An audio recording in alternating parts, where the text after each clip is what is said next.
as well, but I'd like to have you two debate a little bit about the monster, the best player of the group stage, starting with you. It certainly has to be June for me. I mean, when you look at the way that he plays and what he does for his team, he plays that disruptive role, whether it's on the Buck, whether it's on the Dokbi. He is such a key piece for all of Secret's success so far here, and he's also the second highest rated player at the event, so he's my pick. I mean, June is a good pick, but it's from an expected team. Secret is making their name stay as a team that always makes it to main stage. For me, it has to go with the underdog, Weibo. Reef specifically, he's been such a pivotal piece to Weibo getting first in their group, having such amazing success, and he's that player that is always consistently dropping double-digit kills regardless of who he's up against. So from, you know, an underappreciated region in the APL, and Weibo, a team that we don't talk about too much, I think it has to go to the underdog. I feel like you got longer than 15 seconds for me. I think production was throwing me under the bus right there. That felt a little longer, personally. It's up to chat to pick. It's it's fine. not Yeah, up to us. I mean, you can voice your opinion in the Twitch chat with the poll running currently as well. We do have the moment, the biggest thing that happened inside of the group stage. And I mean, we have to pick one thing, the final game, G2 punching their way into the playoffs by beating the reigning world champions. I mean, it could have been any single round. It had to be the whole game when it came to FaZe G2. The elimination game for G2 to potentially go home. Things are dire. They're playing against FaZe, a team that has been dominating throughout the group stage. All the pressure is on the shoulders of G2, and wow, did they perform? Did they show up? Specifically stomping in this beautiful round 10 to be able to save the hopes of G2, push it to one round further. For him to be able to clutch, I mean, it was legendary to see such a young player in a situation like that pull it off. I mean, even this next run, I mean, I said this, Lawyer was such a beautiful play to sneak up metal stairs to be able to go for one frag, for the next, and then to close it out in 3. And again, to beat FaZe, this was the team that was deciding your future here at Invite, that you had to fight tooth and nail, and they succeeded. It was insane. Yeah, it was the only game all of that time. You were watching it with a few telemembers in the green room, and that room was just going crazy with every round, the closer that G2 got. And we see it time and time again, when G2 is with their back against the wall, they seem to be so much better. They lock in and they secure playoffs. So for a lot of European fans, this is a big thing. Yeah, you'd like to hope so. I mean, for G2, it takes sometimes a little bit of discomfort, almost being sent home to be able to power up, get a big win, and maybe it'll propel them to play a lot more confidently going towards the hammer.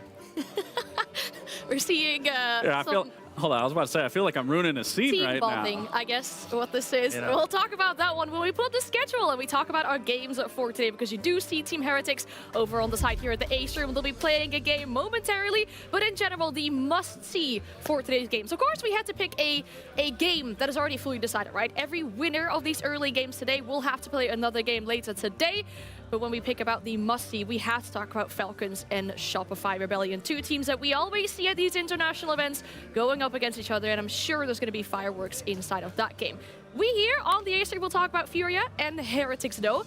Furia coming into this matchup as the second place team, meaning they got to pick their opponents. And normally with Furia, you know, they've been here before. They plan it down perfectly. They do their research, but every single time they seem to lose that game. So in speaking to the players, we heard that this time around, they did a coin toss, and they let Faith decide their opponents. I mean, it's a good way to go about it. If you're Furia, you're one of those teams that it's about confidence, it's about pride for them. If they go too long without winning a trophy, winning a tournament, they power up. They bring everything to the full aspect. And a lot of that comes down to players on the team that consistently put up amazing stats. For me, Felipox is definitely that player that you want to watch out for, because he is always so consistent, but leading the team as well is something that is so difficult from an IGL perspective. Yeah, and I love that you mentioned Felipox, because we're at the 6th Invitational. This is a team that is comprised of world champions. They won the Invitational back in 2024. And again, if you're going to highlight one player, it's going to be Felipox. Look at all of these first place finishes. There isn't someone that's doing it better than him outside of his teammates, of course. But he is the GOAT. Undisputably, you can't say his name without adding GOAT next to it.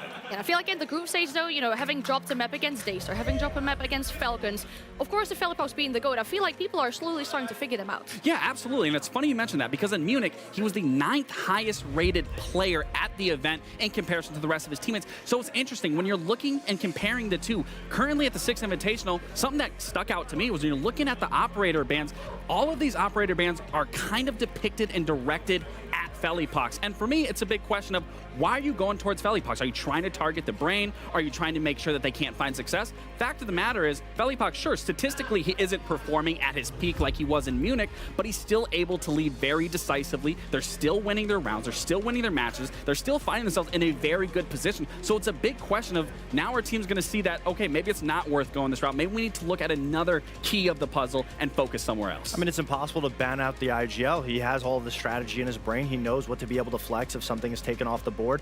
It's very common for the IGL to be able to have all of those questions answered. And that being said, Furia has always looked human. I mean, when we talk about their interregional play in the SAL, yeah, absolutely, they don't necessarily look like the dominant Furia that wins trophies, but then they come to an event, they power up, and it's a different beast altogether. It is, and I'm so glad we're talking about Felipok so much. So we decided to have Milos check in with him for a trip down memory lane.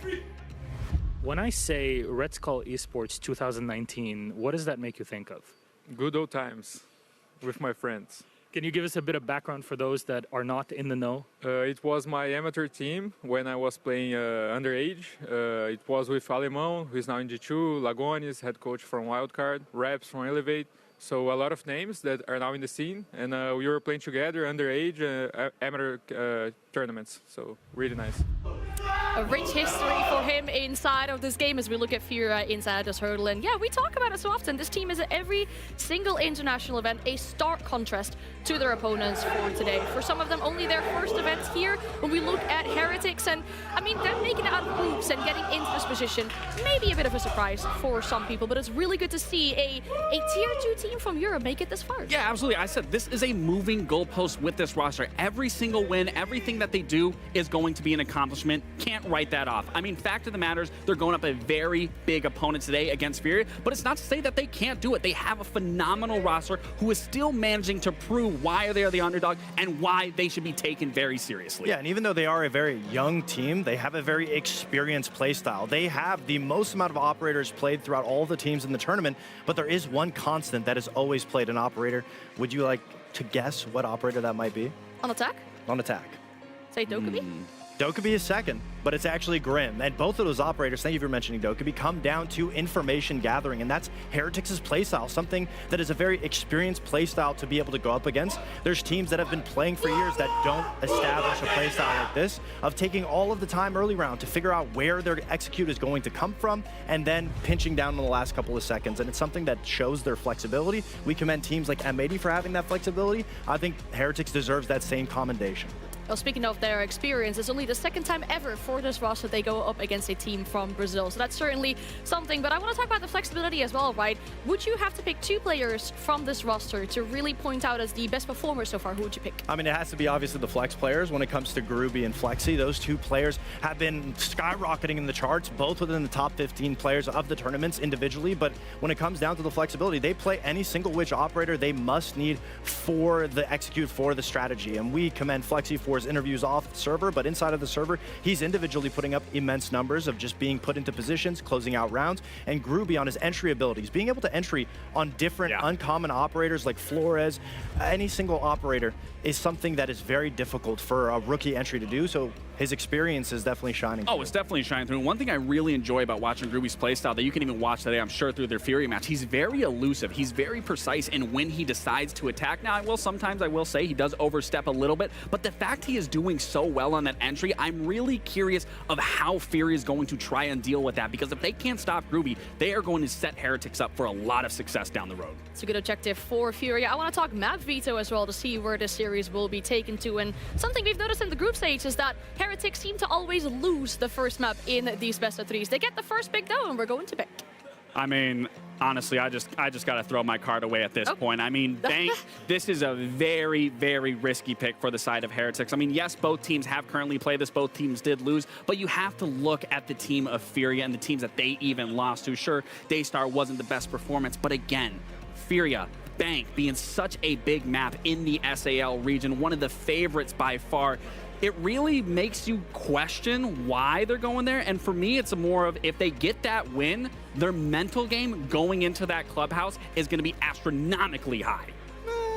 I don't know. I mean, I think Heretics is pretty well set up when it comes to Bank. I mean, when you look at just the fundamentals of how the map is played, Heretics has been able to show us info gathering, be able to show us what it's like to use the utility to deny plants, to be able to focus on the objective game. Furia, what's their Bank? Going for gunfight. So it's a little bit of a hot and cold situation, but for me, I'm always going to favor the more defensive-sided team in Heretics going on a map like Bank. Clubhouse is anybody's game. That's where I would give it more to Furia because it's a very common ground. You have to be flexible. You have to be able to throw something that the other team has never really seen. And individual players, Furia has that beat.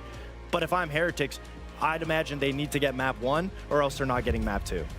so far in the tournament. That's been a little bit difficult. Do you think we're going to get to a decider if we get to Chalet? I think if we do get to a decider, honestly, I won't be able to tell you who's going to win at that point because it should be a miracle if we do get to a decider, given, like I said, just Bank really is a big head scratcher for me. But again, if you're going to go against the Giants, you should go in swinging, and I think that's exactly what they're doing with setting themselves up going into Bank. Yeah, I agree completely. I think it's going to be a 2-0 either way, but that being said, I really like that you go up against the Giants, you got to go and swing. That's exactly what Heretics is bringing to it. I mean, going to a map like Clubhouse, going to a map on the third one like Chalet. I don't think we see that. If it goes to a Chalet, a very aggressive-sided map, that's where Fury is going to have the edge. Heretics will be challenged. We'll be able to see a new version of them if they can match that aggression in the second and third map. That being said, I believe in the Heretics. I like to see the vibes at least. I mean, they must be feeling happy. Must be, and on the contrary though, we see a little bit of a yawn. Maybe Fury are just not having fully woken up. We get to chat to our casters though, because this match is almost ready. We're joined by Ace and Dez. We got a quality matchup for you two.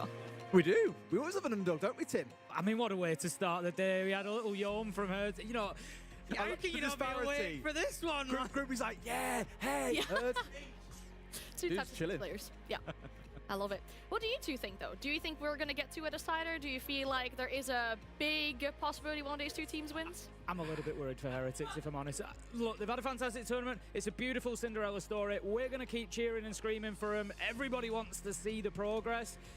I think this might be a bit of a big hurdle. The way I look at it, they're very much the middle of the group as well, Anne, right? Like, they're bang in the middle. They've beat those that are below them. They've lost to those above them. Yes, it was 2-1, but still haven't shown enough, I think, to really tango with the top. And sadly, Furia are the top, though. That said, Brits love an underdog story. Yep. So fingers crossed. They are the big underdog inside the story, though. Can they finally get that first map, their own map pick, over the line? Let's go and find out. Hello everyone, I'm hoping you're having an amazing day, morning, night, wherever you are. We are back and it's Sunday, first day of the playoffs. We are going to have amazing games today. First game of the day is going to be Furia versus Heretics. And on the B stream we have Kia versus W7M. But I think this one is going to be more interesting, so we are going to be watching that for now. You'd have that day off games and it was always But like you're yeah, itching to get back into them. rested, And that is certainly the case excited to be back. Excited to watch the games. Starting off on the defensive side. Let's see Furia who are will the move attack. on to the finals. So, maybe you look at this and say for Furia being on the attack on a map like Bank, you're going to see them run away with that first half, Tim. But hopefully Heretics can show a little bit of something. They have played this map a few times this week. It hasn't been their best. They've won once on it and lost twice. So Furia have got a lot of recent tape to go on, which I think is why this makes a lot of sense as a pick for them. Yeah, I'd agree. I think the bans are going to be particularly interesting. Of course, our desk have spoken at length on both sides, really, about how the bans have been affecting Furia, particularly for Leapox. A lot of our popular bans, Monty, Grim, for example, are the operators that he plays as well, and we're seeing it have that knock-on effect onto his stats. And on the side of Heretics, they've spoken about that use of Dokkaebi, of Grim, of building intel, and it's going to be particularly important. They are going to be, you know, looking towards that second half when they're on attack to be developing that kind of strategy. But we'll see, you know, when we get there. So, guys, I did not post my NF prediction and stuff because I forgot, and I took a day off. I was like crashing yesterday, so. But target Furia in general. Yeah. This is their style But I of think play. first game on this one is going to be Furia versus Heretics. I think Furia is going to win this, not be like And I just think we've seen this real lean towards Monty as well. We've seen a lot of Blackbeard being brought out, which, Tim, funnily enough, is Heretics will win. Yeah, I want them to win. But the stats are not in their favor, so that's why I'm going to say Furia. On Kia versus W7M, it's going to be W7M. I can't see it any other way. Unless Kia has some really amazing strats that they've been hiding. Going for a little waddle through the garage, I think, here on the Nook. Yeah, very possibly. We will keep an eye on Fellapox, see exactly where he's going to push with that one. For anybody unfamiliar with Nock, of course, she's able to remove, kind of like Vigil, remove her visual signature from the cams, so can sneak in there without being seen. Any actions that she takes, like sprinting or shooting, things like that, then it will cause a bit of a glitching view on the camera. But obviously, it relies on somebody watching the cam. It relies on somebody seeing it. So a real opportunity for Fellapox to maybe get himself into. Just gonna refresh this quickly. Sorry! I need to refresh it. number of players up here, outside, away from site, just looking to get active in the map, which I think is definitely the right way to play it. Bang! Flexi opens up with a big double, making 3, taking down a good portion of Furia. Literally living up to the name there. It's a bit of a flex in round 1. 3 for himself, all in the same spot as well. Furia's giving a little bit too much time, but look at this, Tim. This is the problem. You can go big against Furia, but they can just do it right back to you. KZ on for 3. Got the track coming out as well. I imagine Flexi is going to be his target. They need him dead. Yeah, absolutely. I like that Heretics have now both got themselves back to site. Flexi, Yupa, they know that they don't want to be losing another player out on the roam and ending up in that 2v1. So they've dripped themselves back, but also the Deimos tracks are going to have caused that as well, because Flexi's thinking, get downstairs, there's not really much they can do. He knows that the Deimos is up above. There's not a lot of verticality here outside of the hatches, so it just creates that safety for him down inside of site. No Mute jammers, of course. Mute hasn't been played, so there'll be no way to get away from those Deimos tracks when they come. I was going to say, they had 4 frags in back pockets. There's still a lot that they can do here to force Flexi and Yupa to move around. So far from the end of the world for Furia. They are, of course, at the disadvantage, having to push into the defensive setup here, but you still got 2 Deimos tracks left on side. You can't, of course, rely on that bulletproof camera inside of CC to see Felipox once he pops on that gadget. So still a lot that Furia can get away with. Exactly that. The game for Heretics here is recognising if and when that plant is going down, because that's your opportunity. It puts you in a 2v1. As it is, KZ's going down looking for kills, and I don't think they've got any idea here. He spins around the corner. Yupa manages to prevent the ace coming in and leaves us now in a 1v1. Felipox is low health as well, but so is Yupa. This is anybody's Des. What a round 1 it's proven to be so far.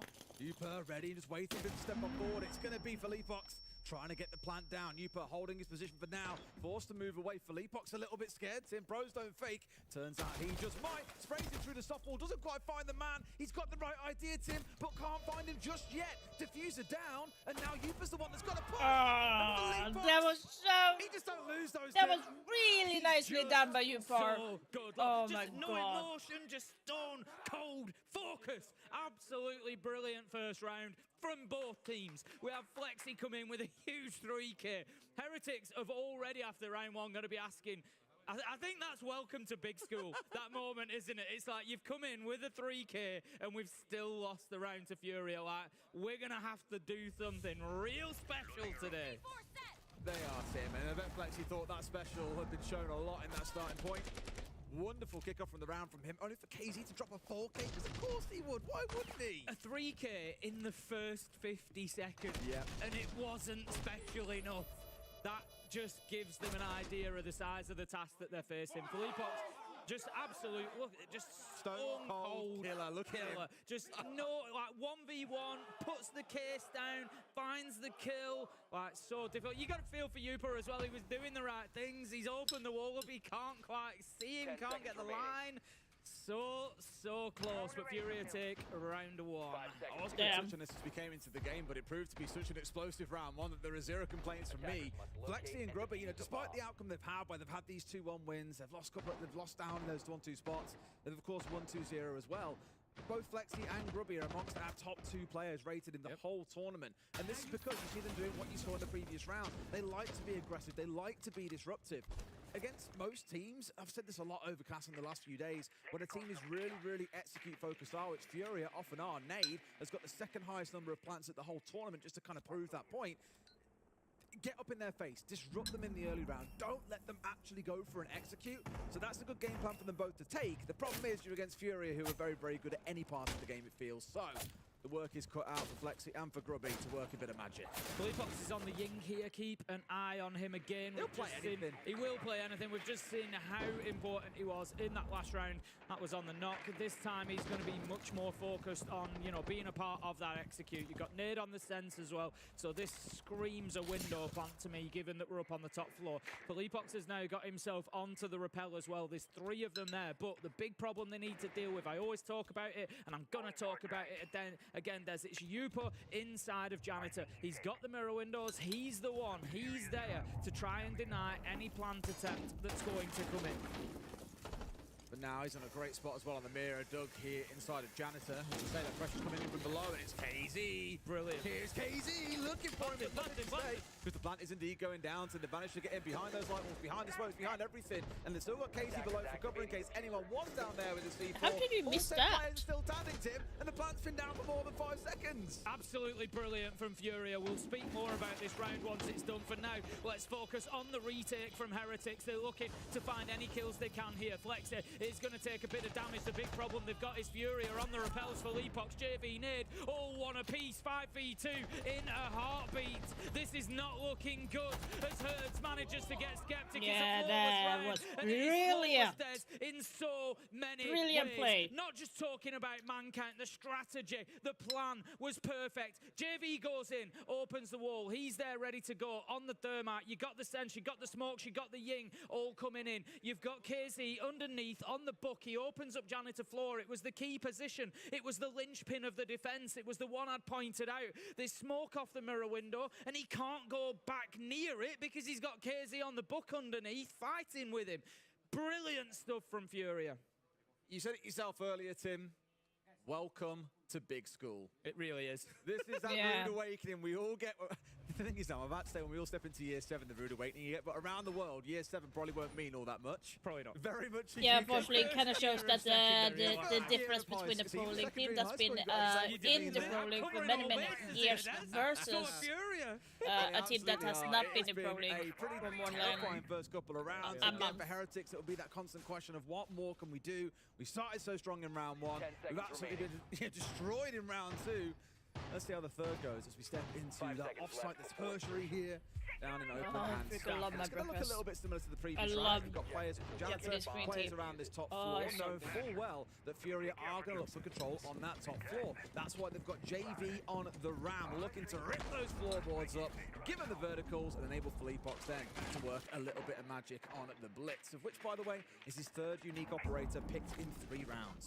Looking at how the Heretics get themselves into this game, how they're going to face a rush here. They better be ready for this, I'll tell you now. KZ, he's going to detonate the exothermic. Straight in goes the Blitz. They know where they're going. That's going to be the first kill, is it? The backup is there. KZ manages to find Grubby, and the Blitz will continue pushing forward. Is there an opportunity to get the plant down? Not yet. Yupo does manage to find KZ. That might just put the stoppers on Furia a little bit. Felipox does still have the diffuser in hand. He's keen to put it down. You can see his movement, but he just hasn't committed to it just yet. Making great use of the smokes as well, just in case there is a plant going down. It keeps on pulling them forwards, but Oscar has managed to get grenade. That is massive. The drop comes in, and off towards the right-hand side, there is one more waiting for Leapox. He managed to win out a 1v1, but can he do a 1v3, Tim? Might be a little bit of a tall order. Gets a couple of shots down onto his opposite man, but all 3 still stand. He's got a lot of time to work with, Tim, but this is rough. Yeah, he could almost have a full round. He could go back outside, he could start drawing in, he could check out what's left. He's not going to get the opportunity. Skeptic takes him down. Great round from Heretics, and the reason unfortunately, Furia took my time away from it because they decided to just throw themselves into sight. But I was going to say, how do Heretics go about turning this around? You know, they've been knocked about a bit by Furia in those first couple of rounds, but how do they stop it? How do they put the stoppers on a side like Furia? And they've just found the answer there. The reality is, it's not even so much, I think, about what they do in the server. It's don't get rattled by Furia. Yes, they've come in and had 2 very good rounds. Heretics just need to play their game. That's the thing. They need to stay out of the heads. Don't let Furia into the, don't be thinking about what Furia are doing.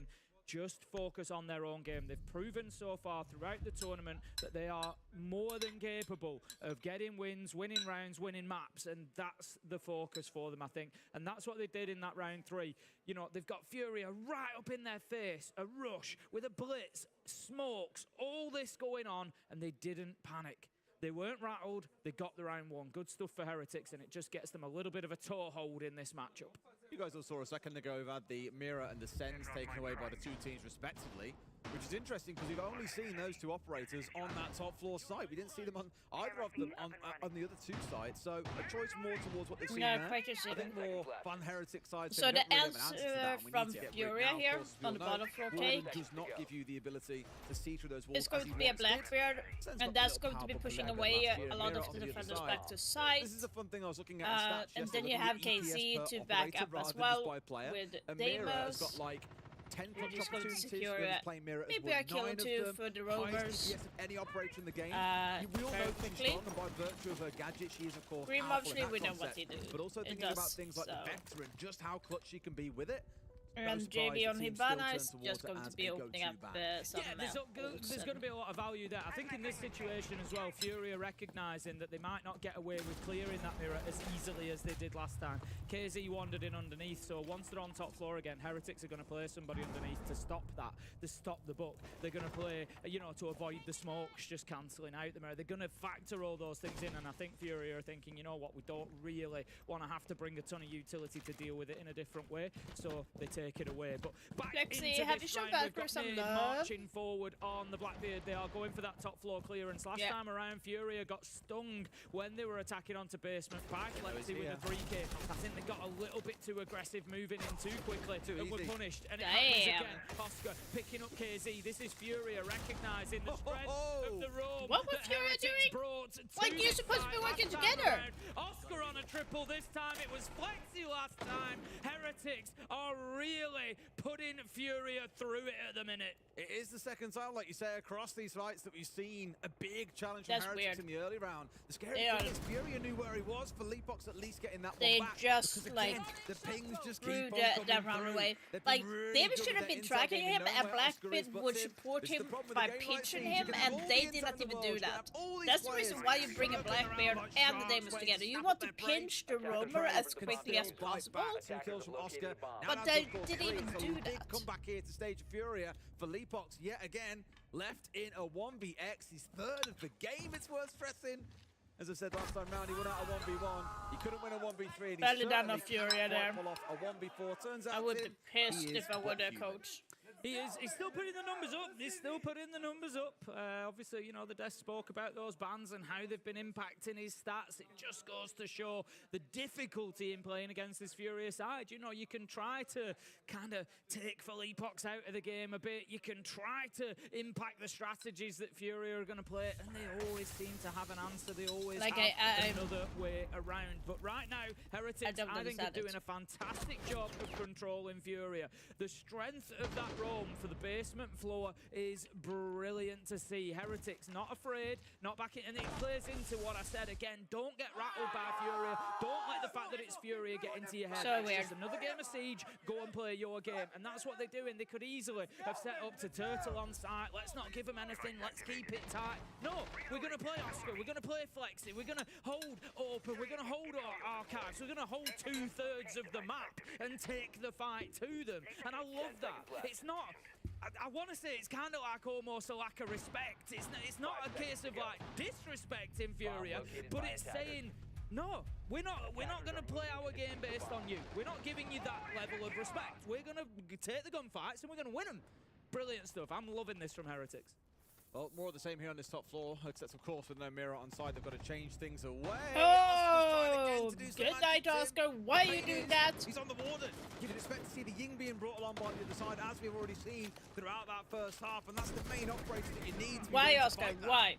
You know, there is still an element where if you don't offer them enough respect, they will teach you something. Just a little bit. You'll learn one way or another. Now, without the mirror on side, what they've actually gone for instead is the bandits on the janitor wall. So they can still play a player inside. Their Yupa's in that spot. Has got smoke holes opened up above the reinforcements itself, as well as, of course, the classic rotation that we see between this and the site itself. So in a spot where he can deny Tim, but as we've already seen last time round, getting a player in below can cause an awful lot of trouble. There is no book on side. I think Eyes instead are going to turn no doubt towards Philippox on that Blackbeard, which is Furia's most played operator at this tournament. Yeah, he's coming in through ATMs. So what I think they're going to try to do here, Furia, is shape up to push up Metal and start putting a bit of pressure on from that side. It's Flexi in that position on the Aruna. Herds is actually just jumping in through Lawn Office window now. So he's going to team up with Philippox. They're trying to push and they create this pinch. So Flexi is now in a super important position, and it's not. That's a brilliant kill from Nade. That's all the way from the window so that he's managed to pick him up. Skeptic does get Herds with Nade with the same angle. No. You can't keep giving him that same view through. Skeptic. Heretics now. You know there's people on the window, guys. Play from Nade on the window, and he's repelling him with Diffuser. Ruby at least finds one. It's KZ going down. That means Square actually down now in control of Heretics, which means this side of the map isn't really for Fury to play on at this point. A little bit of comfort to be found, but Fury... Way better play from Fury. Like, they're doing the 2-1. I believe that's a 4K for Nade in the round.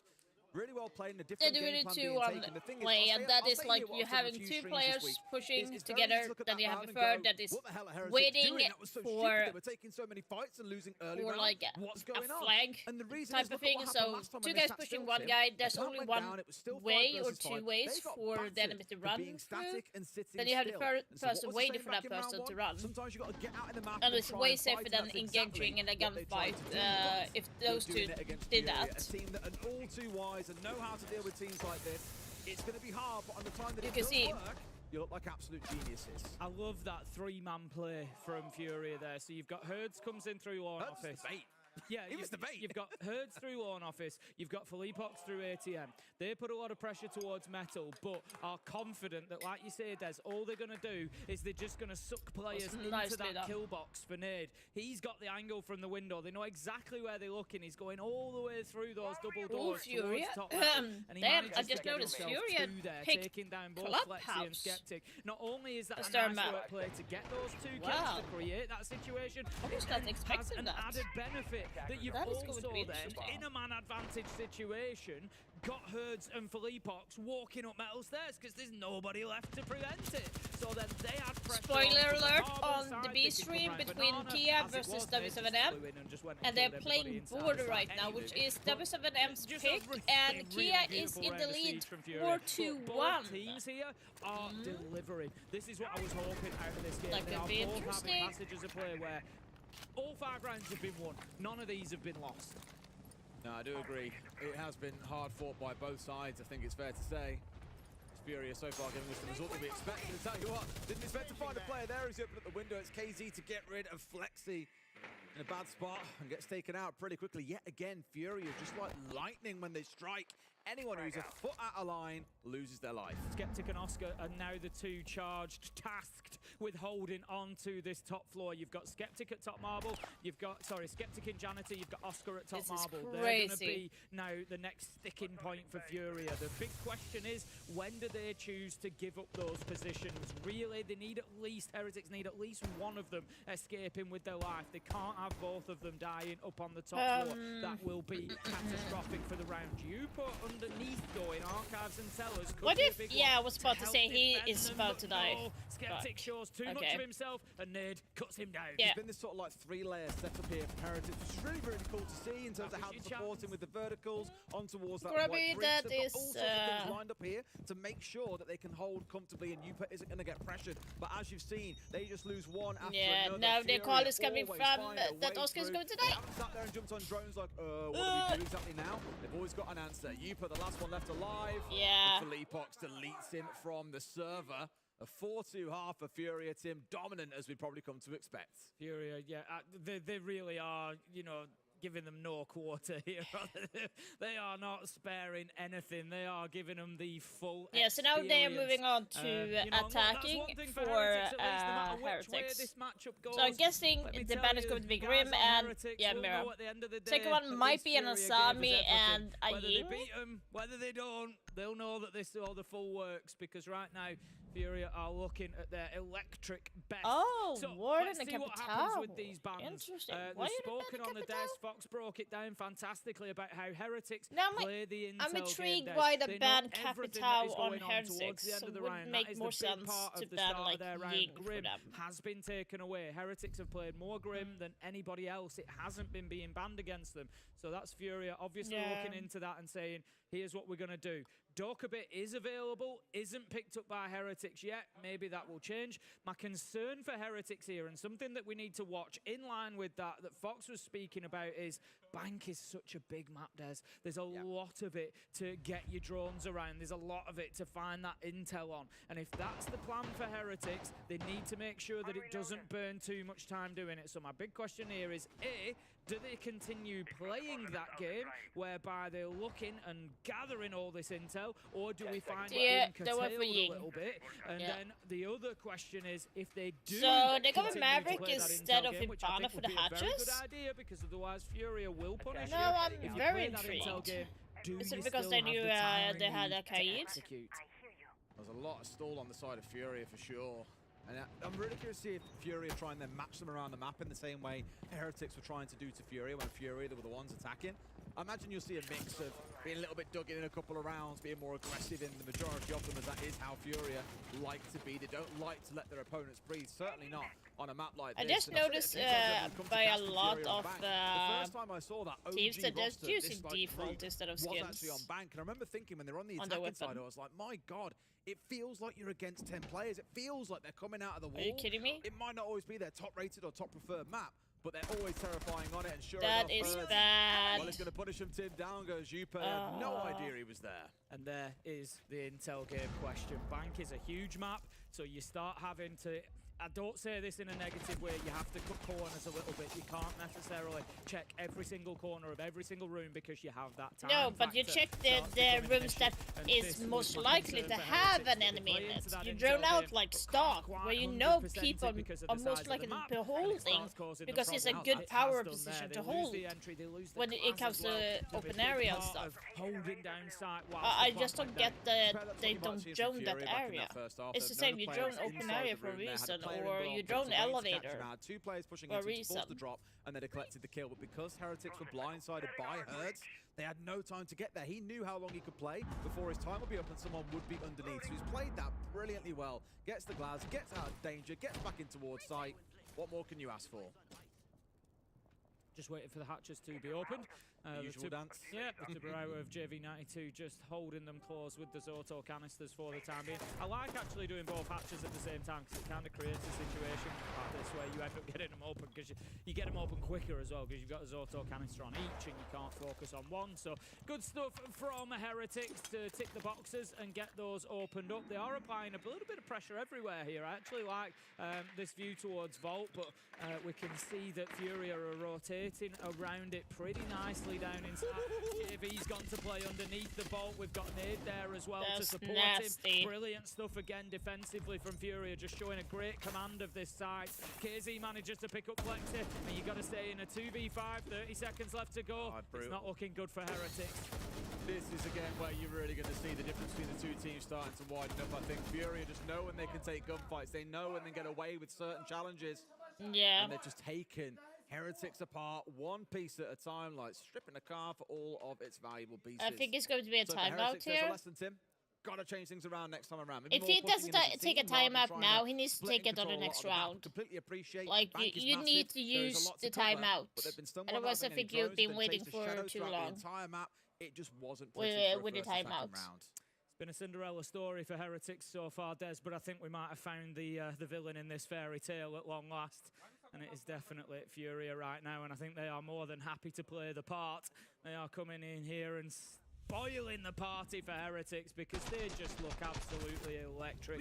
You know, Anne mentioned this, you know, Fury had sort of decided who they were going to play on the toss of a coin because they've chosen before and they've always lost the game, so it didn't really matter, whatever, we'll play anybody. It was a choice between SSG and Heretics that I believe they had, and honestly, I can see why Fury would sit there like this and think, you know what, we don't care who we play, you just put somebody in front of us because they are looking... No timeout. Okay, I'm not happy with that. Then the coach needs to use the timeout. However, they're lifting the hammer! Not quite. No. The winner of this game, as we know, goes on to play Weibo later. The loser goes on to play OXG in the lower bracket. Now, we cast OXG today, Tim. They've actually started really warming up, I feel, as the tournament has gone by. And they managed to get away with the 1 point prior to their final game, after which they won quite comfortably. Of course, managed to qualify in 4th place, which means they start out in the lower bracket. I'm not saying it's Heretics playing them yet, Tim. It's a bit soon, maybe. We know what Heretics are like. We're coming back to win second maps in their series. However, I finally said to say it for you, Tim. Furia are that team. They're going to be really hard to beat, as we keep on remarking on. And even here, just ready for everything coming against them. Knicks are drone away on the Moz here. They're even checking outside the window. Who's out there and Repel? What's going on? So cheeky. We've seen some great clash play from Nade through the tournament as well. I think it would be an easy one to overlook. You know, we often look at that operator and you kind of think, like, you know, teams are scratching for a round, they'll bring along the clash. But no, not at all. It is very much a part of the locker. You know, one of the tools that Furia will employ, and Nade does a phenomenal job of playing that clash. We've seen some real special rounds from him, so keep an eye on him. He's tasked with holding on to kind of janitor top square at the minute. But JV's going to have a wander down. They could well be punished here if they are aware. They're definitely aware. So that's the intel game. You've just seen it firsthand there. Heretics, they were on those rappels. As soon as JV goes down for a look, bosh, they just drop down to the ground. They knew that was coming. Really nice from Heretics. Yeah, thank God they were aware. Could have been a horrible double kill being set up otherwise. You can already see now how low they're having to play. Would have looked some pressure there, but no, JV's worked his way back upstairs. Everyone on the second floor expecting Heretics to pull something off because they have got all this utility to play with him, but so far it hasn't been used. Now it's coming out. This is their time to step on forward, but Skeptic's gone down, Tim. The last player you want to lose here on the blitz, at least to get rid of KZ on the other side. Yeah, we've got a bit of a push coming in from the other side. They've actually come in through the windows and decided Damn, nicely done, Heretics. But 3 down. In a 1v2, effectively. Janitor is hilarious right now, Tim. Someone's in the blood. Might say 1v5 on the top, but it's effectively 1v3. They get Skeptic back up on his feet. I think it's a good choice, actually, get the shield out of all of them that were downed. Oscar manages to pick up JV. Like, at the damn. End there. That was a little bit of a chaotic round coming in from Heretics, but I like it. Again, it shows their willingness to say, you know what, we're not going to respect you too much here. If you've given us a bit of space, we're coming in, we're going to take gunfights. They just all repelled in. They recognised what they were doing. We're trying to get the diffuser down, wasn't working, so it was a quick adaptation. Let's just rush them and go for kills. I like it. They played around the back of Nade. The clash was causing the problem for the blitz from top square, so we play in behind him through Janitor. Good stuff. What I really liked about it was for the first, minute and a half of that, Fury were trying everything to disrupt them. Down to putting a drone up on the windowsill and seeing who's outside to maybe threaten a jump out. Unlikely, but something that would have been in the back of Heretics' is putting up a really good okay, if they aren't going to hit us, job, actually. It's 5-3. It's not a clean win, like where you can expect, especially on bank, for instance. Fury might not have this as their best map, but they are still good on bank when it comes to Fury. So it's that infamous round 9 that we love speaking about. Why is it so important to us? You tell me. It depends on the score when we get there, but in this case, at a 5-3, it is, I think, at its most valuable is round 9. You know, if you're sort of 6-2, then you're already way ahead. If it's 4-4, it's everybody's to fight for.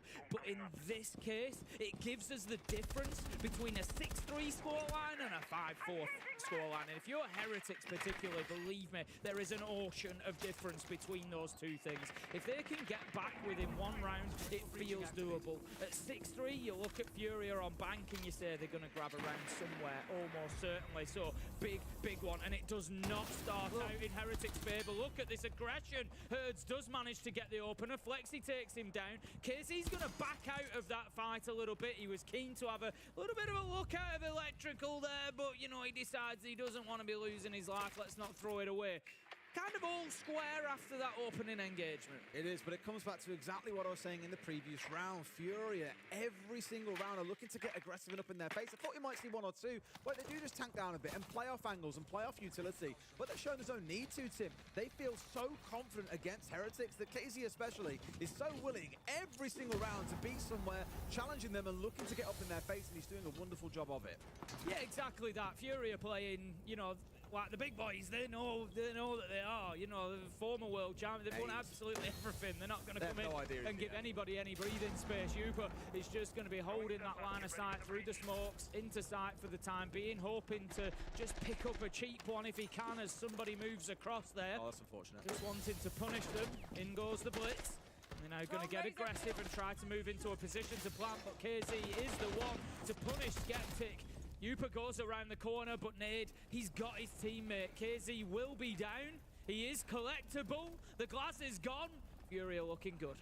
A little bit easy this one, I'm afraid. You had every single player of Heretics stacked up around square and looking to force their way in through this doorway. It's meant Nade hasn't had to move at all. He's had support long from JV. You've even still here got Felipox looking to pull off a little bit of a flank on the Mozzie. Yes, it's a 1v3 for Groovy.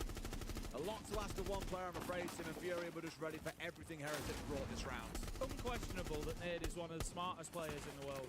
He's absolutely phenomenal. I'll come back to that in a second. 4 versus 1 as Grubby continues fighting from above. He manages to bring it back to a 1v3, but the chip damage will start to add up. He's challenged on the top floor. JV92 with the kill, and Furia win the big round 9. Puts them 6-3 and 1 round away. I just want to come back to Nade there. We didn't quite see it, Des, but you had KZ down just inside the doorway, in the spot, kind of hard back on yourself as you come in. Upa had managed to down him with the glass. Nade was playing in behind the bomb chassis, and you look at that situation and you think, KZ's collectible here. He's in behind a reinforcement. There's a hard wall to the side. They've killed 3 of them. You know, he's definitely collectible. But Nade, he's switched on, and he can hear Flexi on the other side of that reinforcement. And Flexi, quite rightly, is looking in. He comes to have a look through where they've opened the soft wall to look into lower square. He comes in to have a look to see if he can get the angle onto KZ.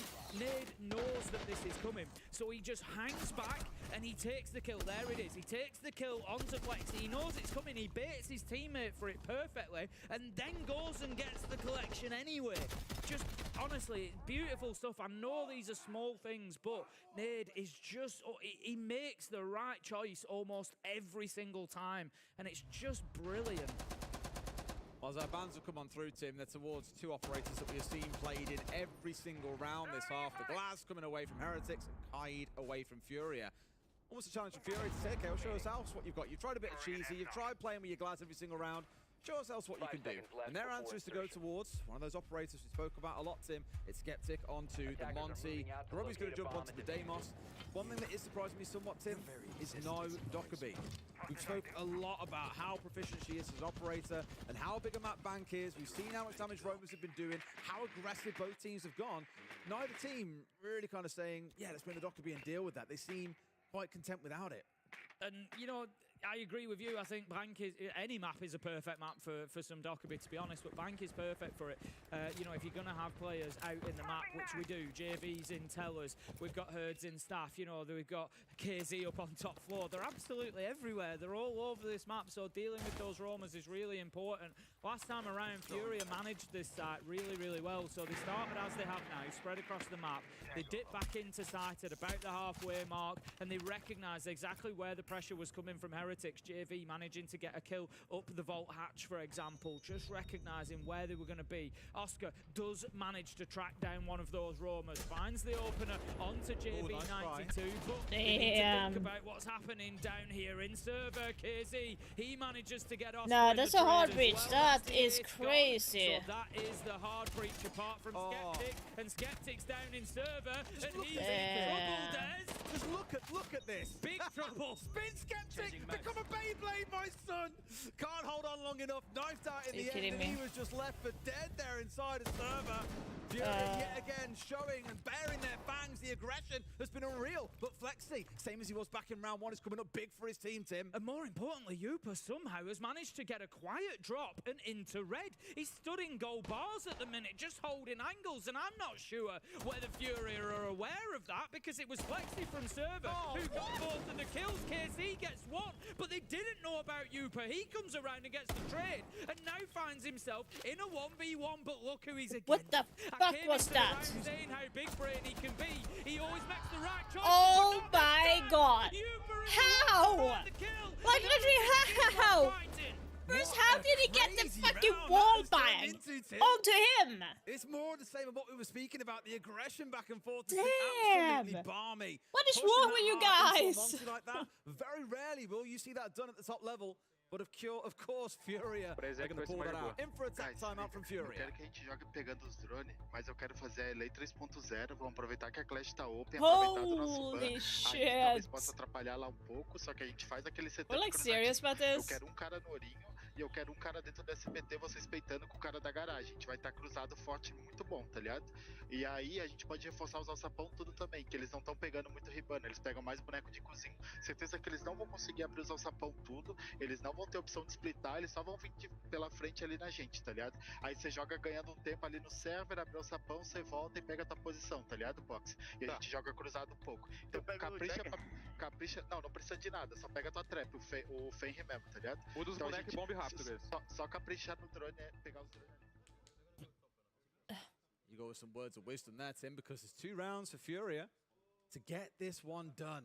They've played this very aggressive game so far that it sort of feels like Heretics have Spoiler alert on B-Stream, the score is 5-5 now between Fluxo and Kia. Or W7M if you want to say that. In towards office and bathroom.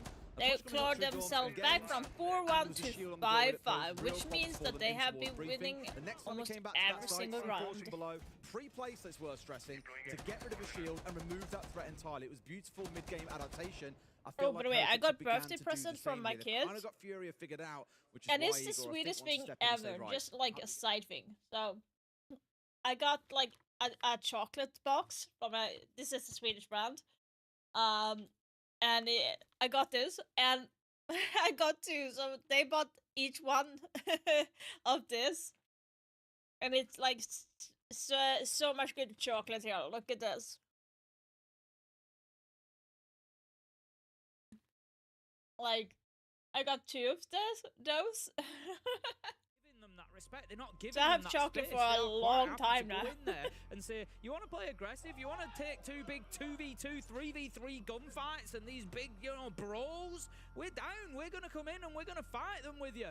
And quite often they are coming out on top. So brilliant stuff from Heretics at the minute. I think, we're clearly seeing a team that, I'm sure they'd love to go and win the tournament, but to them, while there's tech boss, I would just put back my already breakfast. Won. Okay. Everything's a bonus, isn't it? Every round that they get, every match win, all the support that they get, and it's all that bonus, it's all that next step, and they play in kind of like there's no pressure there, and I think that's great. You look back on day 1 when they won their game, Oscar had an interview with Milosh, and he was saying on there, it's such a different environment, like as a tier 2 team coming into SI, the greatest tier 1 event you can possibly come to. It's like it's so different to playing in your bedroom at home. Like there's lots of noise around, you can fist bump each other. For a lot of these guys, it's not just their first time obviously at a big tier 1 thing, but to play together on LAN itself is such a massive step up. And we saw the shakes a little bit in the first map of day 1. Since then, I feel like they've really settled into themselves, and that is why they're here, playing against former world champions, Tim, and putting on a pretty good show, I think it's fair to say. Yeah, like I said, they're just, I think they're handling it fantastically. They seem to be playing kind of without that pressure, and that's what you need, What was that big stat, though? Was it like Grubby hadn't won a map at an SI prior to coming here, and then they've obviously come on and won quite a few? Can't stop. Can't stop winning. Can't stop, won't stop. Still a chance that they win this one. 6-4 at the minute. I believe we are going to be going back in a second, but we'll just get the game loaded up and make sure everything is nice and smooth and crisp and functional before we take you back across there. But don't worry, it is on the way. 6-4 it stands. If you're joining us, it is map 1, Bank Furia versus Heretics. This is an upper bracket game, so whoever loses this one will have another chance. They will have another game to play down in that lower bracket. I believe you said it was against OXG, Des. So that is who the loser will face. The winner will go on to face Weibo later on today. And the winner of that game, Tim, makes it to main stage. Yep. You'd already know in just a few hours' time who our first team is playing in front of that crowd in just a few days' time. Or I'll tell you what, I'm already just sat here thinking about the opening theme. We all love every single time you go out there and you just hear the SI I was going to try to do the first few notes then, but I just know it'll go wrong. I'm not going to butcher it. You can all wait until that. You love a sing-song though. You love singing. Every time I see you in the green room, you're just there singing something or other. I know. Or it's a song from the 60s, because that's what you grew up with. Give it a That's what you grew up with, seriously? Strays already, it's too early for this. 6-4, we go then into round 11. Furia, interestingly, they're going to try down in the basement again. I think they know that last round was just absolute chaos. That's not how I think maybe either team expected that round to play out. Nah, so you were not supposed to be that aggressive, to be honest. Let's play to the game plan. Let's get this done. Interestingly, last time around they had 3 players out on the roam. I want to see what they do with that this time. So JV was playing up on first floor. That's not the case this time. He's downstairs. We've got Velipox up on the Clash, and we've got Herds has actually returned as well. So this is quite different. Nade is up there to support Velipox, but other than that, he's ready for a hatch drop. So he's dropped back down there. If they could just stay put, that'd be fantastic. Thank you, Fury. Look, they've got 1 player pretty much. JV's gone upstairs. 2 players are going to be playing on first floor. They've got me in it is, let alone Heretics. They've just been cycling so much there. But they've got 2 players up on the first floor. That's what the roam is restricted to this time. Last time they had one up on top floor, they had 2 on mid floor, they only had 1 really strictly in sight, the other was up in vault. So, you know, they're playing this a bit safer for Furia. I did say back at the start of the half, I thought we'd see a couple of like more entrenched rounds where they really dig in and try and play off utility and play off each other, as we've seen them do on the attacking side. Really good with their 3-way crossfires at multiple points throughout this game. That's what they've gone for, and that probably was Igor's call, was to slow things down here. Let's see if we can run the clock down as best we can, and then watch Heretics struggle. They're almost trying to play off Heretics' inexperience here and how to deal with breaking down a tough team. JV is going to pick up Grubbit, and that's going to be the opener. 5 versus 4 for Furia, and now that is the signal. Everybody's back to site now. Everybody's back to site. We've got the opening kill. You know, we've won that. Now just let them play the round, and Furia are confident that they're going to be able to absorb that pressure. So let's see how it goes. Heretics have got plenty of time to be able to play into that intel game that we know they love. You know, they should be able to get a really good picture of what's going on inside. Where's the execute going to come from? How are they going to create that space? Skeptic on the shield again. We saw him on the blitz earlier on, of course. Really, he is the linchpin in this attack, as Amonte often is. He's got the diffuser in back pocket. He's the one who can take ground relatively comfortably. But again, Tim, it's the stall factor that starts to make me nervous. We've got 16 Shumikers left. We've got all 3 smokes to sit behind. No doubt they haven't managed to get rid of all those Goyos yet with no Twitch being on side. And we're down to the last 45. Heretics are going to have to work a bit of magic here, Tim. Really kind of channel that underdog energy if they're going to come out on top, because they are most certainly the underdogs in this round. Here come some of the Candelas from Flexi, at least getting in towards the spot here. Out go the light screens as well. Final 30 seconds as they ring out. Skeptic's got to be looking to go in. Instead, going to drop in. Instead, using this as a bit of a bait, but no. Off goes the FNAT. They know where the shield is now, Tim. You've seen the shots coming on through. Down goes Flexi. Oh, damn. Clear, Tim. Found 3. Oscar getting one back, but he's got to win a 1v2 with just 15 seconds to go. Steps in, almost gets rid of hers, but no, just about falls. Turns around for the 1. Can he spin for the left? Has no idea where he is though, Tim. He's got to chase him unless there's a call from his team. They've seen the ping come on through, but he's got to try and go. No, he'll try and make a plan happen, but KZ, Tim, I doubt he's going to lose this one out. They'll know where this is coming in. He sees the light screen. Can he get off in time? That is heartbreak. A couple of 100 milliseconds was what separated them, but Furia will take map 1. Nicely done. Brilliant response from Furia there, all down to that tactile. They knew how to play it. Recognizing the weaknesses in Heretics. I think we've had the translation from Maria. He picked up that they weren't playing Hibana. Said, let's play around those hatches, close them off. Go quickly over. Go. It's a free kill that really opens up the round for the attackers. No, it's not up. So it's these one gunfight here, one gunfight there, deciding so much on the entries, and the intriguing has been the most important thing for both of these teams on the attacking side. So can the boss now staying on the defense shut down the entries? Can they find those lurkers from Floxo WCM? They got the Valkyrie, they got Ela Traps and Solace. So many different tools to leverage to get either information or counter intel.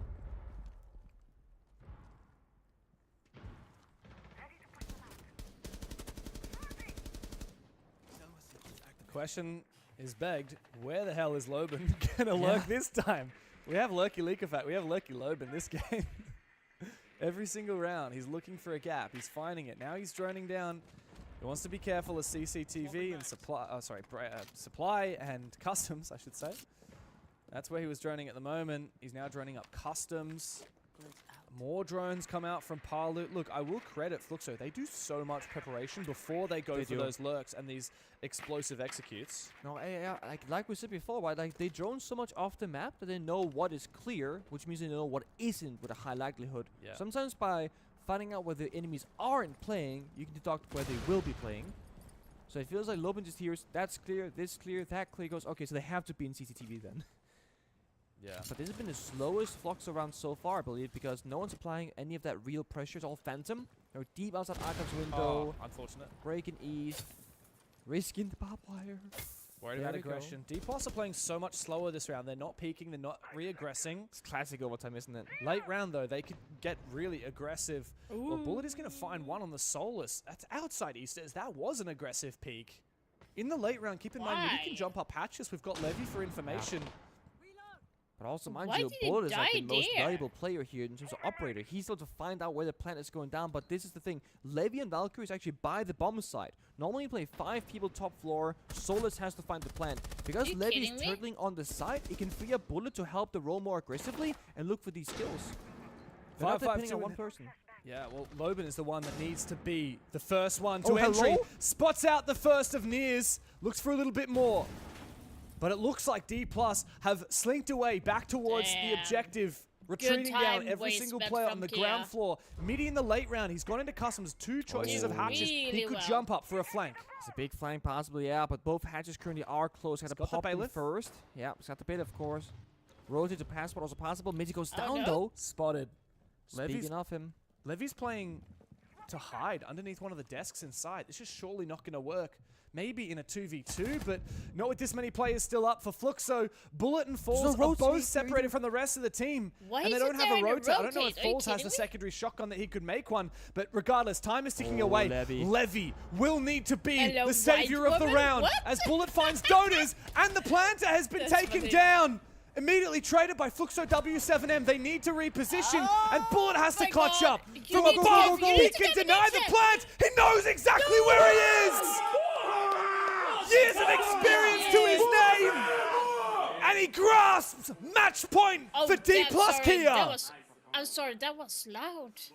I did not Levy see that. was I'm sorry, I was beneath so the in. desk for a good 30 seconds, waiting for I'm not laughing at time you. to get out of that corner, and he gets out. I thought it was funny because I never heard someone say that before. So. After, and he literally watches while injured. But I'm doing good. How are you doing? With 1 second left, thinking if I'd waited 1 second longer, that is the entire round. But they retake. It wasn't getting Mitzi on the Oryx. Possibly one of the worst. The guy who started the round, the guy who finished the round, hatch is was open. everywhere. Like he was in top general. floor. He was stuck in tellers without the rotate. That is unlucky for W7M. Floor somehow when he heard they were dropping those hatches. I actually believe that W7M were going to be playing better on this map because like Kia's not like the team at the moment, or have been. Now they changed the entire roster for quite some time, like a year back, and they've been doing a lot better. So they are like an APAC team, or Oceanic team, if you want to say that. But most of the player, like every player, is not even from the like Pacific side or the Asian side. Most of them are like from Brazil or like in the EU. Which is kind of like we're seeing some very energy interesting out to of the see. Brazilians. We're seeing PJ clap his teammates' hands and say, "We know exactly what we've gotten into." The most aggressive team at the tournament, Fluxo W7M. One of the scariest rosters. We've got Loben lurking, you've got Palu clutching, you've got Dotas fragging out, Volps getting in your heads, and D+ say, we know how to play. We can fight fire with fire. Imagine him getting that kill. And you have Nears and Kali. Oh, yeah. He's in the tower outside. That would be such a tasty kill. Oh my god. Please, that you... Right now he's getting information, though. The vertical player, the yellow big injure confirmed, called with the drone as well.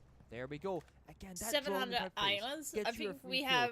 Sweden has actually the uncontestable angle. Sweden is one of the countries that has the most islands, actually. Anyone walks, which is kind of funny. I don't even understand how, but we have so many tiny islands. And no one's gonna expect a but it's not because no one as beautiful as you would think. So.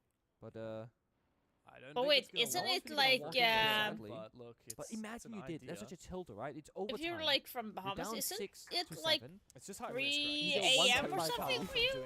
Aren't you like 8 hours after? So like yeah, around 3 a.m. affected by those storm traps. This recently buffed trapping operator. Seeing a bit of success. Which island? We do have a couple of islands. Can't clear it. Kali's in spawn. You lost the player. Damn, and early Nears bird. will leave that west tower. Thank you for stopping by. Not sit in the west tower for that long.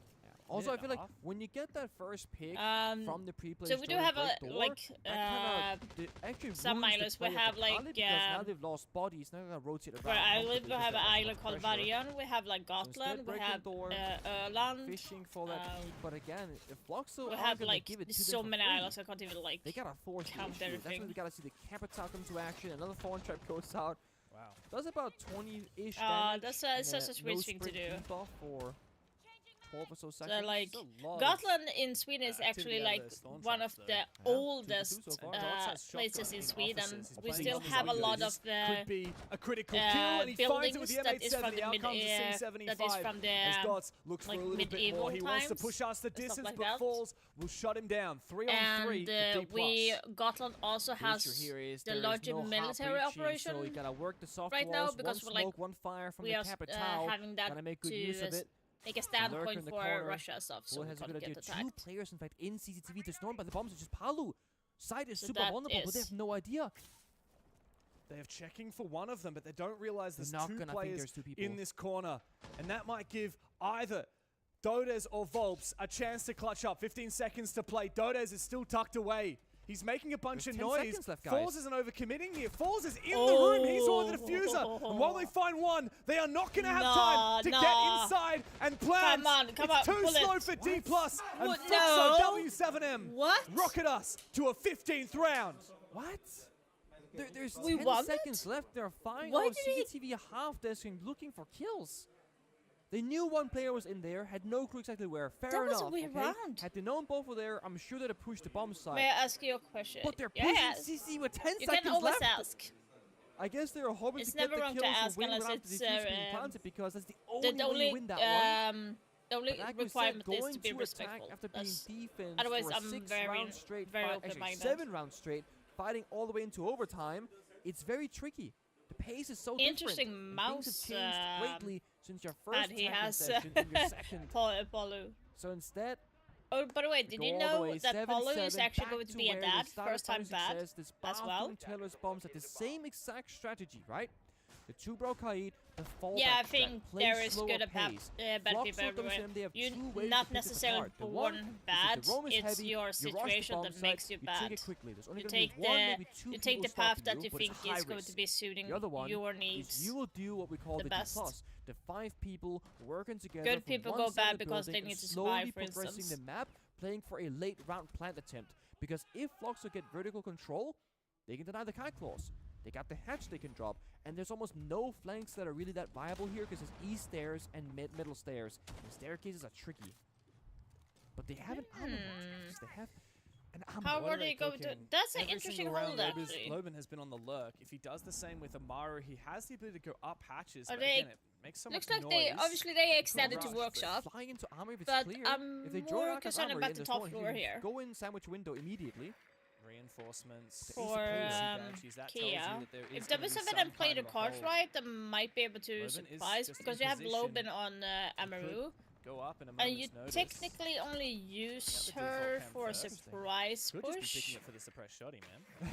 Maybe it's a shoddy angle, yeah. Welcome to my house. Baby, take control now. We can't even slow down. We don't have to go out. Welcome to my house. Play that music too loud. Show me what you do. Hello?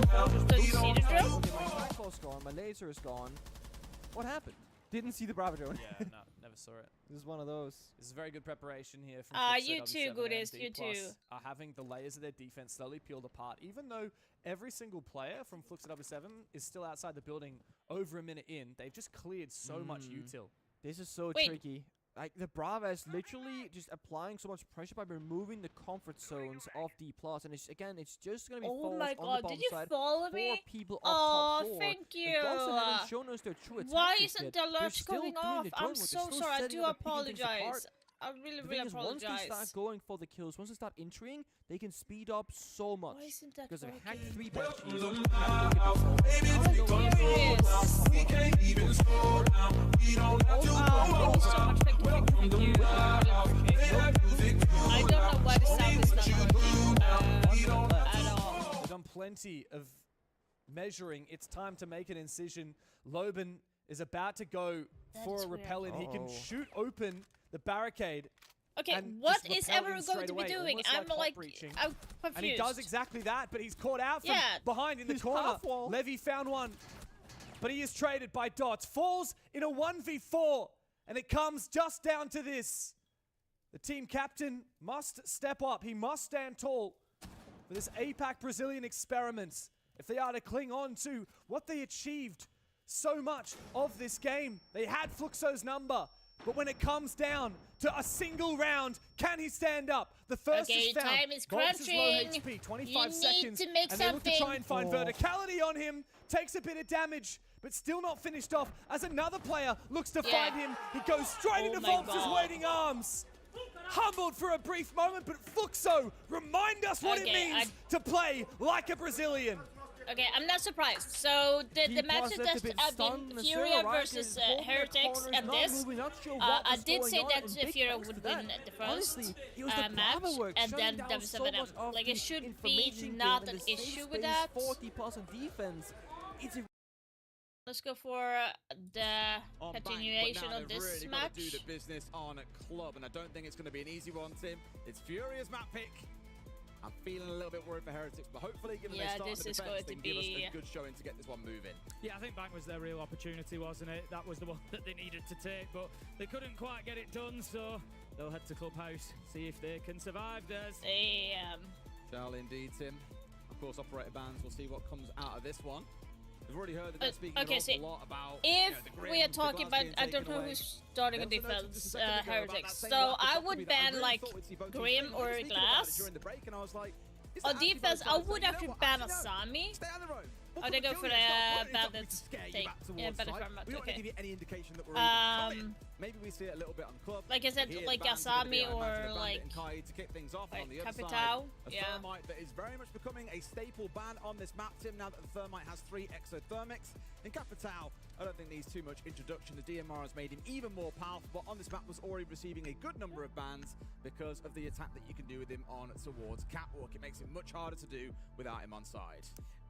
Yeah, I totally agree. The catwalk being a particularly important area, but I think also there's maybe another Capitao moment, or you know. So I think that Furia is going to be winning this, but like you have Heretics have been playing Clubhouse, and they have been playing Clubhouse really well.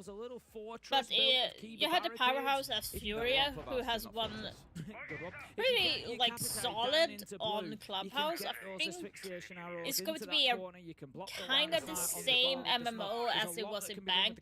So Furia might be winning like 6-4 on this map, depending on how Heretics are playing. Now Heretics love playing like the default operators. You have the Asami, you have the Goyo, you have Fenrir, you have Tubero, and of course Asami is going to be playing on Asami is going to be playing in Rafters, of course, which is a staple hold for Summit to be. Indeed. Then I'm guessing like you have Flex being on I think he was looking for drones inside the bar the whole time, but doing it so from above. So that he was able to stay upstairs for the majority. Pretty sure that really interesting little start. Tubero is going to be supporting Asami and Rafters, like in server, even without the tie, he's still able to keep these walls locked up for a little bit longer. Yeah, there, so going to be freezing the wall. It's going to be an extended hold out towards Cash and CC, and that is what the Tubero is being used to slow down. But then you have, of course, Fenrir is going to be playing in showers. Getting that one opened up. This team will do the business over towards Jacuzzi side Warden of things. is he going to be playing like in... They've also got single VIP open, so already a lot of the hard yards been done by the side of Furia. Yeah, Flex's auto canisters are just slowing things down a little bit on that CCTV side. So for the time being, Furia will take the opportunity to send in the Reteros. Can't really decide where that one's going to go. I think just having, you know, using those seconds to get a little bit of intel. You almost missed that, yeah. You know, using that multiple functionality of the gadget, just trying. Now Asami moved away from Rafters because they have taken control. Look at the burn on that. CCTV wall will finally be open. That's going to lock Flex it inside of Cash, or he can drop back, of course, through construction to site. He's just kind of rotating between there and top red at the minute. Oscar is going to be called out here. They are going to be coming under some pressure fairly soon, I would have thought. Here it comes around the corner. JV looking to push in with the Hibana. Drone goes ahead of him as well. They know that Grubby's in position, but it's Flex there. Yeah. Absolute beauty. Look at the aggression. They've just spoken about it on the desk. Heretics willing to take the fights. They open up Cash wall. Does that force Flexi out? No. It gives him a window to find his kills. But saying that, you've got Philippox and Hertz both pushing in towards construction here, and Hertz has just walked in towards site and got one for free. So while the extended hold is being broken and attacked by the side of Furia, they're also hitting site, Tim. They're trying to keep Heretics distracted. They know that Grubby is stuck top red. He's got two choices, fight through them or work underneath. So they've decided to push into sight. They've got Oscar pinched and taken him down. So it's all up to Grubby. He chooses to fight rather than to rotate. He manages to find the first, taking down Philippox. But Diffuser will be planted. Nade finds that final kill. And that is going to be round closed out for Furia. That was a textbook pinch from them. Beautiful, beautiful stuff. We know that Furia are a confident team, but I really want to highlight what they've just done in that round. In trying to break open the extended hold, they've had two players pushing towards construction as others pushing towards the breach. That is so rare. At most, what you'll see is a player holding a construction window in case players try and retreat. Maybe, and we've seen this from Furia, Herds will drop on towards gym window and get a 3K from there like he did the other day. But I've never really seen players hit site at the same time the extended hold is being broken. That just screams to the confidence that Herds had in his teammates to make sure that extended hold was dealt with and no one will come up behind him. Because he walks into site and just kills a player for free. They've got sight, they've rushed inside, get the plant down. What more is there to say? They've almost done two phases of the round at once. And so often do we talk about Clubhouse being a checklist map. You break the extended hold, you get control of construction, you have a player inside a lodgy, you get Jacuzzi opened up, you do this. Tick, tick, tick, tick, tick. They've cheated a little bit and done two things at once there, and it has caught the other side off guard. Really smart round from Furia. They go up 1-0 on the attack. 5 seconds left before insertion. Okay then, heading into round two, and you just start to get a little bit worried for Heretics now with the way that first round played out and how clinical Furia were. This is their map choice. This is a map that they are phenomenal on. I think that they are going to continue to show us that. If it does end 2-0, I'm not saying that it will do. Heretics have certainly got the capability to pack back into this. It'll be a little bit, I don't think it'll tell the whole story. I think the history books will show 2-0 Furia against Heretics, and you kind of look at it and think, oh yeah, pretty much as expected. But Heretics have been far more apart. But they do look to get aggressive again and take the fight here to Heretics. They are not going to be cowed down by the rush coming in from Furia. They managed to get Oscar along the way, but otherwise it is two kills for the side Heretics. Boys. Furia will not be stopped. Committed is the word, but they shouldn't. Skeptic, it's going to rack up the kills from the Goyo canisters, but it was the man on the hatch that was doing the damage.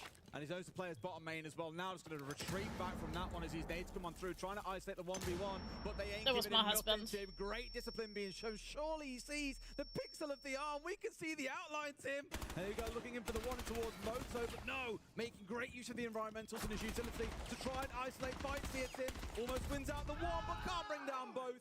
Fantastic response from the other side there when 4 players exploding towards pool table. I thought, oh God, Tim, they're going down Moto. They're full sending it, but Oscar held them up for just long enough on that castle for Skeptic to get into a great spot to shut the whole thing down. Just, you know, another Don't forget, guys, there is a new drop for today until Tuesday, and that is the drop for Dark. Rush comes in, 2v2, we'll fight you 2v2, and they came out on top. Really well done from Heretics to hold on in that one, 1-1, and it does just make us feel like, you know, I said coming into that round, Furia look great on Clubhouse. We know that they can win here. Heretics, they're certainly here to play still. Is this here? Yeah. Oh, Skeptic was shooting at the Goyo just before he gets downed as well. Perfect timing. And honestly, we've said it a few times, and it feels so easy to repeat, but I am genuinely really impressed by Heretics. I can think of so many Tier 2 teams that would have showed up here and been terrified against the former world champions. They wouldn't play the way that Heretics are playing into Furia right now. Let's go. They are taking the fight to them. They are being scared, and that is absolutely wonderful to see. Here, I just worry that Furia have got so many of these ideas in mind, like we saw back in round 1, where they have that other gear they can kick into when it's required. Attackers are heading out to the have like really good shots here. Absolutely spot on. We've got multiple layers of Vulcan canisters there. Yeah! Keep an eye on that second one, it's quite deep. My concern for the second Vulcan canister there is, like, kind of, I guess you activate it from the elbow, maybe, but I don't know if you're already in big trouble by the time that second one's getting shot out. There's not really too much of an option to get it from inside of sight. It could be difficult, especially if CCTV has been breached, which it's going to be immediately. So we'll see how that plays out. But overall, yeah, I like the setup. You know, certainly looking to hold on to Catwalk. Shaving a little bit of fun with some artwork on the wall here as well. Of course, make sure they can definitely get inside with the one on the left, but the other three, this gives you enough of a one-way angle that they'll really struggle to see you here unless they're crouching around that corner and you're already in a losing position there. I think you're seeing why you don't really tend to play mirrors on that wall, though it has been shot out. However, it is the head height halting. That's maybe the key one for you to note here, is they can now use that on the defensive side to shoot and support their player inside of Garage. Oh, damn. See How do you the shoot charge that? being taken off, which is going to slow things down a little bit. I think they'd wanted to try and work in from that jacuzzi wall, but he knows now that he's going to be matched up head-to-head with a few gunfights if he wants to try and take over there. Grubby is inside of Jib. Ooh. Going to take a lot of damage there as he just tries to move through that He rotation. just tagged him, he That just leaves said Oscar hello. and Grubby both low health at the minute.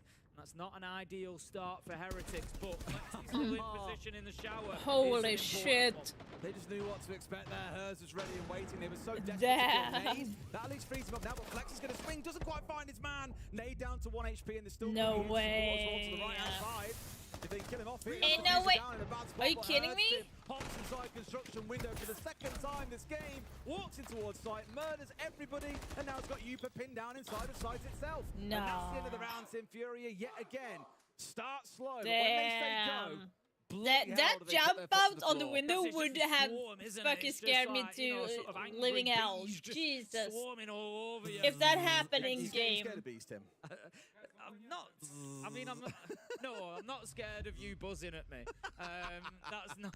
You know, am I carefully cautious around animals or insects that can sting me? I've definitely seen you. Reasonably cautious. I've seen you brick yourself when a wasp or a bee comes around. No, I'm not having that. No, that's slanderous. Others in the UK chat can definitely I'm fairly chill. Story. No. There are other talent members that are concerned about wasps. A story I'll tell you at another time. All right. No, I'm fairly chill around. Can you use it with an anonymous name? What happened? Demo was terrified of it. All right, fair enough. Sorry. Full send for him, Tim. Very good. But yeah, a wonderful round. I said, like, yeah, Hurt's been able to move his feet, but when he did move his feet and bolting through that window, he's already found himself 3 kills. And again, it's that reliance on your team to give you the right information, to tell you when is the appropriate time to go. Excellent stuff yet again. And Heretics, for the second time, I've watched Herds basically running towards site there and just completely overwhelm poor Yupa. That's the second time. Herds is such a good player, like, such a good player. Herds is coming in behind him because he thought the extended hold home protected. And here, I don't think he quite realized just how close Herds really was. 2-1 to Furia. Great start on their attacks here. Back to gym and bedroom we go. Okay then. See Furia can break it down again as well as they did last time. It was very much a problem for Heretics, kind of all over the map, really. There was the challenge into CCTV that we would expect, but then there was pressure immediately through construction. They created a pinch really quickly. Just great stuff from Furia, and they're going to be looking for a little bit more. Interestingly, we do have Yupa on the Clash, though, on Garage Catwalk, so that's a problem that Furia need to figure out. You've completely stole the words out of my mouth there, Tim. I was going to say the Clash is a great way to slow down this aggression from Furia. At the very least, it gives you, air quotes, safe information. Behind a shield, you can see what's coming. You can tell your team, okay, pressure's building up here. There's a player pushing in that way. I've slowed him down for you. Come and help me out. I've been saying all week, the real threat isn't really the Clash. It's the teammates that come around the Clash. And in this case, Tim, KZ is the real danger. Getting rid of Flex, he found the entry. So although it's a delayed trade, it's still a trade, Tim. 4 versus 4 as it's Flexi who gets taken down. The Tubarão is gone, so still level pegging. JV92 is looking, I think he wants to move in through CCTV as we saw last time, but he's just having to wait for the fire. No, unlucky. Straight in, gets the kill onto Grubby. As you say, it's time for Clash to leave, and they will do that. Just going to plant that shield on the cash door so they can kind of continue fighting, but the nade will clear that out. And again, Furia, they just see the problems ahead of them, and they have all the answers. Clash just feels like a turtle without a shell when she loses the shield, doesn't she? Yeah. Just running around with a piddly gun, just like, yeah, I can do this still, it's all good. It's painful to lose that shield as it would have stalled out a lot more time for them, but an excellent break of the extended hold so far by Furia. Now they know they've got this man advantage and half a round to work with. They haven't got to keep on pushing in this direction they don't want to, Tim. They can rotate away, then get back on the roof. They can look over towards Jacuzzi if so desired. They've got that Havana on side, although only 2 pellets left means they get a red ping in there as well, which is not good a little bit more tricky for Heretics. Just getting onto construction window now, and again, all this is about is just Nade cutting down the options for Heretics here. Just, you know, limiting Will Oscar the be ways able that they to do something here that they are not aware of? Sort of Furia starts to lock side? them down inside a site, and that's exactly what we're seeing. Kind of the mobility from Heretics is all gone now. 45 seconds left to go. It's about Furia just getting into positions now to be able to challenge these gunfights. KC, absolute beauty onto Oscar. The trade is there. My God. Doesn't matter. He will likely be left down because they Nicely know that they done. can just flood in, pick up the final man, and Furia really starting to hit the accelerator. Another wonderful example of they can slow things down and then speed things back up. Like, that's most teams. Sounds funny saying it. You struggle with the ones that go fast or the ones that play really slow. Let's listen to We're actually playing very well. Right, we're getting the opening play every fucking round. Right, we're getting the opening pick and we're denying the wall like it's an open crowd play. Guys, see when that happens at ELC. Fucking early loud and continuous for what we want to do. Do we want to play aggressive? Do we want to play game? Do we want G2? Do we want VP? Like, what the fuck do we want to do? Because when we get that opening play, we don't communicate. We're not responding to one another, right? We have to fucking talk, right? What are we going to do when we get that fucking open kill? And that's the most important thing for me right now. Because right now, when we get the open kill, we're not really talking to one another. What is the plan? Right, okay, we're falling back here. What we're doing here, we're hard zoning, that's what we're hard zoning. Like, talk to one another, right? And we'll be fine. We'll be fine. We will be fine. We will be fine. Let's go, guys. Sorry, guys. Look at these last fucking defenses and attack with easy. Within the very thick Scottish accent. Oh, that is DMC, who's the coach of the boys on Heretics. I think his message was pretty loud and clear to me. He did use the whole 45 seconds to basically say, we aren't talking to each other. And they are playing well, Tim. As we said throughout Bank, as we've seen throughout this map, they do start strong. Flex is getting a good number of entries. They're being competitive early on, but the problem is then Furia slow things down. It makes it hard. Who Heretics are then ready to kind of go, okay, now what do we do next? Where do we go? Do we all fall back and stay together? Do we push and go more aggressive here? Furia just kind of let them have their moment in the sun and then go, cool, now we'll step up the heat. And as I was saying before we got into that attack timeout, if you ask teams, do you struggle more with slow teams or fast teams? The most when I've asked that question to them say, we struggle more with teams that can change between the two. They can alter the tempo mid-round. They can go slow, then they can be really fast, and they can slow things down again. You just don't know what to expect. And I think back to Wolves back in EUL, back in the day, they were an excellent team at being silent for half the round, then suddenly inside 10 seconds they've rushed you in, everybody's dead. Mogi was the spearhead for them. It was an absolute nightmare to deal with at the best of times, and I think you're seeing a little bit of that from Furia today, just being very unpredictable, and Heretics are struggling. They've lost 3 defenses now, and that is not a good start to Clubhouse, I'm afraid. No, it's not ideal. The last place that you want to be on Clubhouse with Furia attacking in the first half is behind, because they've got that defense to go on to in the second, and they are going to be so difficult for Heretics to break down. I think part of the problem there as well, you know, as you say, DMC saying, you know, we're not talking, we're not communicating. As the desk have said throughout the day today, Heretics are. By the way, if we go into having like communication down, you're starting both matches are not on at the same time, I would be jumping into the game and show a couple of things that I saw them using during the tournament, like certain angles, matrix, stuff like that. I will show you what I have seen so far during the tournament. That might not be like so that tells me commonly known. These all that information that's being missed if they're not communicating. See the spot here where they've got themselves the entry once more. It's the Habana that falls down, and a lovely vault level hole to have to go and jump through here for the side of Furia.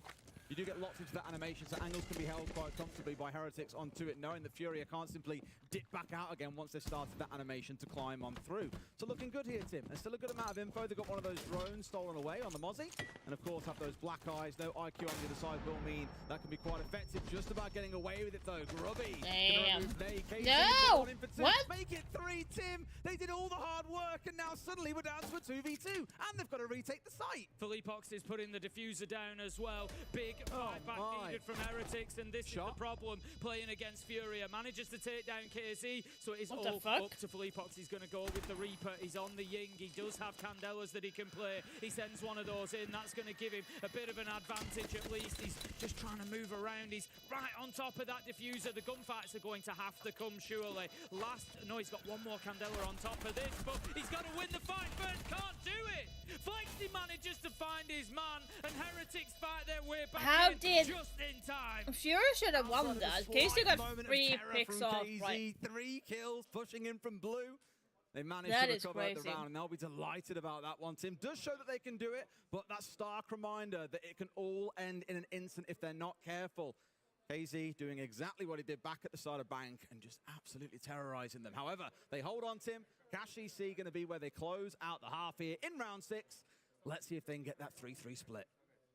It'd be a real turnaround for Heretics, to be fair, with the way that Furia are played.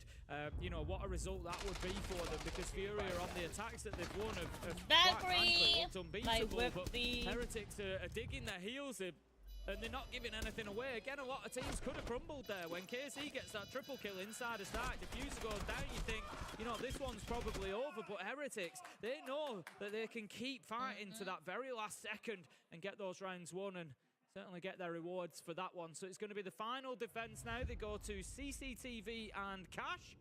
And let's just have a look at the setup they've got. They've got the mirror again.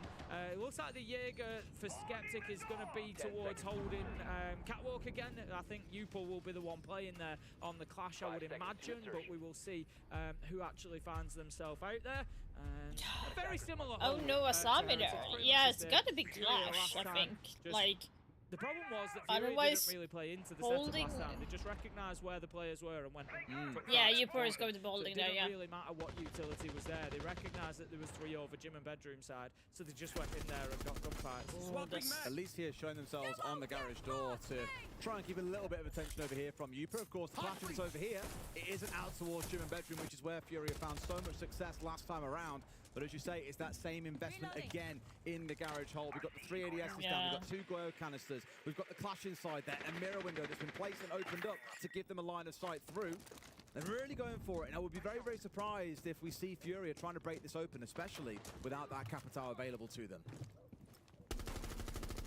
Is he going to be opening stock door? That's going to prevent too much rotation or any sort of working lounge as well, something that Heretics need to be aware of. You always like to have somebody underneath here or able to get underneath if possible for this sort of a defense.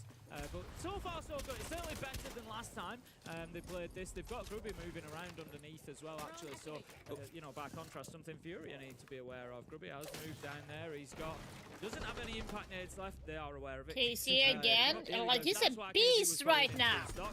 He's just looking, KC, at the minute, put himself in those difficult positions, isn't he? He wants to be the one that's going in there and just really asking questions of Heretics. Ooh, they're forcing all the utility here as well, because there's now an air jab between Upor.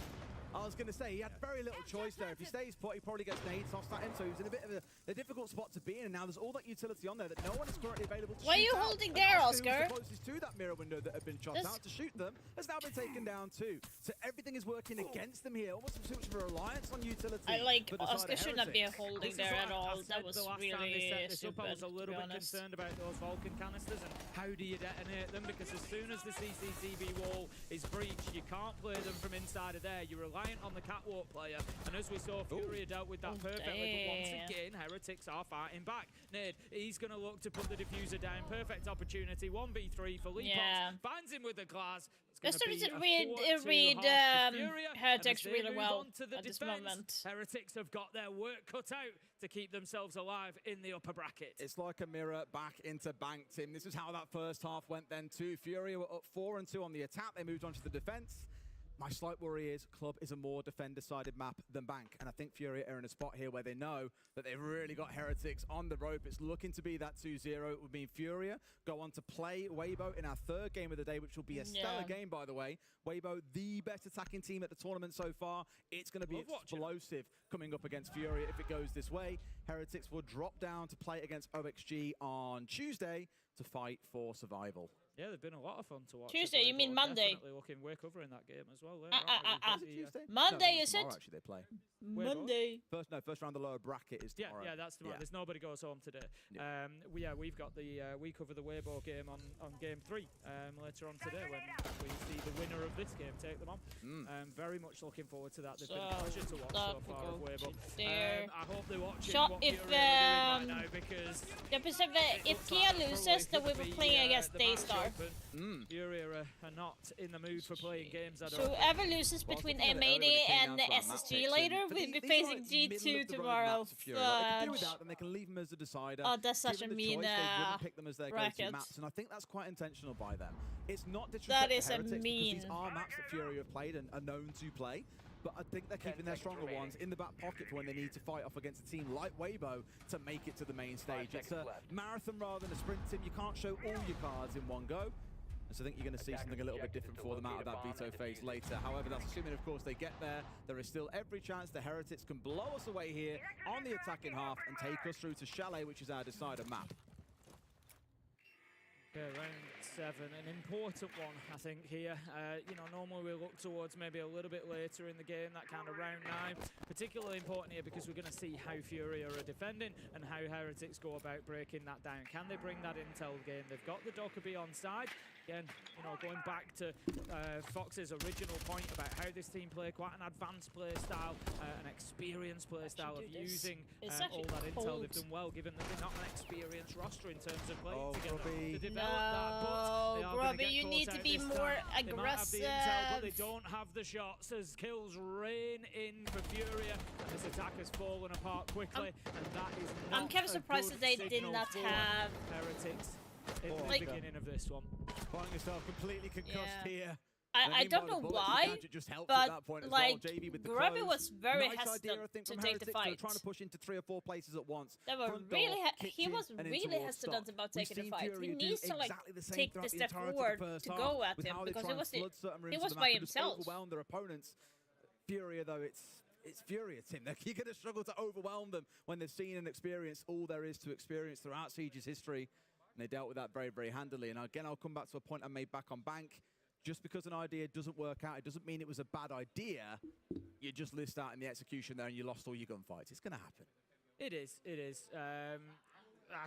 Yeah, I'm a little bit concerned now. I think Furia probably, you know, have a real opportunity to just run away with this one. And yeah, I think that's what's going to happen.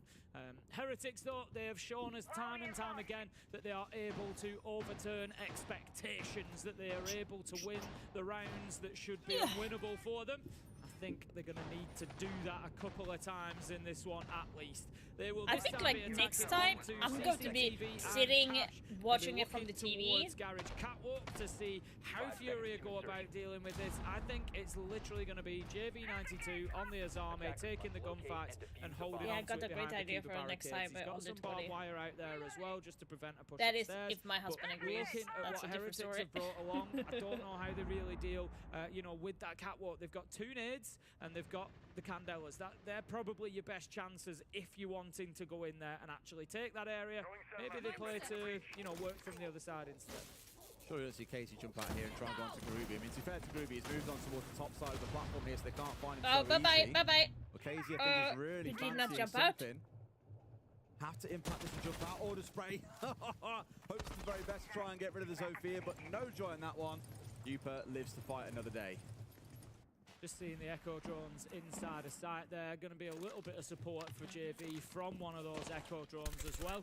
I think, you know, maybe obviously a thought always towards denial of a plant towards the end of the round, but also a good counter should that Monty be brought along. It's a good opportunity to get the shield break or any others trying to bully JV up on the catwalk. He's just deploying those keeper barricades slowly and keeping himself mobile to challenge onto door, but the first clash is likely to come around this main door, I think, although we hear the Candelas pushing in, the flashes come along with it. It's pressure towards JV92 is the aim. Are they able to get the kill? No, this is what I said. I just didn't feel that they had enough utility to push him out of there. We know that JV is fantastic. Furia is going to win this, like they are dominating on this map, so Heretics is going to be facing Oxygen. Manages to get Grubby. It's a flawless round.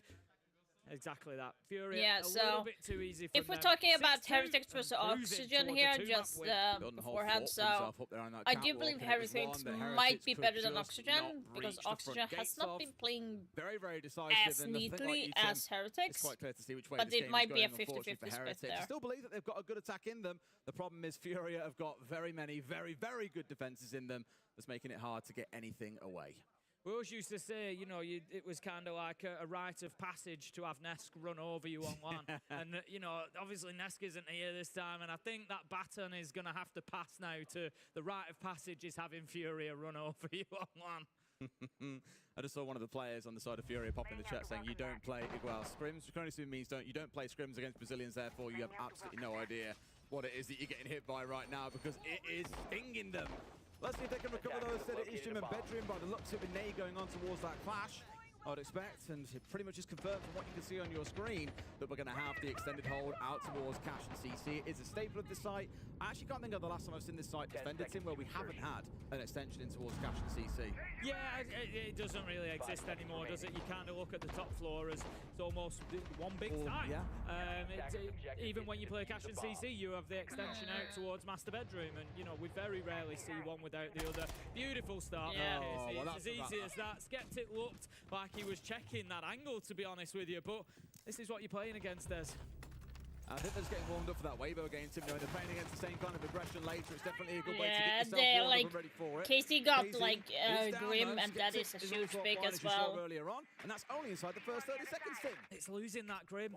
You don't get to, we say it all the time, you don't get to choose your opening pick. If you did get to choose, you'd have one of the hard breaches or you'd have the Grim. Grim being the one. Heretics have used Grim more than anybody else at this tournament, and so taking him away, that's going to remove a lot of their intel and a lot of their ability to opportunity spot and prevent you moving back into space that they've claimed. So Furia, it's a great start for them. It is. It's absolutely wonderful. You know, as an operator, Grim, I've already spoken about the second highest picks at the tournament so far with a fantastic attacking win rate. Isn't quite the same something like a Dockerbee in terms of how it works out, but of course it should flood a room and prevent defenders moving into it. If they stay there, they're dead to rights because you have a constant real-time ping on where they are inside of that space. With 5 of those to drop down, it's fair to say Grim can take over a good chunk of anywhere. Yeah, they have Clash as well. Yeah, Furia is going to win this. Like if Furia loses this, either with trolling or like Heretics was really well. But we've got 2 players from Furia now holding up inside a construction, Tim. They've fallen back from the first defense point. They're at the second, and they've still got the site. Yeah, they're making it very difficult for Oscar to be able to move forward here. Keeper barricades continue to be deployed by Hertz. He has taken quite a lot of damage though, so that is one concern for Furia at least. Nade goes in, forces the player away from spot behind bed. It's Philippox manages to get away with it, and they get very little done there on the back of it. It was a great nade from Heretics, but Furia again just showing great movement. Oh, nice! Grubby getting rid of at least Hertz on the flank. That could have been disastrous because there were 2 players on that balcony, him and Yupa. If Hertz gets out there with a great pre-fire, could potentially have killed 2 and ended this game here and now, but he has been dealt with. Now we've got a 3 versus 3. Flexi joining for the attack as well, as you can see, in towards construction. So the next hurdle has been removed. Now you've got a clash on site. Yupa has taken a lot of damage there on the window from an aggressive Philippox who was holding that angle with the frost. They know that the push is coming into logistics. JV does get Flexi. Grubby, however, finds one of his own onto Nade. That's the clash gone. JV taking a lot of damage. Him and Philippox have been forced right back now. I take that back. What the fuck? 15 seconds left to go. Yupo just trying to bait out a little bit of movement with that attempt at a plant, but it doesn't work. Grubby gets 1. Can he make it 4 for the round? Needs to get rid of the 1 here as well. No. Philippox. It's that man again. We spoke about him a lot today. You can ban him out. Furious playing well. But yeah, like I said, it kind of shows that Heretics is a T2 team that skipped like 1 full series level and went into Pro League. They are holding really well for being a T2 team. They would definitely be, after SI, they would definitely move up to a Challenger League after this. And we might see them in Pro League if they continue the way they are doing, because they are playing really well. I'm like surprised how well they're playing. So like, good job Heretics on picking up the team. Like, nicely done.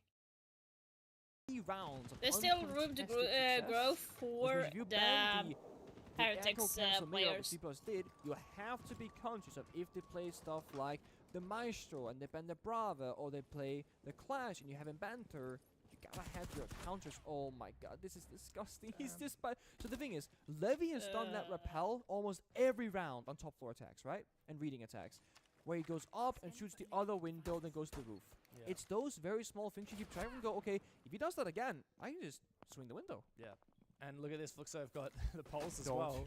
Oh, Nitro, that's a play. Nice idea. It didn't quite land because it got caught on that AC unit. That's where I feel like it's a little bit too much for my liking, right? I'm gonna be that guy. Well, you got the 5v4, and pulse C4 beneath is a huge win condition. Spinning a C4 for a kill like this, where you're already in a really good lead, taking on the IQ is not that much more, right? But you lose your whole win con of the pulse C4 now. So now Bullet is so scared of that pulse from swinging outside. That is true. Dots can just sit inside of sight pretty safely and continue scanning. He'll also see if someone tries to lurk from down below, which is exactly what he just checked there, looking at the brown stairs. I actually really like Pulse on Cafe here. Yeah. I don't often think about bringing the Pulse on this bomb site, but really versatile. And Falls is going to die. There's someone underneath the new hatch. And Dots just swings outside for 2. He was sitting there for such a long time on his cardiac sensor. It's Niers in a 1v5, and he'll only find a consolation frag. Fluxo W7M lock in the 4-2 split on their defense, and they have built this momentum. They are locking D+ out of the game. I see the vision now from Dots on Pulse. He spent the C4 early so that he can't die with it in pocket because he goes for a run out, right? And he gets 2 kills outside, 1 on white stairs. It's one of those. Can't die with a C4 in pocket if you just throw it and pop it as well before you die. Yeah. It's funny how you can play something as simple as a pulse in 1,000 ways. Like Canadian OG pulse player would have never made that play. No. And the thing is, there's rounds where Dots' play is the perfect one, and then there's rounds where it's the wrong one, right? I also got to give some credit to Dots. He's the one player that we don't talk about very much on Fluxo W7M. He just kind of flies under the radar. Well, he's your Kaid, he's your guy on site doing nothing, and then, he has to 1v4 because the way that W7M play is they usually win rounds really convincingly or lose rounds really convincingly. Yeah, he's either 1v5 or 5v1. Exactly. So he never gets to see anyone, and his stats are pretty horrific because of it. He's like by far typically the worst stat player on this team. But he's always on the pitch roll, so that's kind of why.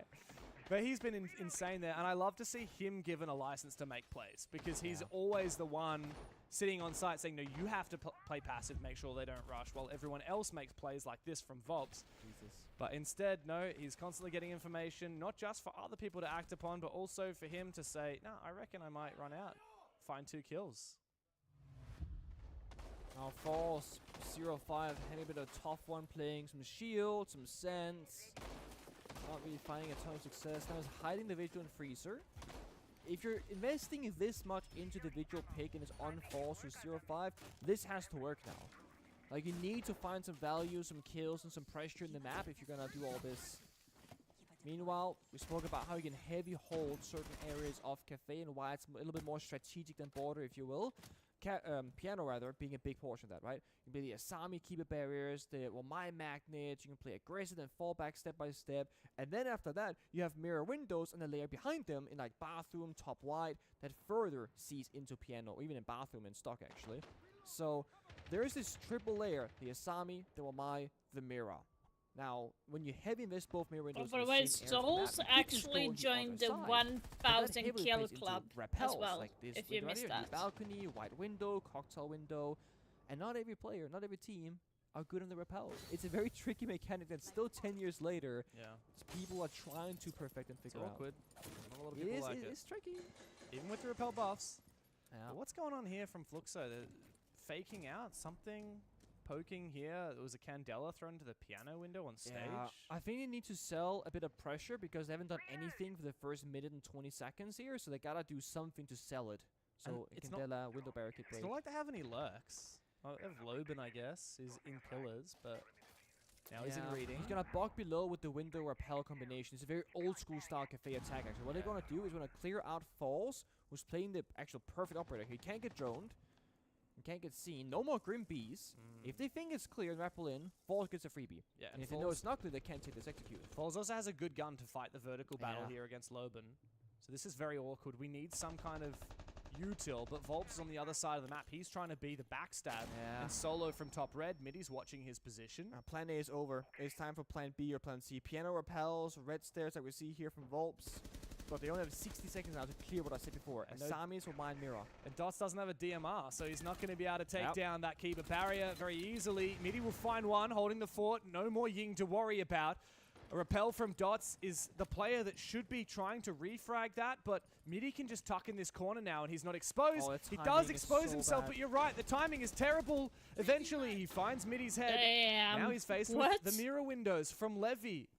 And D+ can continue to hold on to the next layer of this defense. It's ironic that the Asami barrier gets the attacker a kill due to that protection that it brings. A jump out, very risky. It doesn't pay off. He dies before getting the kill to the Claymore. So low HP for Dodez though, and Bullet lashes out to find his in Piano. It's still winnable here. Falls is under the pump. He's yet to find a kill in the 6 rounds we played so far, and he's about to fight a very low HP Dodez. He gets crossfired. Damn. Bullet has to 1v3, and Loban shuts him out of it. Nicely done, W7M. They continue their momentum. They will fight tooth and nail until they find FaZe in the next match. W7M are holding no prisoners. They're giving no quarter, and D+ need to take a tactical timeout. I need to do that. You don't have fast rush on the kitchen boss, right? They're gonna play progression from the top, 100%. With the sense and pop. So with the Fuchs get rid of the Goyo from the top, and they push the VIP first every round. They don't play bakery. They only they clear the top row and play the bakery. And Azami is open. If you want to play Azami to get rid of the round bird, you can. And if you play third row again, you can. If they, I'm gonna 100% sure they're gonna throw the nade from the Hoppel Esso. So if you want to play the cocktail, just push forward to the long table. There's no on the skyline. Okay, you can easily touch it.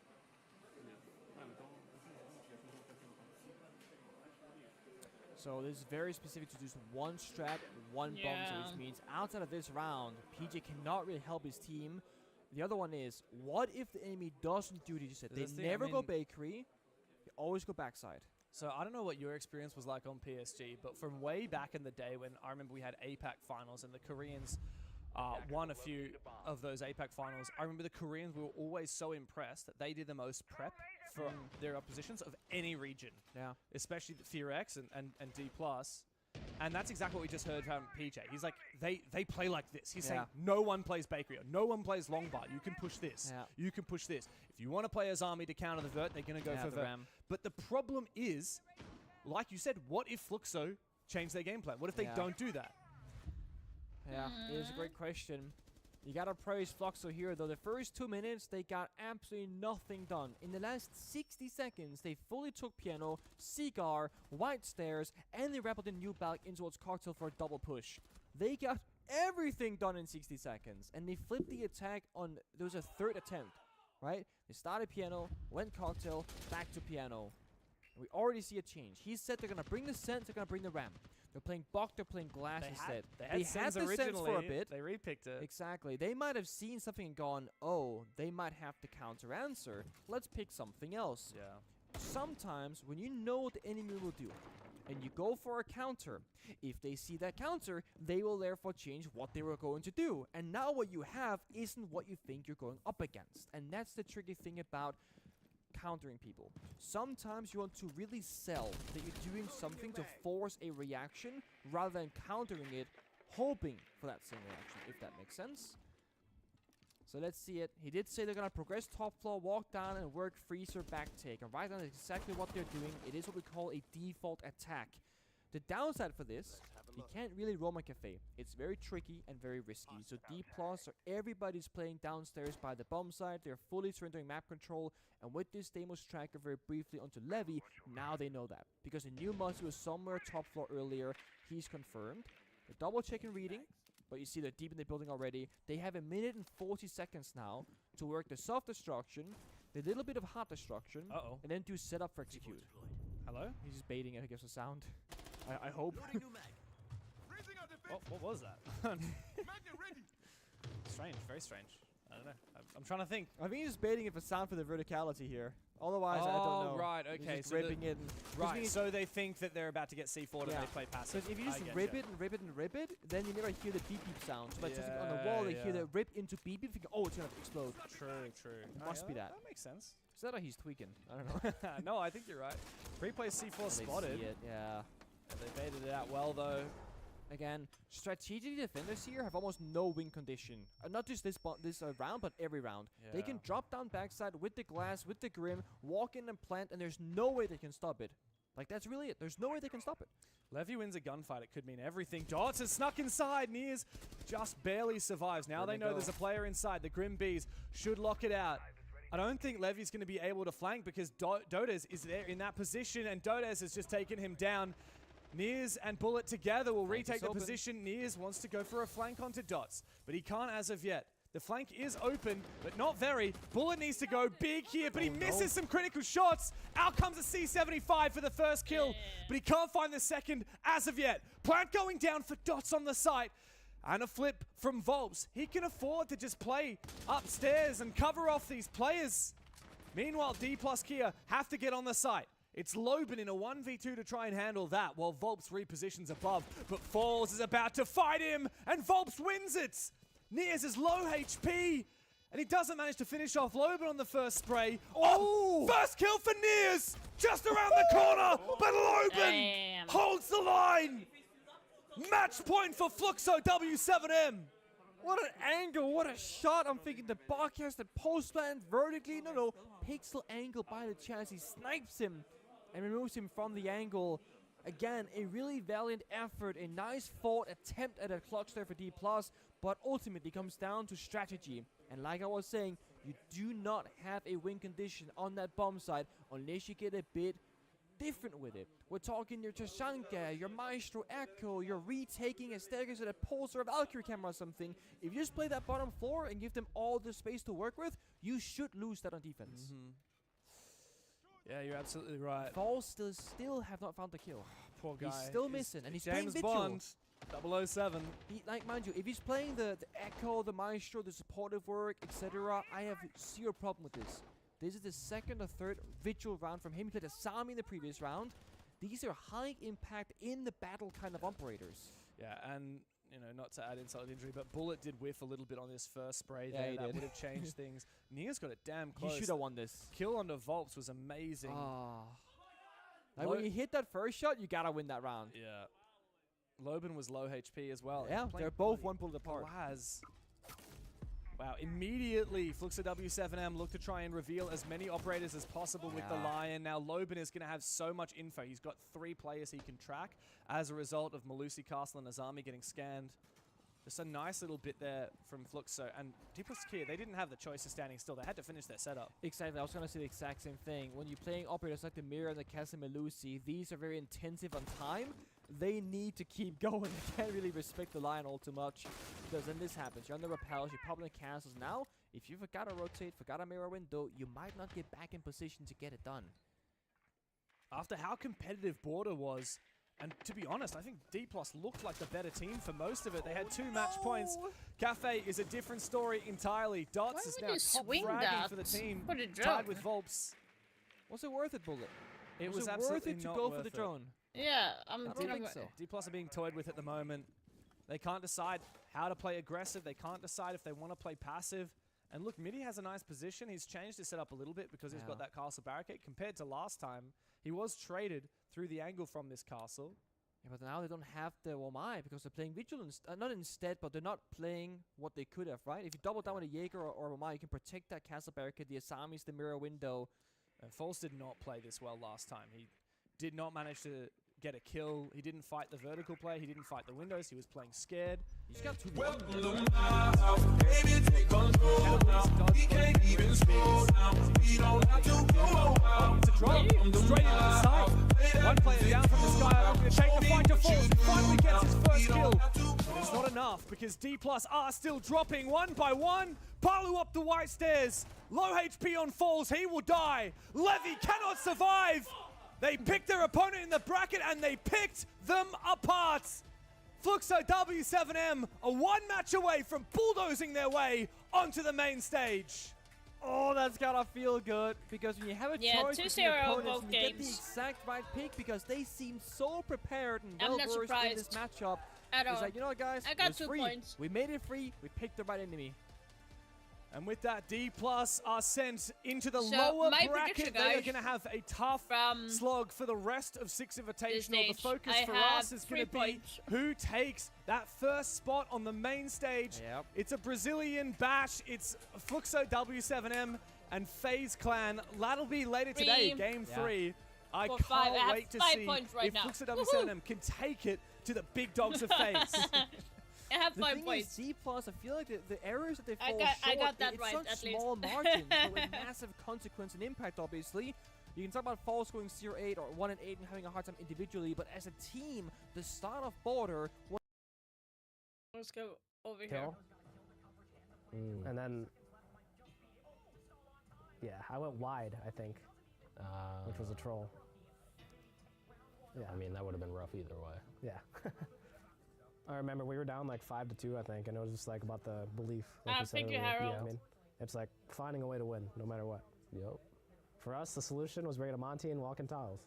And it's down to Ashen and Folks to try and keep them off of map and series point. It's Lagonis for one. It's a 1 versus 1, and Ashen, I said he needed to pop up, but he does.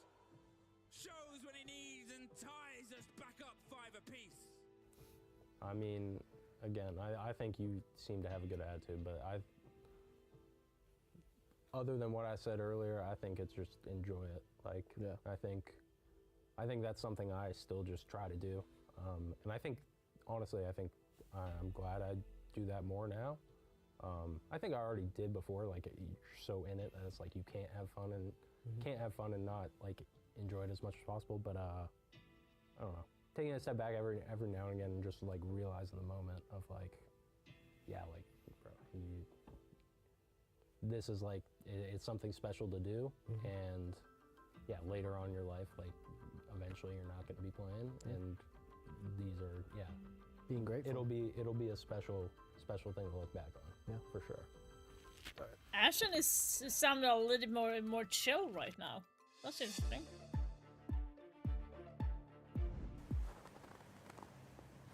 Okay, so the next game, guys, that is up for grabs is going to be SSG versus Amadia. That is going to... Like, here's the thing. There's 2 fucking games that I do want to watch that is starting at the same time, and it's so annoying. We have Amadia versus SSG. Then we have Shopify Rebellion versus Falcons. And I want to watch both. But like, if I have to choose, I might have to go with Shopify Rebellion versus Falcons. I feel like it's going to be way more fun. So we have 5 minutes. So let's do this. We can.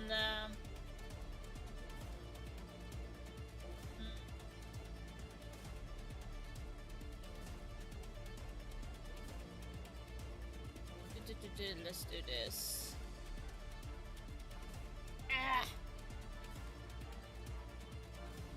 When was the last time they faced each other, to be honest?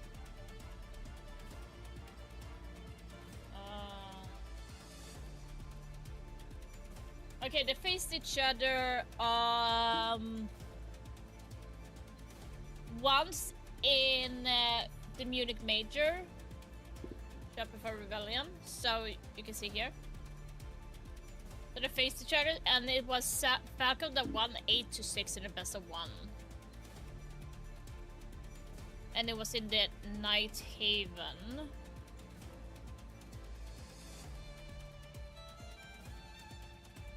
That Falcon won. So it was interesting to say the least. So the ban was like Ace, Hibana. They went for the hard breach for Falcons. They banned the hard breach. Then on defense, they went for just anti and didn't like reach operators. While as Shopify, they went for a little bit different. So they went for deny as well, but mirror instead for clash. Then here they went only for Fortnite, but left Capitao and took Capitao. I think it's going to be a way different ban. So I might think that Shopify might be up to ban obviously Fortnite, but it's going to be maybe like a Grim ban or a shield ban in here as well. And on defense, it would probably be the same ban. Maybe if anything, they would change to up to ban Asami. And for Falcons, I think they are less afraid to. I don't think they're going to do a full-on breach ban and in general. So here again, I think it's going to be like maybe a shield up, and then you have obviously maybe a Ying ban. How do they play? What did they ban here, for example? Yeah, so see here, like it might be like an Asami ban.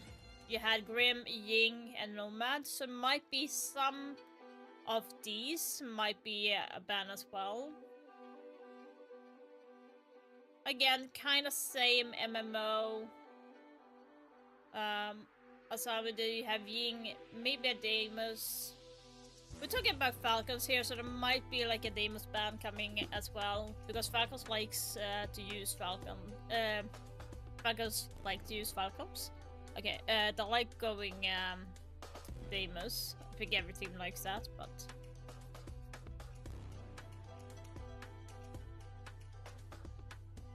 it's going to be interesting. We're ahead of scheduling as well by 1 hour for 7 minutes. That's how fast the game has been. 2-0. So that is how fast it's been. But yeah, and SSG, for example, and Emid, well, you can see like they're facing each other often. And it's been more or less 50-50.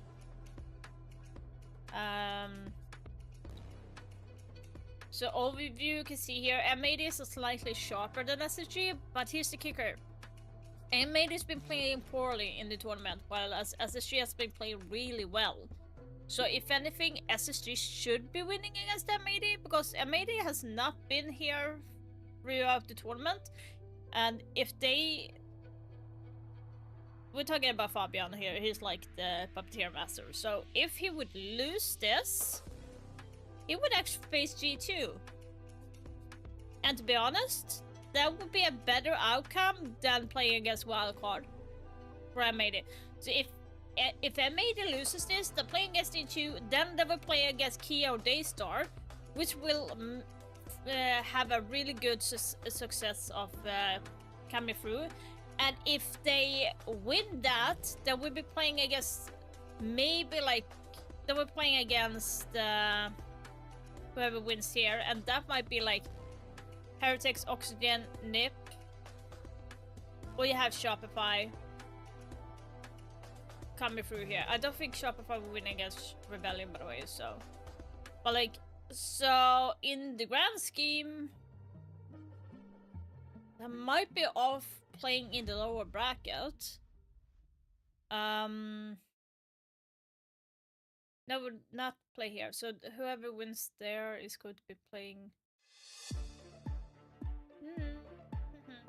Yeah, maybe not. You just saw in the content piece are playing in the next match, Ashen versus M80 on the B stream. We have Canadian with Shopify Rebellion playing against Falcons here on the A stream. Very NA dominated, I feel like, so I'm glad to have my two EU analysts with me today. We're surrounded everywhere by Americans. Yeah. What's going on? Lots of Americans. I mean, do you know what? We've got to give it to them, haven't we? Americans are playing very good Siege at the minute. Obviously, current major champions, all of them in the upper bracket. It's not going too badly for them. For now. Hurt you to say that? Or? It did. I've said that for gritted teeth. Yeah, no, I very much understand it. We have to go for Falcons and Shopify Rebellion here on the A stream, though. We'll talk about both these rosters. Shopify Rebellion amongst the chaos inside of that group. A very nice second finish for them in the matchup there. When we look at Falcons on the other end as well, you know, chaos, I feel like, for them as well. Maybe not so much the group stage they would have hoped This is for, going to be interesting match because this is between I feel like Shaiko they're and still the favorites, Spoit. but Chaos eventually as well. for both Like, teams, actually. it's Both going teams to be a good actually game. won two matches, but also dropped 2 maps. You know, if we look at these rosters, they were expected to be super teams, Jack, and I think they kind of failed in that group stage to come in with full confidence and top the charts. Yeah, I think it was kind of, I would say, inconsistent for both, but I keep referencing this. Where you want your inconsistencies to come through is the group stage. We've now closed the door on the group stage. The group stage almost, in a way, doesn't matter because it's all about the bracket. It was a warm-up stage. It was a warm-up stage. Both of these teams got themselves into the upper bracket. That's where they want to be because they get an extra life, and therefore, when they get that extra life, they can now level themselves up in terms of performance, and this is where you want to be playing your best Siege. Yeah, we see these two teams at international events all the time. The last time they faced off was in Munich, an 8-6 for Falcons back then. So given that they're so competitive, both of them, I want to know what would be the key to win the match today? I mean, if you think of the two teams together, obviously there is 2 names. 2 guys that were supposed to be goats of Siege, and that is Shaiko and Spoit. If you think of them, different generations, yes, but you could see them as some of the best, if not the best fraggers in the world at a certain point in history, in Siege history. There's one thing though, Shaiko, right now, second-rated player in the tournament, incredible EPS, incredible entry. He's living up to expectations. It's his event, he's supposed to win SI finally, and he wants to do this in Paris. Jack, when I look at Spoit, I'm still missing the mark. Yeah, 68th rated player. And I mean, we asked for the roles, so those roles came from Shopify Rebellion saying that he's flex/entry. And what we're seeing inside of this tournament is actually he's a lot more flex than he is entry. You think of who are the operators that the entries are playing really at this event? Grim, Deimos. And Deimos. They're the 2 for me. Now, Spoit hasn't played a single round on either of them. Look at his top attackers. Ace, Breacher. Striker, sure, you can play Striker as an entry. Gridlock, Flank Denier. 3 rounds on Glaz. Glaz is in his top operators played, top attackers played. It doesn't make sense for me. So for me, what I want to see is I want to see Spoit really lean into this flex role and be better at it because he's currently being outperformed statistically by Canadian, which you wouldn't expect inside of this team or that environment, or he needs a shift in roles onto the entry. Yeah, I think that's my theory, is that I think that Spoit has been missing the mark multiple events now. And I think the main thing is not about Spoit's level. I think it's always been there. I think the skill is very much there. The main thing is he's not in the right roles because Canadians' IGL style needs utility-based operators. That's why you see Glass, that's why you see Capitao, because they need utility. It's not frag heavy. If they had a Brazilian IGL, I think Spoit would be in a fragger role on top of MB. And that would be a very different scenario. If we look at these 2 rosters, in fact, I might look at 2 of the most accomplished IGLs in the world. You have Canadian on one side and Likefak on the other. One is from a former generations and has been very accomplished. The other has taken over and is now probably the favorite. And both of these guys actually won events when they were young, you know. On the side here, Likefak, he was 19 when he won his first event, 20 for Canadian. It's just now a big battle for 2 IGL titans that will face each other with very different eyes and vision for the game. And I actually think Likefak has a really good way of doing it with his team as well. Obviously, maybe this is a little bit of EU bias coming out for me, but the fact that he has a Solotov and a Shaiko, he's got the same problem that Canadian has with a Spoit and an Ambi, but he manages to get the best out of both of them, and they set their teams up accordingly. I want to have a look at the map feature very soon as well, because as we saw in Munich, it was really close between these 2 teams. I hope it's not that sleepy in the server. Why is up with everybody yawning today? I mean, is this too early for gamer hours, Maybe. like 1 p.m.? Everyone had a day off yesterday. Yeah, so as a reminder, also, some of the teams have played late matches going into groups and going into playoffs. The chances, the rhythm changes. I mean, to make it worse, if you win this best of 3, you have a whole nother series to play later today, and that is for spot on main stage. So pressure is on. That's why these maps could be so important inside of the series as well. To take a look at the Veto, Falcons will be starting out with their own map pick, and it seems like we'll be heading to a consult. I'm not surprised about this. If they got the opportunity to pick Consulate, that was a trap set up by Shopify Rebellion. My story for this is that Shopify Rebellion, it used to be a permaban. They banned it, in fact, 20 times in the last 6 months. They only played it once, and it was against Team Cruelty, which really, it feels to me that it was just a thing to say, hey, we can still play that map. Yeah. So it makes sense for them to go and pick that one. Yeah, I think so. I think, you know, obviously for Likefak, he's going to have to wipe out away because he doesn't necessarily know what's coming. And speaking of not knowing what's coming, we're seeing Shopify Rebellion picking into Fortress now. Another NA team. We've not seen them play this map yet, but what we can reference is how strong North America as a region are on Fortress. They've played it 6 times. as a region, they've won it 5. The only team to lose it was OXG, and even then, OXG played it a lot through the qualifiers. So I'm reasonably confident right now in saying that North American currently has the best Fortress, so I'm expecting big things from Shopify. I like the ambition from Falcons, by the way. They picked attack on Fortress, which right now is not really favoring them. It is still a weaker side on that new map. And then all the way to the Decider, Nighthaven Labs, I will say this. I've seen Shopify Rebellion win versus G2, win versus FaZe on that map. Yeah. They absolutely love it. But on the other side, Falcons have a 7-1 record on it. In fact, they should have had a perfect record if it was not for the Grand Finals. Remember that. They lost 8-7 against M80 on that map during the Grand Finals in Munich. They absolutely love the map. If it goes to a Decider, I'm so excited because we will see a big clash of titans.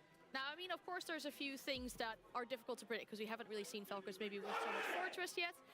We know it's very strong for the likes of NA. We know so much about Nighthaven Labs as well. Does that give us any idea of who might have won the map veto here? I am not entirely sure. Because I think it's 50-50. I think it's 50-50. I'm not entirely convinced by Falcons Fortress, but I think when they lost Fortress, they put out a display that maybe wasn't up to scratch of the Falcons that we deserve. We obviously don't necessarily know what's coming from Shopify on that map. I would say that's the big question mark for me. I think the other two maps, it sets it up very nicely for a 50-50. At the same time, Shopify Rebellion, we don't know what's coming on Consulate, and that's a big trap as well, right? They could have prepared it for 6 Invitational. After all, it is the main event of their year. They want to come here with new strategies and new maps. So now is the moment in playoffs to try and show that. It might be a trap, it might not be. The only way to settle this is to watch the game. And then one more question before we do introduce our casters. Do you think we compare the front line versus the back line, kind of, inside of this matchup? Who has more pressure? Is it the front line, the Spoit, the Shaiko that need to perform? Is it the IGLs that need to come up with ideas on how to tackle things? I think we have a very different balance of power right now. Because if I look at the two rosters, I have a younger IGL that has a younger vision for the game and that has better fraggers on the side. If I look at Shopify Rebellion, I have an older IGL with fraggers that are struggling. So if I look on paper right now, I feel like the pressure is more on the front line because the fraggers are the one that have the biggest disparity in power between the two teams. And I think coming back to that, there is ultimately one fragger that we're looking at. We've already referenced him in Spoit, that needs to be the one that's stepping up. When you've got a team where Canadian, you're never expecting Canadian to put up numbers as an IGL on a roster, but the 4 guys around him, what that means is they can't have a bad event. Spoit is currently having a bad event, so he's the one that needs to step up. He will need to step it up, though, if they want to come out victorious and have a chance to remain inside this upper bracket. The match is ready to start. Guess what? We're joined by more NA folks. It's Era and Jesse. Take it away. Thank you so very, very much. 2 huge organizations with lots of pressure and high expectations on their shoulders and some incredibly legendary players. And yet, Jesse, success, while it's been there for both of these teams, has not come as easily as we might have expected. The dominance from both the Falcons and the Rebellion hasn't quite materialized yet. Well, guess what? We're in the upper bracket. Is this where these teams start to build towards a grand finals thank you so much for the follow. I think so, Parker. This is where everything comes together at the 6th Invitational. There's no denying I don't know the why. group stage was rocky for Shopify Rebellion and the Falcons, but that is okay. Through the last 3 years, every single team that has lifted the hammer has started their playoff run with a loss. Part of becoming an SI champion is learning along the way. It's about making mistakes and growing as a team. Given that stat I mentioned, the superstitious fans amongst our viewers might be hoping for a loss for their favorite team in this game, but the lower bracket is terrifying, and even though it's given success to many teams over the last couple of years, it has taken away far more tournament runs than it has delivered champions. So both Falcons and Shopify Rebellions are hoping to avoid such a fate. We begin on Consulate, and frankly, one of these map pools that Shopify Rebellion have either created the greatest fumble of all time or have really been putting in some work and have brought a sneaky map veto to the series versus Falcons. And I give a little bit of credit to the 2-time world champion and Super. I think they've been cooking, Parker. Consulate and Fortress, our first 2 maps. Only 1 play across both maps from Shopify Rebellion since the season began. This is dangerous for the Europeans. Yeah, but I mean, as the Des pointed out, sometimes you save it all for the biggest moments and hard pressed to find a bigger moment than the beginning of this run. Again, I guess a bigger moment would be playing on main stage, maybe something for that pivotal best of 5, should you make it to the grand finals, of course. But with these teams being in the upper bracket, they know that they cannot go down to play up against teams like G2, D+, Daystar, Heretics, OXG, and Ninjas in Pajamas. Yes, those teams are in the lower bracket for a reason, and that reason is because they just simply weren't good enough. But you still have to be concerned with them, especially with the consistency issues that these two teams have had. It's about managing expectations, and if you are a fan of these teams, your expectation is that you will win. We can only have one winner, so which one comes out on top? Wow, the desk likes to highlight kind of the star players on both these teams. Shaiko and Spoit will be going head-to-head in this series. Two teams, two players that I know the community is excited to see popping off, but they've had very different journeys. Obviously, Spoit has not performed to the level that we have come to expect from him at the 6th Invitational. Meanwhile, Shaiko, you heard Leo say it on the desk, second highest rated player at this event. And it's very close. It's less than a single point on the EPS ratings to that first place spot. So Shaiko has been playing very well for the Falcons so far. He opens things up on the Flores and actually is holding the diffuser for this top floor execute on Consulate. So it'll be very interesting to see if he does stick that. A CEO plant with the cap tower does look doable, but we've also got pressure towards the admin side now coming in from the Falcons. Solotov will be making trees, so yeah, he'll be the first one to come to blows, but Shaiko, the man on the screen. Okay, so Mira and Kaid from the Falcon side, not surprised that they have Blitz and Ying, so kinda right on my prediction on what they are going to be banning, so. He will likely hit it in this series. First kill is going to go to Solotov. Down goes Rexen seconds after you saw him open up that panel towards the bomb site. And already Falcons have an early pick.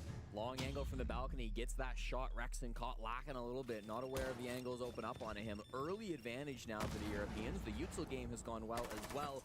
Puts a lot of pressure on young guys. Why like is it saying Ruby? Make an aggressive play to try to get this camp KC, what?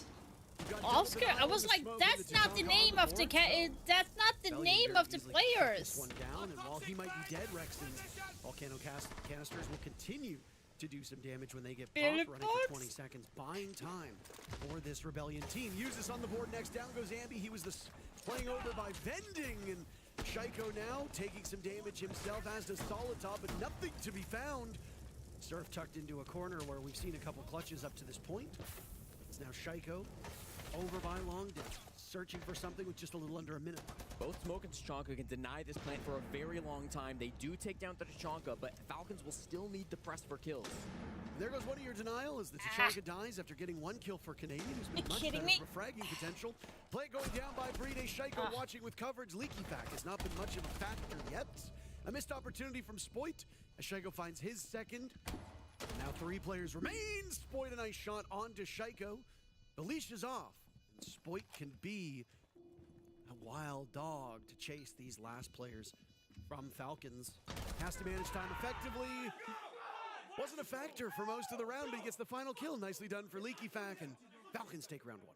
Yeah, and a really good round, I think, coming out from Falcons. They obviously come through with a couple of early picks, a couple of players not maybe watching the right directions, getting caught through windows, getting caught from that admin position as well. Once it's in that 2-man lead, it's really tough for Shopify Rebellion to walk away with a win con. They have to juggle keeping their guns up to keep their players alive while also juggling the plant denial. Canadian did his best there. I thought he and Surf, the support players in Shopify Rebellion, were their brightest stars, but in the end, there was just too much pressure.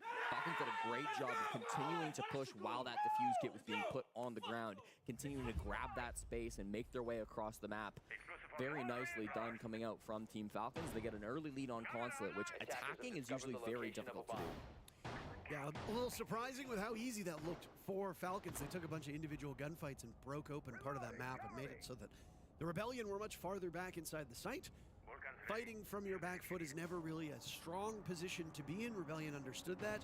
But again, if what the desk says is to be believed, and I believe it, because why wouldn't I? This might be a rough go for Rebellion. I do like the next 2 maps for them, though. Yep. I do like that we go to Fortress. North America has come in prepared on Fortress, and they have put the entire world on notice. And then Nighthaven Labs might be one of the statistical best maps for this Rebellion team. We've seen the Falcons play it a few times, Jesse, but dare I say it, not against particularly tough opposition so far. Sure. Hard to glean whether or not that will ultimately be a good map for Falcons, or if SR will have a very decided upper hand.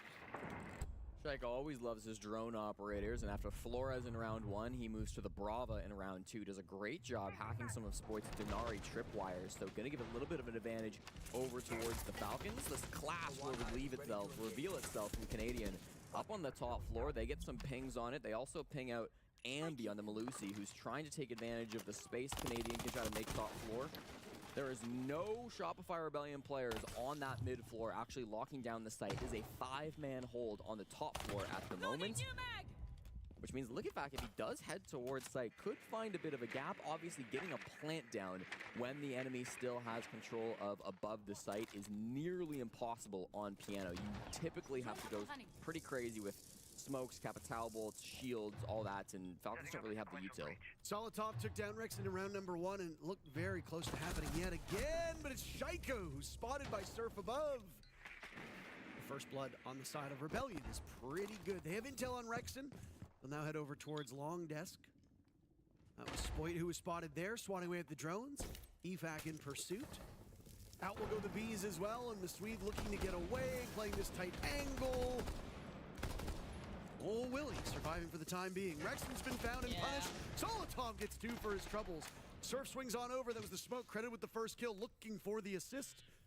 Unless Rexon can be retrieved, that's an advantage for the Birds. Nice job by Ambi, though. Gets things back closer to even. Still 3-on-3. The down's finished, and Ambi gets another one. So Shopify Rebellion steal the man count advantage. The Malusi of Ambi from inside CEO, peeking around this reinforcement, finding those frags, putting his team in a really nice spot. Now you get in an awkward position if you're Falcons. Do you commit to trying clearing this top floor up against the Clash, up against Ambi, who's been incredible this round, or do you just go to hit the site? I do not think they can get a plant down, Parker, so I feel like they have to clear top, but that's not easy either. Yeah, things fell away in a hurry. Ambi gets a very streaky set of kills throughout much of this event, and well, he's shown up to match up against these fraggers. The front line, as they were called by the desk. Usis and Liquefact now will walk on in, but Canadian will give these calls. Tucked into the corner, Usis will look for a relatively default plant spot. EFAC with 1, Ambi with 3 kills. Wow. And it's the Goyo of Canadian that will actually get the job done, as that fire is too much for the Brit. Wow, he's be cleaning up in the background. Between these two. Really cool Goyo canister. The edge of it just barely enough to stop that plant, so really nicely placed coming out from Shopify Rebellion. Smart to move Troy back down onto that bomb site. He was going up and down those yellow stairs throughout the entire round, Parker. Started up top, dealt with the roamers a little bit. When Shaiko was lurking in sight, Canadian came back down, as you can see on your screen here in the replay. Then Canadian moves back up to the top floor to try to assist Ambi to get a couple of these really high-impact kills, like this one right here. Bit of information being fed by Canadian, and then right at the end, Canadian goes back down to make sure they have somebody on site. They cannot just let Usis sneak that alone. Falcons, I think, did the best they could, splitting up, 1 up above, 1 down on the ground floor, but in the end, Shopify Rebellion are just too good. So, nice little tied game, 1 apiece. I think we're in for It'll be interesting to see how this game. I did put Falcons to win this match, actually, so I'm hoping that my prediction will be right. Did not watch, obviously, spoilers inbound. Furia and Heretics did battle, and it was a relatively fast 2-0 for the Brazilian squad, 7-4, 7-2. And now Team Heretics goes down to the lower bracket to square off against OXG. Tomorrow, you and I will actually be casting that game. Yes. And then D plus Kia, the APAC team comprised entirely of Brazilians, did not have the greatest outing against their former counterparts. Though map number 1 was pretty close, Fluxo W7M taking map 1-8-7, but then a blowout, 7-2 for the former Montreal Major champs. And now Fluxo W7M will square off against another Brazilian team in FaZe Clan later today. Furia and Weibo will be a fascinating matchup. That'll be going live shortly. The winner of this game will be in action yet again against Team Secret. So a long match here and a quick match after that means you might be right back in action against a terrific team. Ambi will start things off as Solotov dies. Ambi now at 4 kills, 3 of them, all in the previous round, and the youngster is showing up really strong. Spoit and him will now look for the double swing over by Vendings. There goes Liquefact. There was nowhere for the Dokkaebi to go, and this round has already fallen by the wayside for Falcons. Boy's got some history at the top of Spiral, one of his cleanest aces that he's had in pro play last year at SI, coming from that very spot, so knows exactly what needs to be done to make those plays happen. Canadian on that pulse, able to give a lot of good information, of course, with all the intel that SR have. They've been really clean at spotting these players on Falcons early, once again giving themselves a massive man advantage, in part due to the heroics of Ambi. So very clean start from the entry duo of Shopify Rebellion.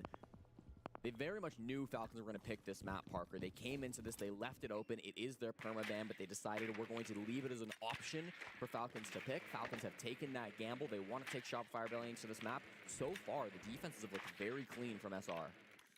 Very, very good. But again, consulate defense. We have to set reasonable expectations here, Jesse. We don't want to trip over ourselves too much. We already get called NA homers enough, even though I tend to cheer against North America more frequently than not. Fair enough. NA viewers are having a good time because it's Shopify Rebellion in action right now. And over on the B stream, you've got the all-NA matchup of Space Station versus M80. The winner of that game will play wildcard, so an endless NA bracket, it seems, on that side. Yeah, no NA teams going home just yet. Welcome to my house. Baby, take control now. We can't even slow now. We don't have to go out. Welcome to my house. Play that music too loud. Show me what you do now. We don't have to go. Right as it was about to hit the point of no return, which would have thrown them in to a post plant. Now it's uses to pick up the case.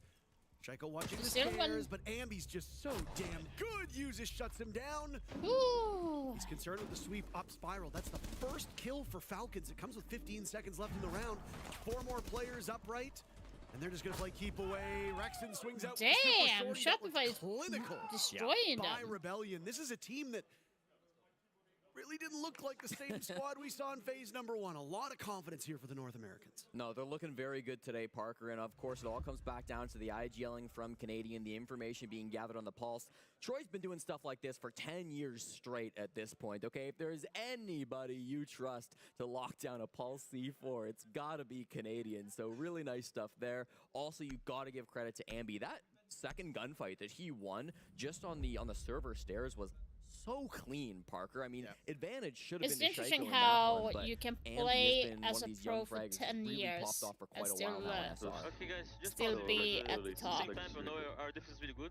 I feel like we can start bringing the Monty. I feel the worst thing they can do is just starting play really aggro, no? I feel like if you're attacking S5 is good for us because they're kind of bad at retake, you know?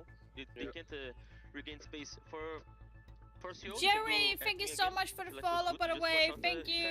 Like push below or just thank you so much. I do hope that you're having an amazing day. Just push there.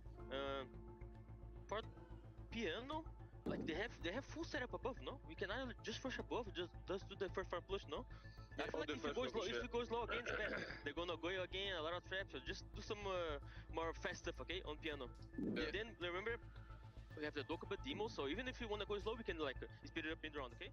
Why is there a lot of bots? Talking about how quickly this Rebellion team plays is not something you usually hear associated with them, especially when they're defending. Yeah. But Julio did say one thing importantly, we have a good defense. Don't worry too much yet, guys. But clearly using the timeout now shows that the coach side of Falcons do not like the way the team has started. Yeah, I think that's fair to say. I also think it's fair to say maybe he has some confidence that he could be seeing more, Parker. He wants to see those shields coming out, maybe a little bit of Monty for some of these attacks. Believes that Falcons can get 2 or 3 rounds on this attacking half, despite the fact that this is maybe a defender-sided map. This is obviously part of their game plan, choosing this consulate map coming into it against SR. Good tack timeout coming out from Julio, of course, who's been coaching this team ever since they got signed by the Falcons. Org was coaching them for a little bit back on BDS as well, so there's a lot of experience with this team. Taken over as the new head coach, now standing behind them. As I believe the last 6 Invitational, it was still Stuflex behind them, yes. So they made that swap kind of at the start of this season. I think Julio's been a big impact for Falcons to allow them to have so much success this season. Yeah. I mean, Julio is a brilliant player. He's been all over the world. He's played in a bunch of different regions. He has lifted a hammer. And himself won a Pro League Finals on that Black Dragon squad. If you recall, he was formerly a player on that W7M roster right when they kind of, I don't want to say invented the aggressive roam that we saw where defenders were playing like attackers, but that eye-watering 76% opening kill and defender win rate. And then, of course, winning a hammer with Nip. Shortly before that, a double swing, a nice kill from Solotov. Ambi could not get out with his life intact. He's shut down by Leaky Fack in that position. That aggression that Julio pinpointed through the first 3 rounds, still present for round 4. but it does not do the Rebellion enough as Falcons come out ahead in those trades. Yeah, it's Trade City up at the top of Spiral Stairs, Parker. Really clean by both teams, but just that entry frag gets a little bit better for Falcons. Now, they've gotten themselves an advantage. This top floor was where they were successful previously, attacking here on what is supposed to be the hardest bomb site to attack on consulates. Vending Hall, usually the main stall point for teams when they're clearing admin side over. That's what we're seeing once again from the Falcons. But the early pick onto Rexing kind of makes me think that this Vending Hall will become a little bit more free.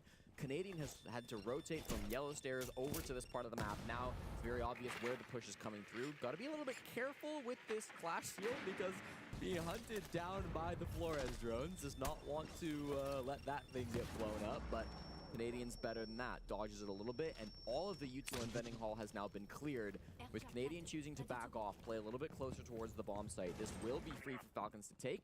They just need to get past Surf on the Tachanka, who will stall out the plans indefinitely if they don't. Legifac's position is known as he hits that Dread Mine. Down goes Spoit. Canadian Surf will now need to keep this one together. Surf taken out as Shaiko collects two very fast kills. EFAC again with the exit frag. And whether or not it was the timeout or frankly just this bomb site, Falcons managed to take two successful attacks, which is about where you want to be. The Grim Ban designed to slow down Solotov, make it so that they have to take a more jack-of-all-trades utility op. Down go those secondary hard breach gadgets. Down go those bees that are so good for scouting intel. As Julio said when he expected that Grim Ban, we still have the Dokkaebi, we still have the Deimos at our disposal, so we've got tools, guys. Let's use them. Well, they've used the Deimos, but we don't really get to see too much because of how early Solotov died. Yet still, Falcons excellent scouting those defenders. Yeah, I'm glad you brought that up, Parker, because I think the Deimos was so critical for Falcons to win this round. It's only one kill. He gets immediately traded out, but it sets the pace. It gives them the initial man advantage, and it opens the door for Liquifact to then go hit the flank, go towards the CEO side, make that pinch on the Shopify Rebellion players, which you really don't want when you're playing on the Clash. So that entry frag and the follow-up from it, I think, was so important to come through from Falcons. And the Death touched a little bit about how important Deimos was as an entry fragger in general this event. We don't really see Solotov picking that up because it is a signature operator for Shaiko. He grabs it now, but prior to this map, Solotov had only played Deimos 2 times through the 6th Invitational group stage. He's not an easy operator. Sometimes you might wonder, okay, if you don't really play the op, are you even going to be a strong Deimos player? Clearly, Solotov has shown that he can be. They move it over to their other entry now as Shaiko will pick up that role once again, but you've got to be so careful if you're playing against this Falcons team because they have long been one of the best Deimos teams in the world. Shopify Rebellion have not chosen to use one of their bans on it, so will be an issue throughout this series.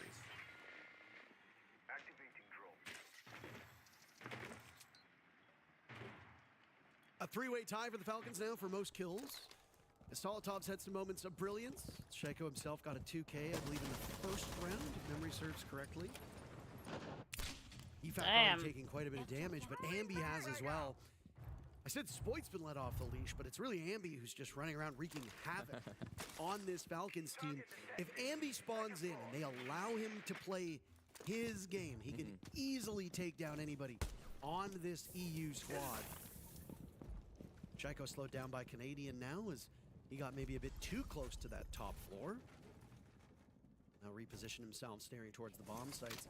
Ambi with 6 kills, leading the lobby, but with how limited his HP is, they're holding top floor, not necessarily anything downstairs. That is very strong hold. All you need is 1 HP to hit a couple of heads, and Ambi has done that before, so still potential from the young gunner on Shopify Rebellion. I like Falcons' lineup adaptations. SR are running basically the exact same defense we saw in round number 2, but Falcons have worked a couple new ops into their lineup, including the Capitao, which has been a really good operator on this bomb site. You can use the fire arrows to try to burn out some of those top floor positions, which can often make it possible to go for a plant whilst you do not have the top floor control. The smokes, of course, also always good when you're trying to make a plant happen. That nade will get tossed up, I think, aiming at the Goyo canister, which is what denied the plant in round 2. If that can get cleared out, then that would be a big help for Falcons when they try to work this plant down. I don't see them clearing top floor again. I mean, Jesse, all 10 players alive with 40 seconds left. This is by far and away the slowest round. Yeah. You wonder how much of that is a lack of comfort for Falcons, but they found a pick number 1 on the Spoit. Bride shut down. Solotov trades out Ambi again. There you go. Ambi got that pick on Nebride, so only good enough for 1 kill. But again, if you're getting a single kill, that's pretty good.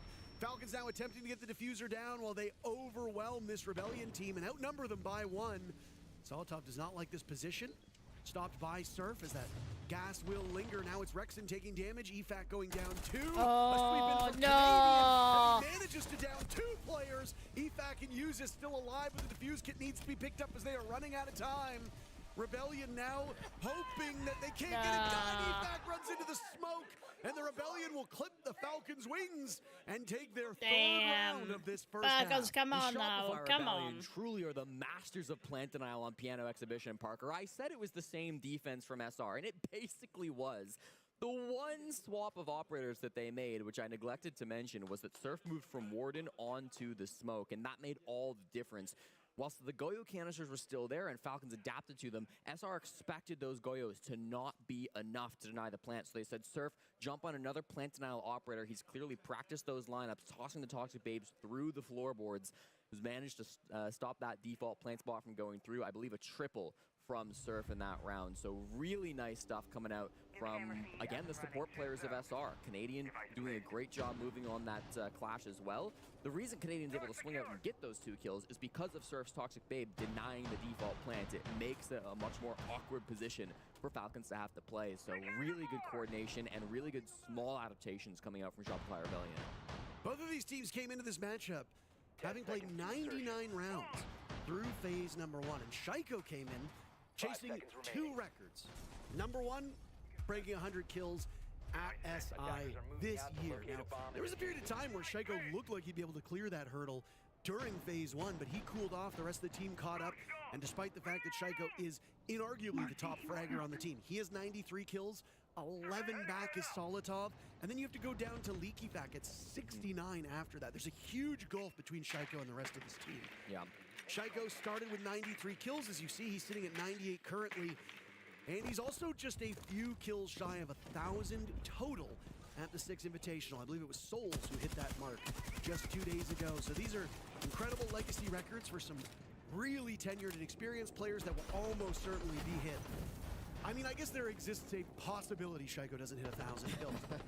You'd basically have to unspawn every round for the foreseeable future. So we'll keep our eyes on that stuff. In terms of the Shopify Rebellion squad, far more even. Their lowest amount of kills is Canadian at 59. Their highest is Surf at 78. So not a big difference between bottom and top. Even spread, whereas Nicely Falcons, done. Shaiko's been carrying the way. First kill is going to come to EFAC as Solotov gets dropped. Shaiko actually credited with the kills, so I imagine that EFAC just got the secure on that one. Shaiko opening on a Canadian, Lickyfax second frag onto Rexon, so really strong start from the French squad. Making their way in through Garage, they were able to shut down this pulse very early into the round, and they think it's safe enough to pick up Solotov. They should be correct. Ambi is lurking nearby, but he has a floor below, so it shouldn't be a problem for them. The push is coming in through the basement. Very different look from the Falcons. They know they can't get a plant down inside of the mid-floor as they did attempt previously, so why not clear through this basement and take the fight? Spoit takes down Solotov, but the guns from Falcons are good! Shaiko will hit kill number 100 Damn. at this event to give the final round of this first half to his team. And on their own map, on the harder side, Falcons muster a draw with the Rebellion. That is, well, I want to say that's about as good as it gets, but I mean, technically they could do better than that. But if you're expecting more than 3 attacking rounds on Consulate, you know something I don't. Yeah, I think you're happy with this if you're Falcons. You're not out of the woods just yet. Keep in mind, Shopify Rebellion still have their tack timeout. Falcons do not. So that could play a factor through this second half. SR have also let this map through for a reason. Previously, they're permaban. They have come to Consulate. They have allowed Falcons to choose it in what is a risky move for them, for sure, but one that they thought they were ready to take. They'll come through, they ban out both the Warden and the Solus. Now, a Warden ban is always something I raise my eyebrows at, Parker, because it telegraphs to your opponents a little bit what you might be going for. And if you just look at the operators on your screen, we see a Blitz, a Glaz, a Capitao. They might not stick these, of course, for round 1, but I think you will see a lot of these operators coming through these next 3 rounds until Falcons get a chance to ban some of them out. Shopify Rebellion want to limit the visibility on Falcons.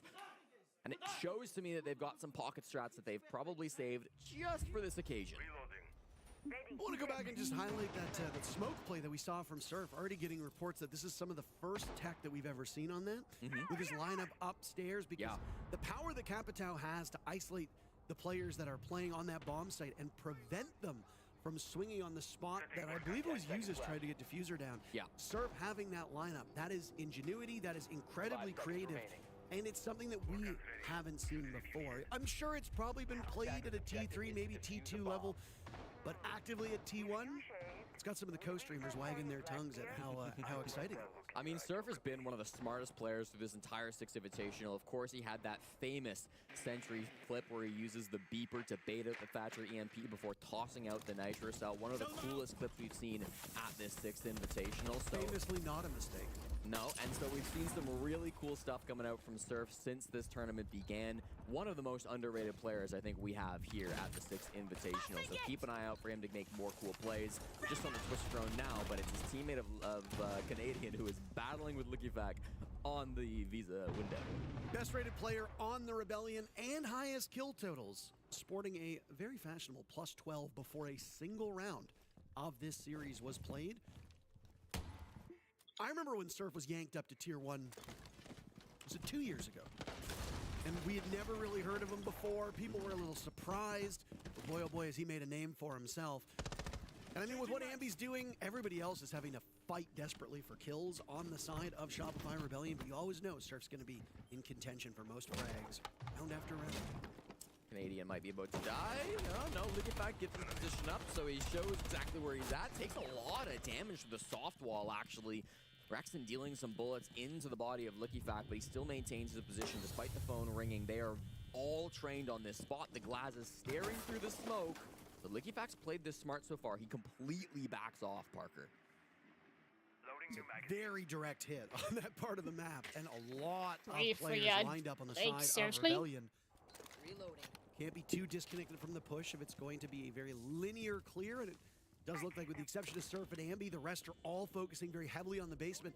At some point, Ambi and Surf will link up with the rest of the team. I get maybe a bit worried here. Oh, that damn. Fraggers are disjointed, but down goes Shaiko with the hands of Surf. Okay, good. Now Ambi has an That's not opportunity good. on Spiral as well. That's actually not good. Not going to find anything just yet. Canadian gets baited in by Likifac. And Solotov has now worked his way up to catch the cross too. This is a great response from Falcons. Yeah, they've done a great job of grabbing the defuse kit. Now another body for the captain of Falcons. He gets the two-piece and the man advantage now for Falcons. They can hit the sites. Spoit's got some smokes to play with, but in the end, without the defuse kit, does it even matter if Spoit gets kills here? I don't think so. It's going to be a strong position for Spoit to be in, but yeah, you've been limited in numbers. Again, Ambi and Surf still remain, so there is some hope. Ambi holds the defuse kit, and with limited HP, that's a little concerning as there are impacts and nitros still on the board for Falcons. Ambi is tempting fate here, though, and 3 days waiting for him. 3 players in on this active Uses with 2 kills. Likifac, yet again, another exit kill for the captain. And they'll go to the lead now for Falcons as they are successful in their very first defense. Despite the despite the Warden ban, I should say, the Glaz pick coming out from Shopify Rebellion, not really finding the value that it needed to. They went for a push server side, 2 players upstairs, clearing through kind of piano and mid-spiral. Felt like they had something going there. Felt like they could have gone for that link up, but I think Likifac's positioning on those spiral stairs really catching SR off guard. Down in that defuse kit, wasted so much time, and then you're not really able to distract to get that Glaz in through yellow. All eyes are still focused on that direction. A little bit discoordinated coming out from Shopify Rebellion. A really strong defense from the Falcons. Keeps us tight here on map 1. And how well would have that round gone for the Rebellion if they'd managed to get EFAC in his position early, right? Yeah. That would have given you server control so much faster. It would have required somebody on the side of Falcons to rotate to cover that position more aggressively or just outright give it up. Those are both bad options. Maybe somebody on Falcons rotates through cafeteria to be a bit more active on that hallway. If not, you try to rely on utility. Who knows? Maybe they assess that the numbers aren't there and they send somebody up to roam earlier, which gives Ambi and Surf more pressure, but a potential extra kill. Dominance, right? If one player goes down, all the other remaining players need to respond in some capacity. And don't kid yourself, not changing anything is a response. So Who knows what happens with Falcons? Rebellion just a little disjointed to get EFAC in his position earlier, and it allows him to just tear through them. And I think he got 3 kills in that round. But again, hard to tell which ones he got himself versus were secured by other players. A terrific round for the captain, and he's grabbed the lead in the server and on his team. That's a terrific spot to be. Void bringing out the Zero, one of the least played operators of the 6th Invitational, was brought 10 times through the group stage, so if it wasn't played earlier on today, this will be the 11th time we see this information up. Can be good to get some intel. Of course, we saw him throwing it into the skylight, use it on the hard breach wall here as well. If there were some kind of meat jammers or something, could have popped those out, but can just use it to get a little bit of information, not seeing anything directly in the breach. And nothing to do with the operator himself, but a nice bit of lore. It sure looks like Zero's about to get a friend in the game as the new operator reveal will be coming off the board. Weekend of the 6th Invitational. Canadian dying early yet again is a very bad sign for Rebellion. He was not as effective on the Blackbeard as he wanted to be, and now he's been counted on the Blitz with 2 minutes left to go in the round. But you need Not to the start you want for the North here, Americans. Falcons given a huge boon from that one. Yeah, and the shield dropping the diffuser once again here. Another problem for Shopify Rebellion is they will have to pick it up. Ambi's not too far away, but he's currently being stalled out by smokes at the top of yellow, so he looks towards the bottom to see if anybody's pressuring his flank. Nobody at the moment coming that way. Could move over to bathroom and maybe try to find a back angle onto Bride, who has been smoking him out, but Bride is very deep still over towards CEO. Oh, that spiral stairs is worrying. Ambi walks right into Solitov's waiting arms. Didn't drone it at all. That was Rebellion bad. getting a little bit too antsy at this point in time, and their lack of information is coming back to bite them. This is why Consulate is known as a defender fortress. And no, I'm not talking about the map we're going to see next. I'm talking about how grim things can get. No, I'm not talking about the operator. I'm talking about how bad things can get for the attackers. So far, but like a real lack of power from this Rebellion team. Uses tearing through Surf. Spoit manages a desperate kill, but Solitov is there in a massive round for Solitov. His Falcons are soaring, 5-3 the scoreline. I would not be surprised if this prompts a timeout from the Rebellion.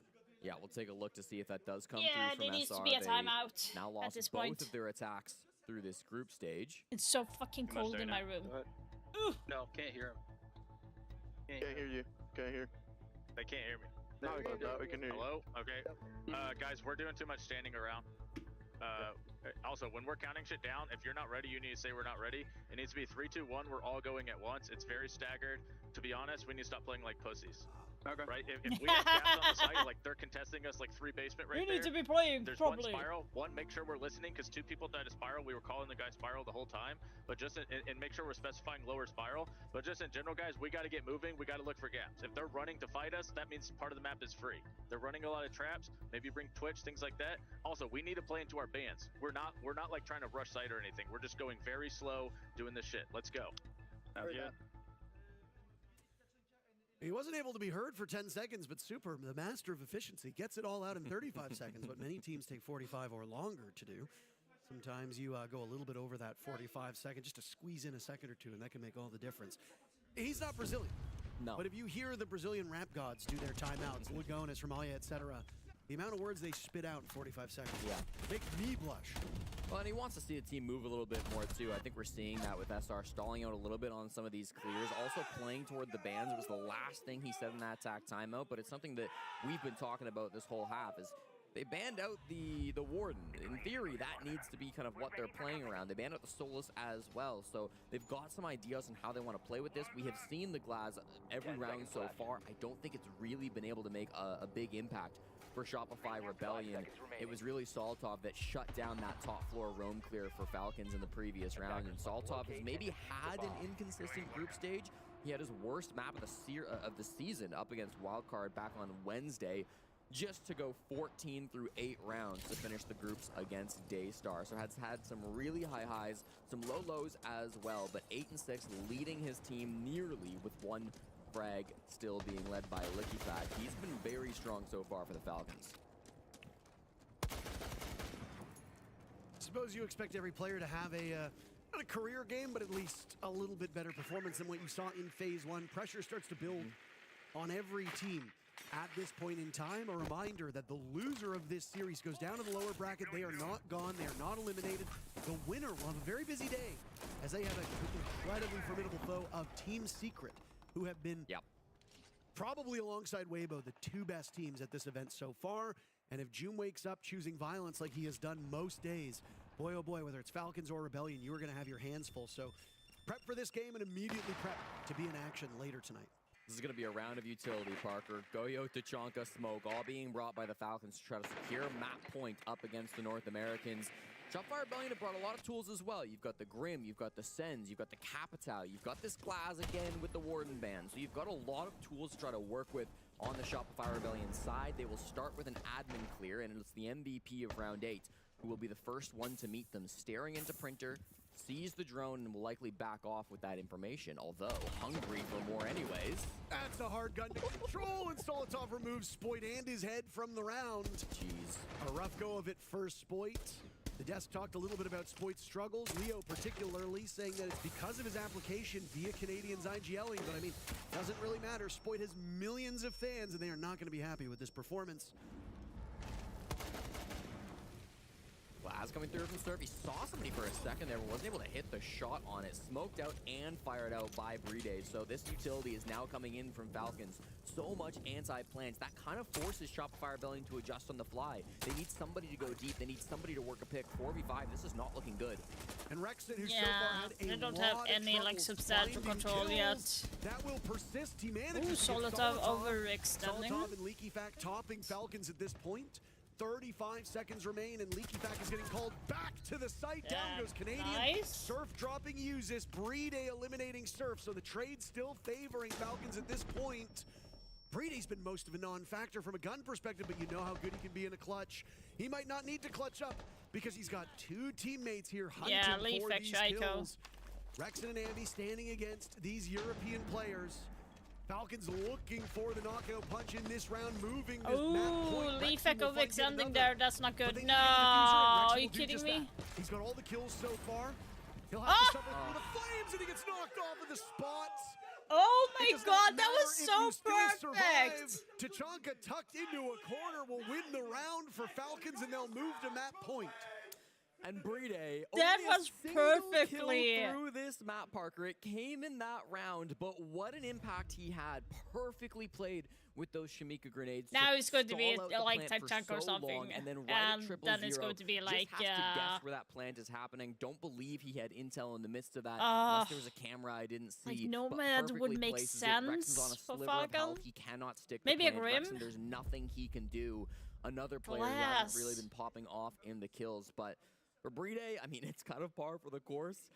He's averaging just 4.4 kills per map since SI started. Brede has not been a heavy fragger, as he never really is for the Falcons, but he makes that up by being the SI leader in terms of defuse kits put on the ground. 13 heading into this game, and plant them out. You do it. Like sometimes you just don't need to be the killer, you just need to be the maker. Really nice round to come through from Falcons. The utility game was perfect. I thought Rexon was maybe going to fire up this round. I thought this was his moment to step things up. He was in a really difficult spot because Licketback was behind him for so long down those Visa stairs. He gets both kills that he needs to, but forced off the plants. Nothing he could do on 000. Kind of needed Ambi to go deep there while the fire was coming out from Brede, but it didn't account for that utility coming through, and it's just going to be a round win for Falcons. 10 seconds to go. A really valiant effort by Rexon, who, for his own sake and for his team's sake, needed to find that next gear, because coming into that round 1 and 6, as the guy who admittedly is not having the single greatest SI he's had, and has been living in the shadow of Surf and Ambi, who've had a much harder deployment so far. Rexon needed something big. You look at his 4 and 6, you go, okay, that's not terrible. Yeah. 3 of those kills came in the previous round, which ultimately was a loss. So once again, goes back to impact versus impact. You're a little bit late on that.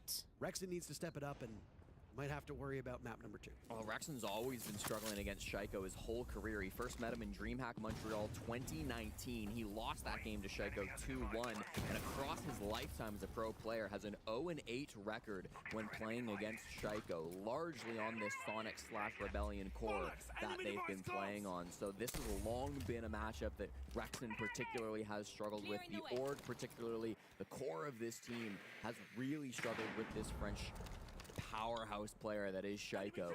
And, I mean, it's just happening again, Parker. The history seems to be repeating itself. Shopify Rebellion need to turn the tides if they don't want to go down 1-0 early in the series. Canadian being a little aggressive at the moment. You go down to play Ninjas in Pajamas tomorrow. NiP has been a bit of an interesting team. They've had some signs of brilliance. They've had some incredible showing. Fantasy.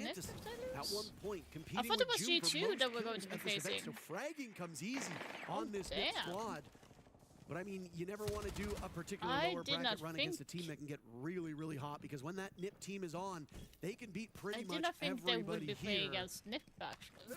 Even if you want to go down to the lower bracket, because that's where most of the winners come from, you don't want to be one loss away from getting bounced. Okay, I'm thinking about this. It's always the balancing act that you need to play at SI. Here comes forget about the other team. From Shopify Rebellion. The glass was banned out, so they can't use that anymore. Still got Canadian on the splits, trying to work with some of the flashes, but it's Licky back who strikes first once again for the Falcons. And the most consistent player is gone. Spoit will join as well. The captain of EFAC finding two. He's as good as gone. Rex in the lone kill so far.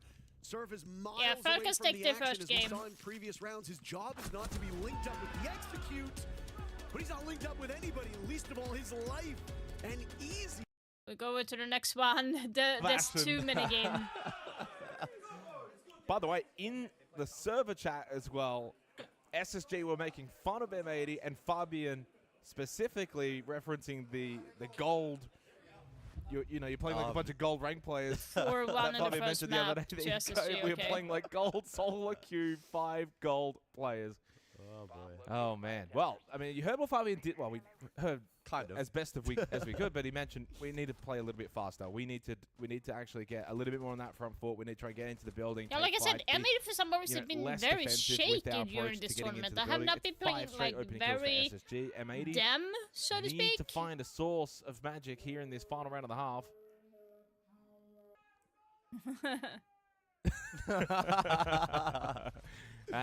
Asher doing his best to try and disrupt the tactical timeout for M80. Clearly SSG are pretty comfy. They don't need to chat too much over. Bastion's given that license.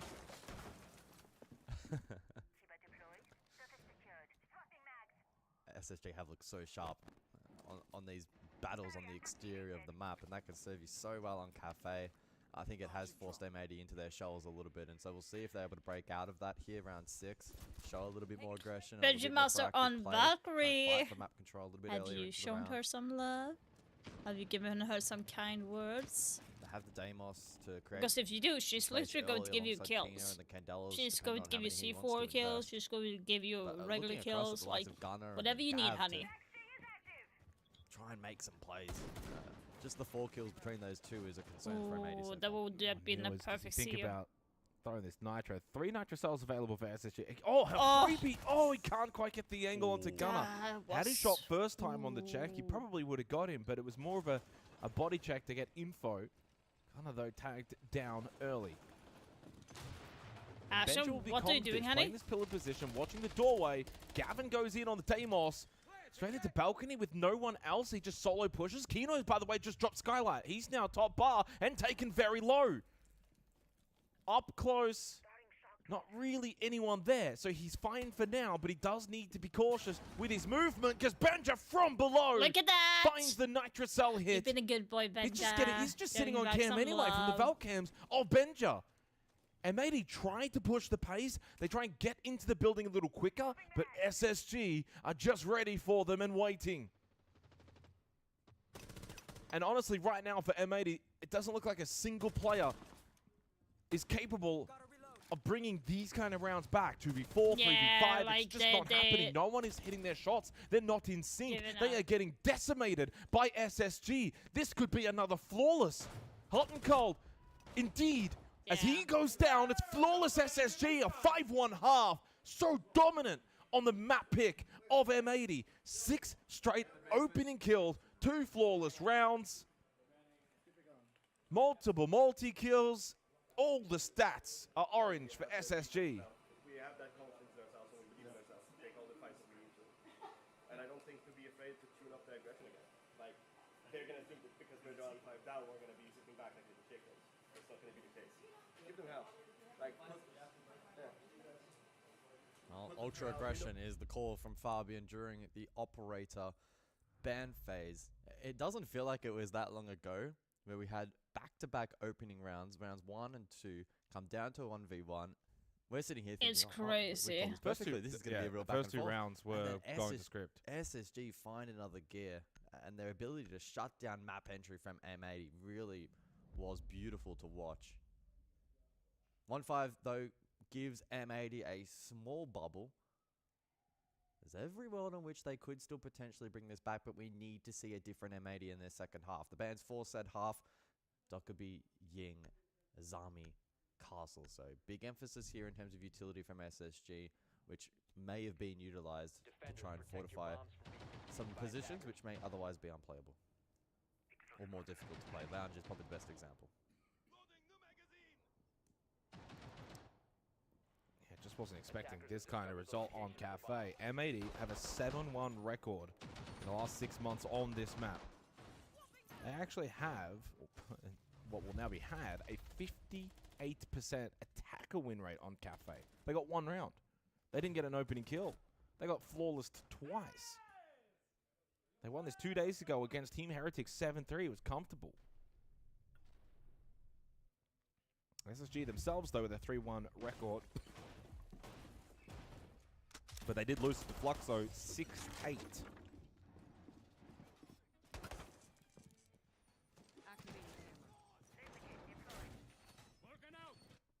So the Valk to be deployed here from M80, we saw that be incredibly impactful in the last round and a half from SSG, gaining information and being able to react accordingly to the map entry. So M80 now with that tool available, and we'll see if they can be as reactive to that information. It's going to be a good test of if the comms are still flowing, if they are going to remain positive for the remainder of this map and ensure that they do not drop their heads. I'm just expecting SSG to go balls to the wall here and just bring aggression. Doesn't necessarily mean looking for the fast plant, but just trying to maybe take these fights as early as possible on their conditions, on their terms.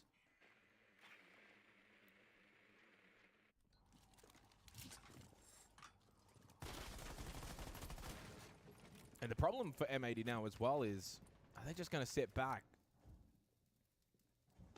You know, when you're 5-1 down, you're probably scared to make a mistake, scared to go for a window peek. Well, Fabian called that. He said they will expect us to play scared.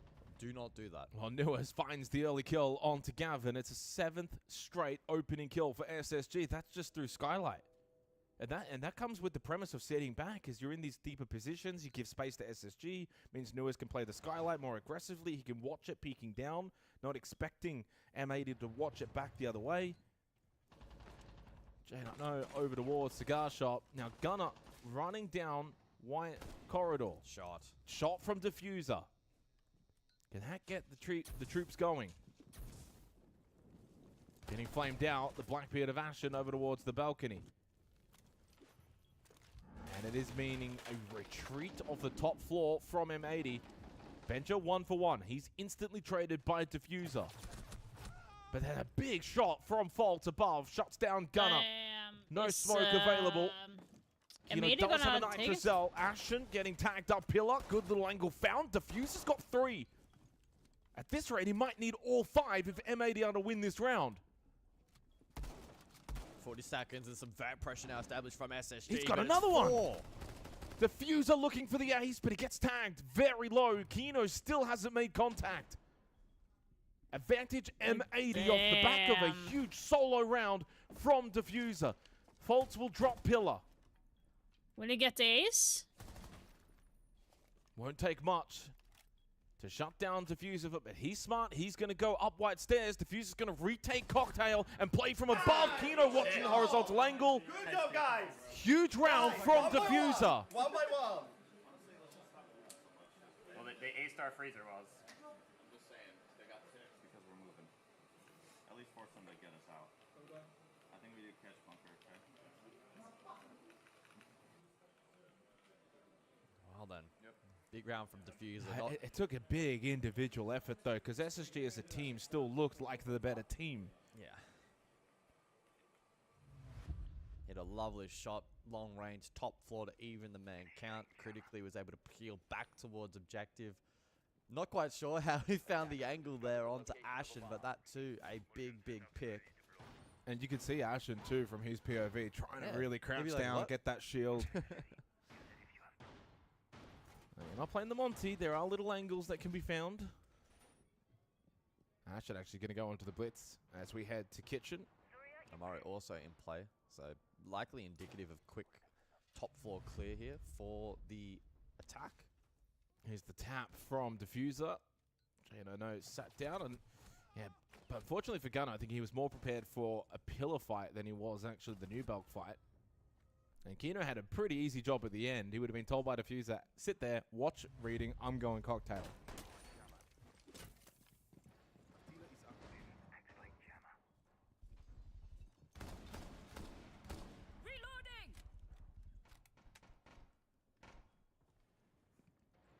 Ram also in play here from SSG. Again, indicative that they will want some vertical pressure in this round. The Amari was dropped in the meantime, since in play. So freezer drop as it stands will be the likely outcome.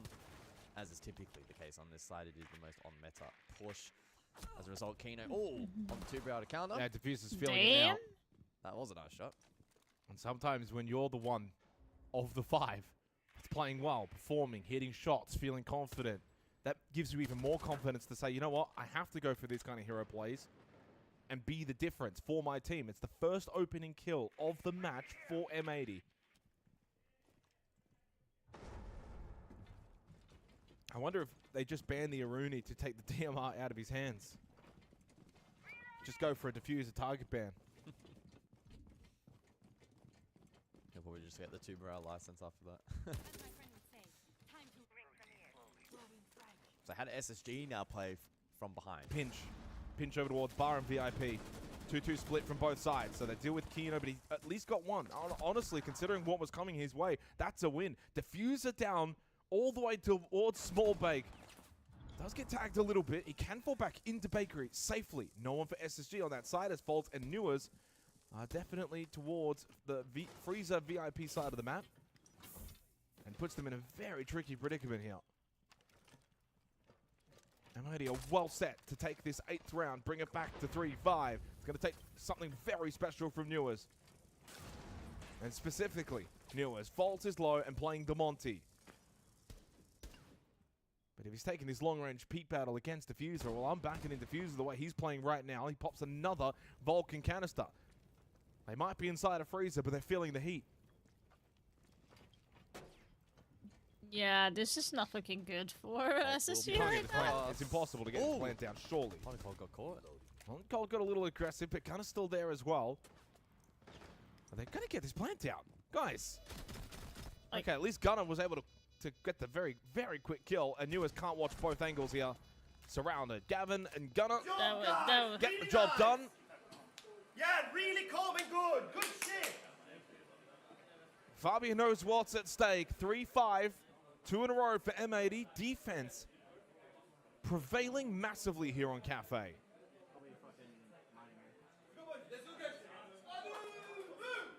It's been a couple of rounds now since Ashen specifically and SSG have tried to get into the minds of M80 with the shout game.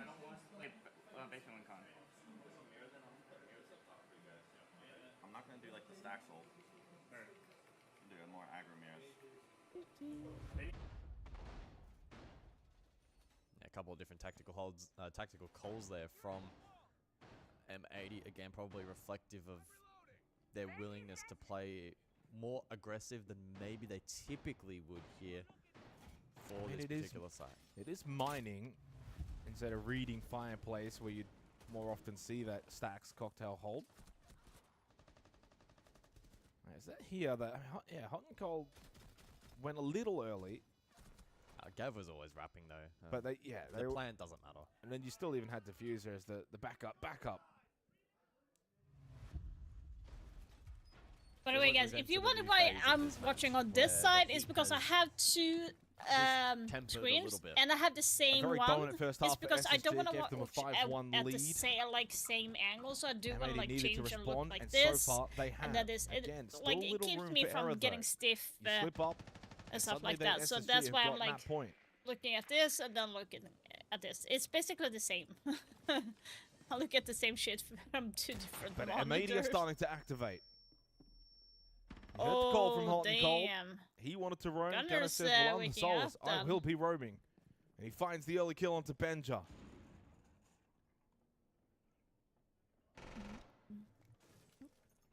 M80 are playing very active around the map here defensively. Yeah, they've been very aggressive. aggressive. It's going to force SSG to really drone well, get information. The line scan is going to be very impactful. Use the force to drop laundry. It looks like they're giving SSG the top floor. Yeah. They're giving the top floor now. And it's on the sledge. They don't really have the operator lineup now to actually utilize any kind of top-down play to the fullest extent. It's a win from M80's perspective. They're doing it really well. Double Nitro is still in play here for the defense as well. Will you get someone there? Attempt any kind of vertical control or presence, but again, their tool set is pretty limited. They'll have to wrangle horizontal control. Yeah, so they still have 2 C4s in the pocket from the M80. That I could go really aggressive, but I don't need to. And that's now being spotted out by Faults. And they need to be mindful of Gunner. He's just sitting, lurking red stairs. So is On Ashen. the cold is getting Ashen down. needs to be very careful. Yeah, Ashen dead. Called that one. Easy one for Gunner. Sensor on. Let's see what I can find. Yeah, SSG have really just walked into this aggressive roam game of M80. Yeah. And they're starting to find it very difficult on their own attacking side. It's very easy to talk trash to the opposing team when you're sitting back on Cafe defense, but what about now? When you have to attack into it yourself. 3-0 to M80 in this second half. It's only a 4-5 scoreline now. Yeah, guys, I got the first. SSG have gone very, very quiet. Dark headgear is mine. Tactical timeout called for SSG after. Yeah, I need to. These bans. Like a Blackbeard The tide is turning. M80 my not wifey, going down without a fight. Blitz, Valk out. Not my wife. SSG, tack timeout. Don't be mean.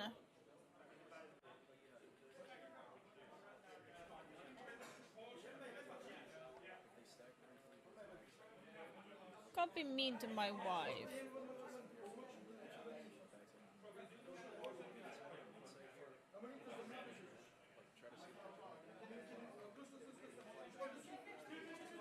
Well, unfortunately, it is almost impossible to hear a call out. Very, very noisy. Not quite as loud as Fabian, but cool, calm, and collected for SSG, as is typically their game plan.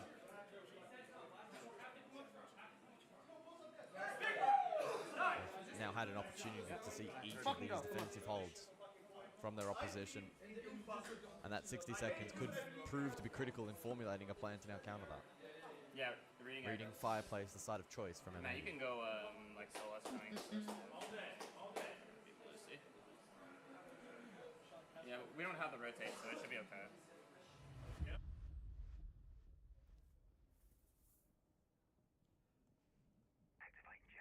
One thing that M80 have done really well in this half is just playing offside. Just their offside play has been really solid.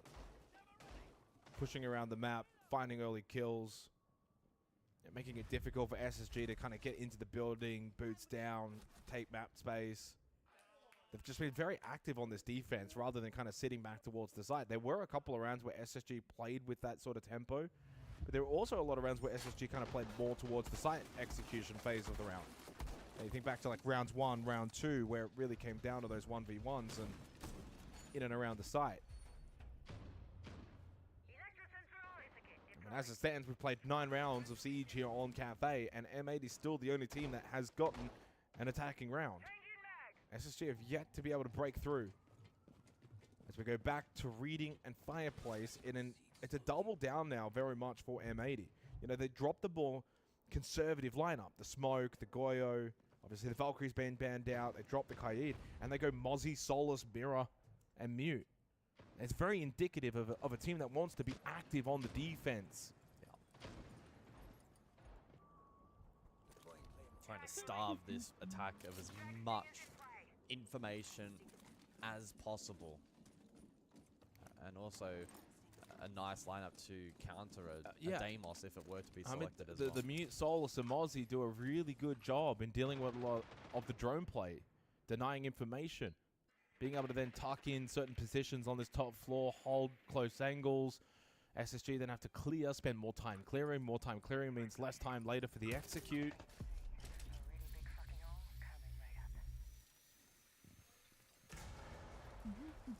Mirror window over towards washrooms opened up.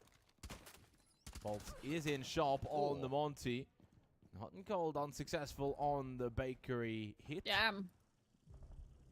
And Gunner goes down to Ashen. It's a rare opening kill for SSG in this second half. Just their second. That's been their strength so far in the map as a whole. But M80 was starting to get a handle on that. So now M80 need to play with the man that's advantage. And Hot and Cold punished. Why?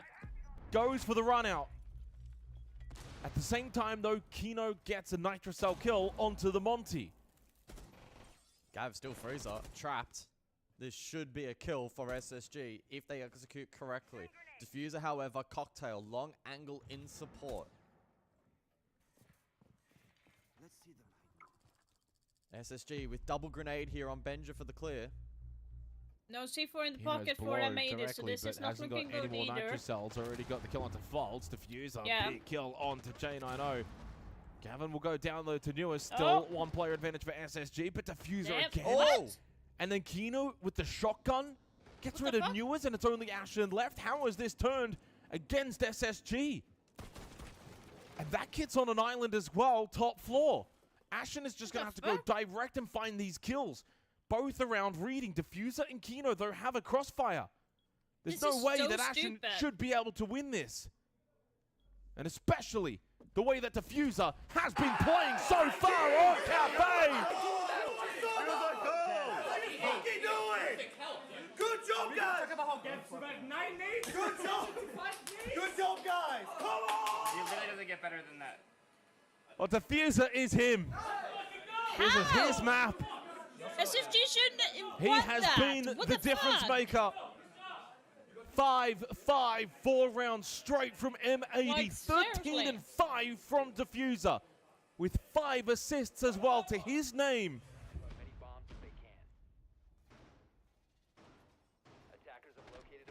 The highest rated player in the server. And now all tied up. That was beautiful teamwork from M80. Gav holds his nerve over towards Freezer. Diffuser holds the long angle Cocktail. And then Kino from down below on the vert. Able to have impact with Nitro and then shotgun onto Newers. And then even as late as the 2v1 as well. Really good structure from M80. Oh, now it's nerves for Ashen and co. And to really highlight the strength of Diffuser, 144 EPS. No one else on M80 is 100 or above. There are 4 players on SSG, 100 and above. This is Diffuser's show right now. He is the star of his own show. He continues this form, and SSG are unable to shut him down. And M80 now suddenly look very likely to take this map.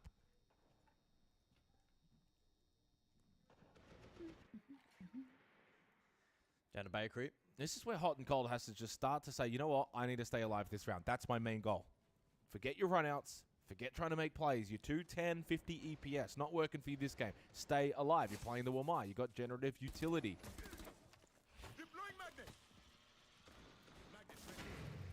Shock Drones have been largely impactful this round, so good counterplay from Still the defense. swinging. He's now trapped in the... He's got to be dead. He's just dead. Good clear. Never mind about the just stay alive. Another opening pick for SSG. Hot and Cold struggling here on Cafe. Yeah, this is not good. It gives SSG the window in, but Newers is down. He'll get back up. They'll get the revive.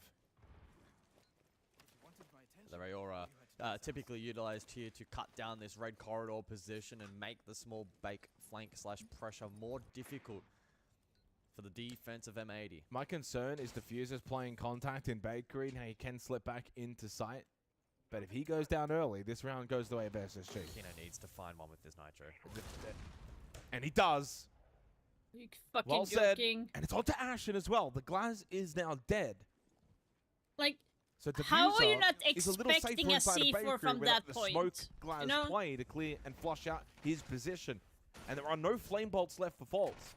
So Diffuser now feels very comfortable inside of Bakery, and it has forced out this pivot for SSG towards Small Bake and main lobby. Good flash. Good flash, good kill onto Gunner. Smoke is gone. Diffuser can still push from Small Bake, though, and cut off this side of the map. Kino wins his battle, and with the health of Newers, this is still very winnable for the duo of M80. Newers needed to win that fight, pushing down red stairs. Clean headshot. Like, it's down to Diffuser. Diffuser. I need to eat like popcorn, you know. But at this point, I'm with the eating way this he's instead. been playing, you cannot count him out in this 1v3. 20 seconds left. Faults will rotate around, though. Can Diffuser respond in time and cut this off? He got tagged up. J90 over towards coat check. Diffuser got the down, but Damn. Newers finds the angle from red stairs. SSG, throughout all of this streak of M80, now have got map point. A sigh of relief. Like, you could see the tension relieved on Ashen's face.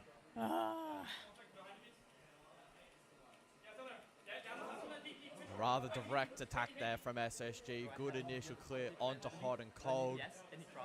Despite the Nitro from Kino, we saw the pivot positionally from SSG was great. Red Stairs pressure immense. And they shut down Diffuser. 6-5, the final round of regulation. And it's a reattempt repeat from M80. It's a reattempt.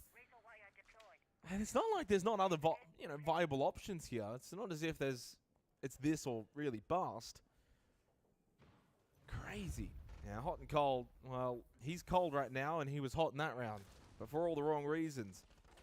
Credit to Kino, by the way. I remember we did M80 in their game against FearX, and look, it hasn't been the greatest SI for Kino, but he's really stood up as well in this match.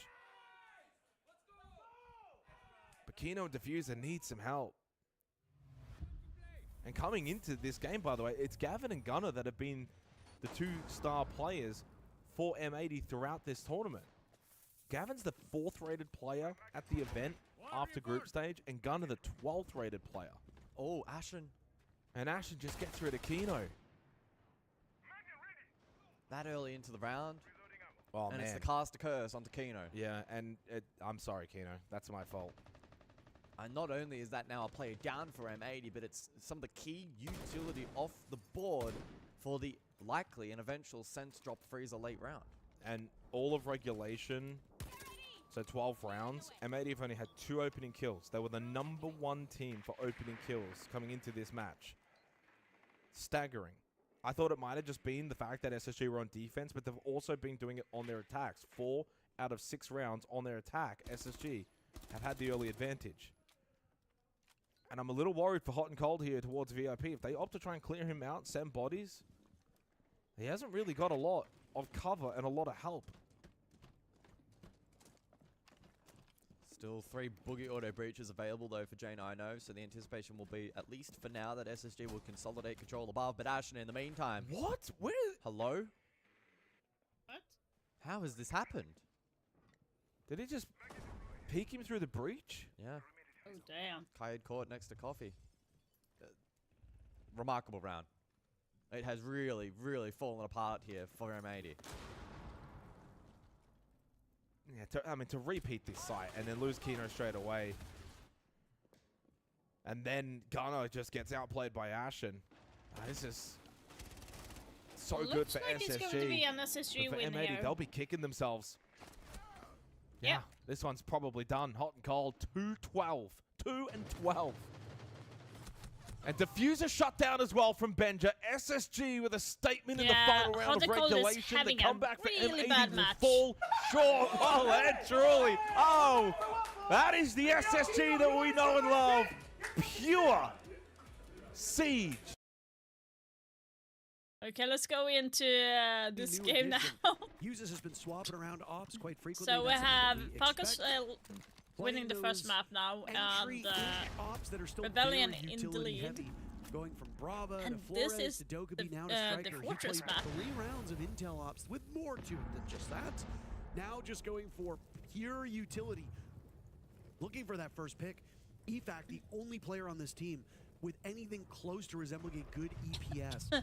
59 for Bride. Everybody else below. Solitov right now rocking a 16 of an EPS, which through 3 rounds just might be one of the worst EPSs we've seen at this point in time in the tournament. Still plenty of time to turn that one around. I would just go and grab some chips. I want something ineffective on salty. killing. That's going to land you in a rough spot. So we're not really clearing through the south side, Parker. They opened up the wall, but then have decided to mostly focus towards the north. We saw that pressure coming out from LickyFalcon on the white stairs. Chose not to commit to it. The vert angle's a little bit too strong. It's really awkward to push up those white stairs when the defenders are holding vertical angles from inside of office. LickyFalcon up the main stairs will try to go for a swing, but it's Surf who swings first to find Shaiko as the opening pick. And it's taken over 10 minutes for Shaiko to get his first kill here on Fortress. That is almost unheard of.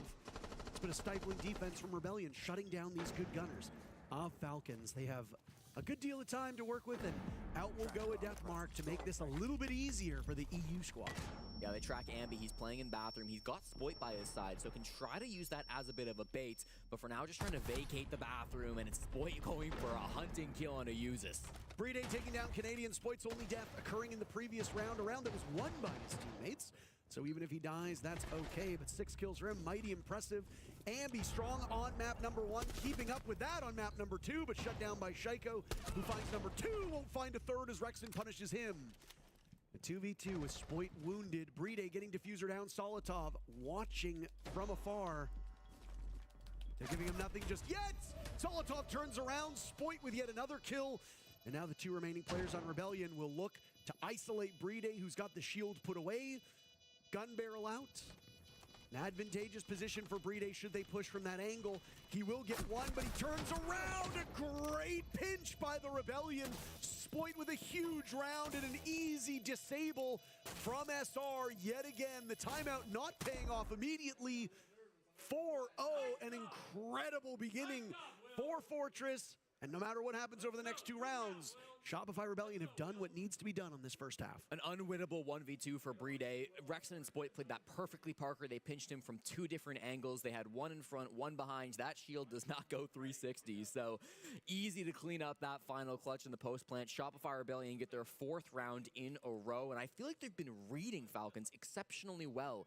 Credit to Shaiko, despite what he was saying in the TAC timeout, and I can't repeat it, he got a couple of really important kills around Horse. This was the first one, shutting down Surf, who was going for that swing. Then he gets really deep into bathroom right here, and he finds the frag onto Ambi. Once he gets all of that space, once he controls the bathroom site, Shaiko has kind of given his team all the opportunity to win that round, but unfortunately, the movements from Shopify Rebellion are too strong. That swing coming out from Ambi on the top floor over towards Spoit, I should say. Mez was so good. Post plant once again also perfectly played by Willie and Rexon. So altogether a clean defense from Shopify Rebellion, and they are on the path to 7-0. Numbers getting a lot better after those previous 2 rounds for Falcons, but still just not quite where they need to be. Fortress, a newer map. One that, again, North America seemed to come into this event with loads of prep on. Now, to many, they just thought, well, if you're bad at Skyscraper, you'll just always ban Fortress. You're not going to need to go to it. And a lot of teams were just thinking, either we ban Fortress because we know we're bad at it, or we leave it open. And we basically hope that our opponents are equally uncomfortable so that when we play it, it becomes a coin flip. Almost like a game of chicken. Who bans Fortress first? Are there more higher priority maps that we can get rid of that will aid us, and then we can have Fortress set up as a decider of sorts? Rebellion were obviously very well equipped to handle this map. It is showing so far. Falcons giving Rebellion the better side on the first half is a bit of an intriguing decision, and it's so far not looking like it's going to pay off. But Falcons can do the same thing when they swap sides. And if they do, that means we go to overtime. They only won 2 of their defenses versus Wildcard earlier in the group stage, so I feel they were banking on these attacks being strong for them. Not over yet. 4-2 split still in the cards for Falcons. That's what they're playing for, and Horse will once again be the position that Shaiko finds himself in. Walks in straight past the trap. Oh my. Drops through the hatch, nervous of the ghosts that are not there, but still blinded as Lickyfact. There is really no contestation happening from Shopify Rebellion on the spot. How do you know they're there if you can't see them? That's the real question. Shigo might have a premonition, but that's not certain. That's just a hunch. Ambi now involved in early action, as we have been saying so far in this entire series, but it's Surf to get his kill. Surf will find another before Brede shuts him down. Surf was very good on that Thorn in this previous attempt by Falcons to attack this site. They're getting tripped up a lot by the Fenrir. Down goes Brede to Rexon, and things have fallen apart for Falcons over a minute to go, and they're just 2 players left. Surf and Rexon playing around Bathroom have been the difference makers. Rexon's still here. You see his silhouette. Saltov knows where he's at too, but Rexon's not giving him anything. Patiently playing in the short hall, knows where this player is at. They finally get the pinch on him, but it took so much time, Parker. They're in briefing. They've got this control of the map. The Canadian, the smoke on the other side is going to be a very difficult thing to move. Solitov with his very first kill. It comes at a time where they desperately need it. Shaiko on 2 at this point. They'll get a draw on the bandit of Spoil with the perfect pop-up, but Willie wins it. Oh my goodness. Nah. Sit down, Solitov. Shaiko with 3 targets to find, and he hears the shotgun blast. What does he do next? He gets Spoit.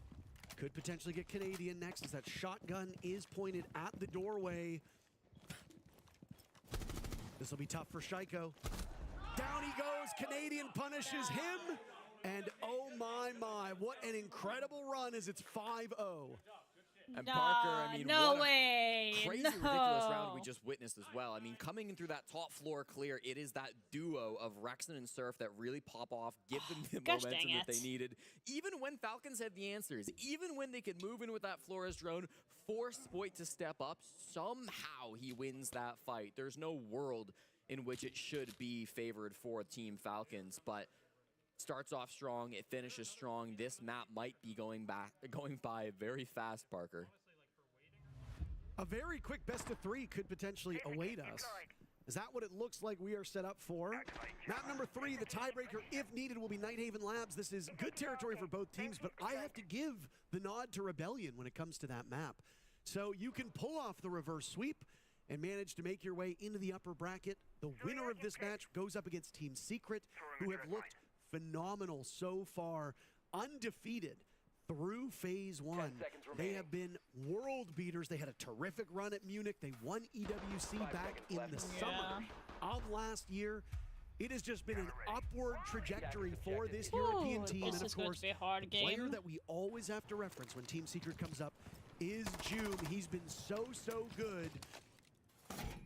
Rebellion's got some tools, though, and if both Spoit and Surf, and Ambi, too, who's had a bit of a backseat in this map, show up the way they have over maps 1 and 2, map 3 remains to be seen, Joom might have his hands full.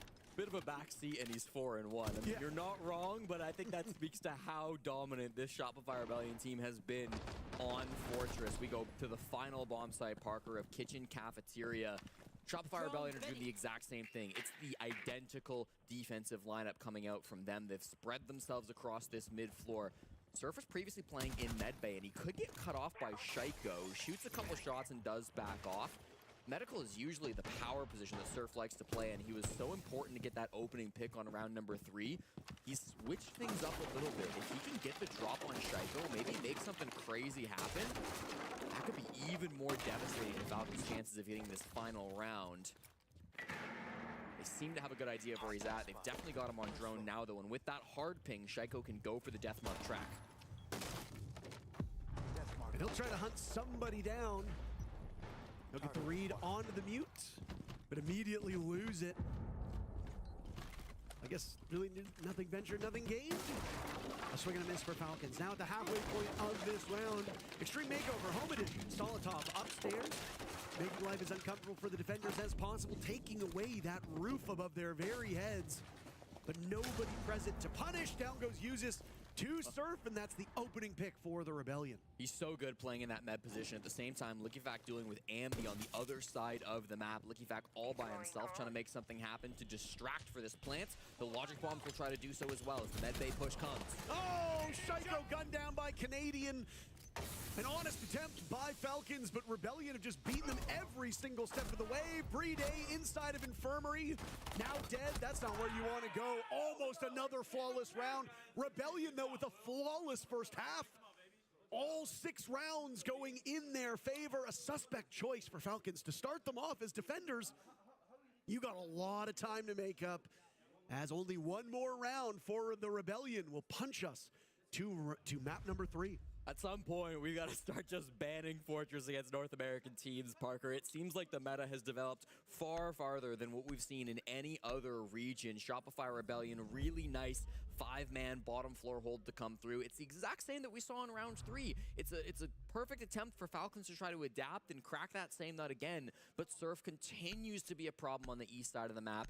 We see that push in from Liquifact get spotted out by Ambi. That didn't do as much as they were hoping for it. And then the site play from Canadian, really strong as well. It just didn't feel like Shopify Rebellion were ever under that much pressure. And if they were striking back with good nitro cells, good swings, good trades if they ever lost anybody.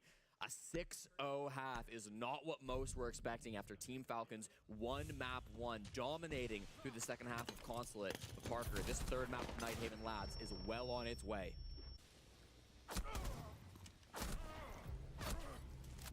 We spent so much time almost tripping over ourselves to praise this Falcons team all the way back in map number 1.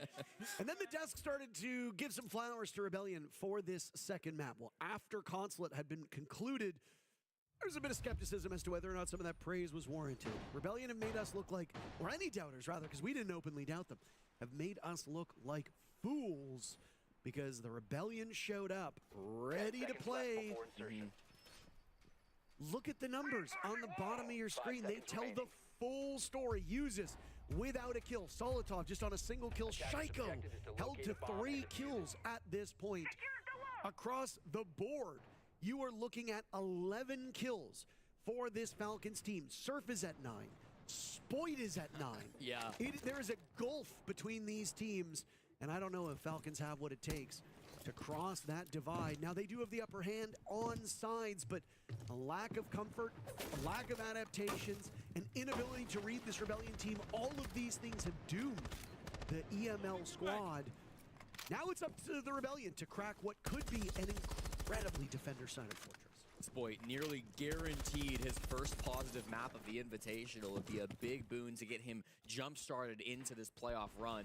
Good droning coming through from Spoit as well. Sometimes it's not all about the kills. Finds a little bit of information there over on the main staircase of this top floor. We've spread it all across the top floor as we tend to see.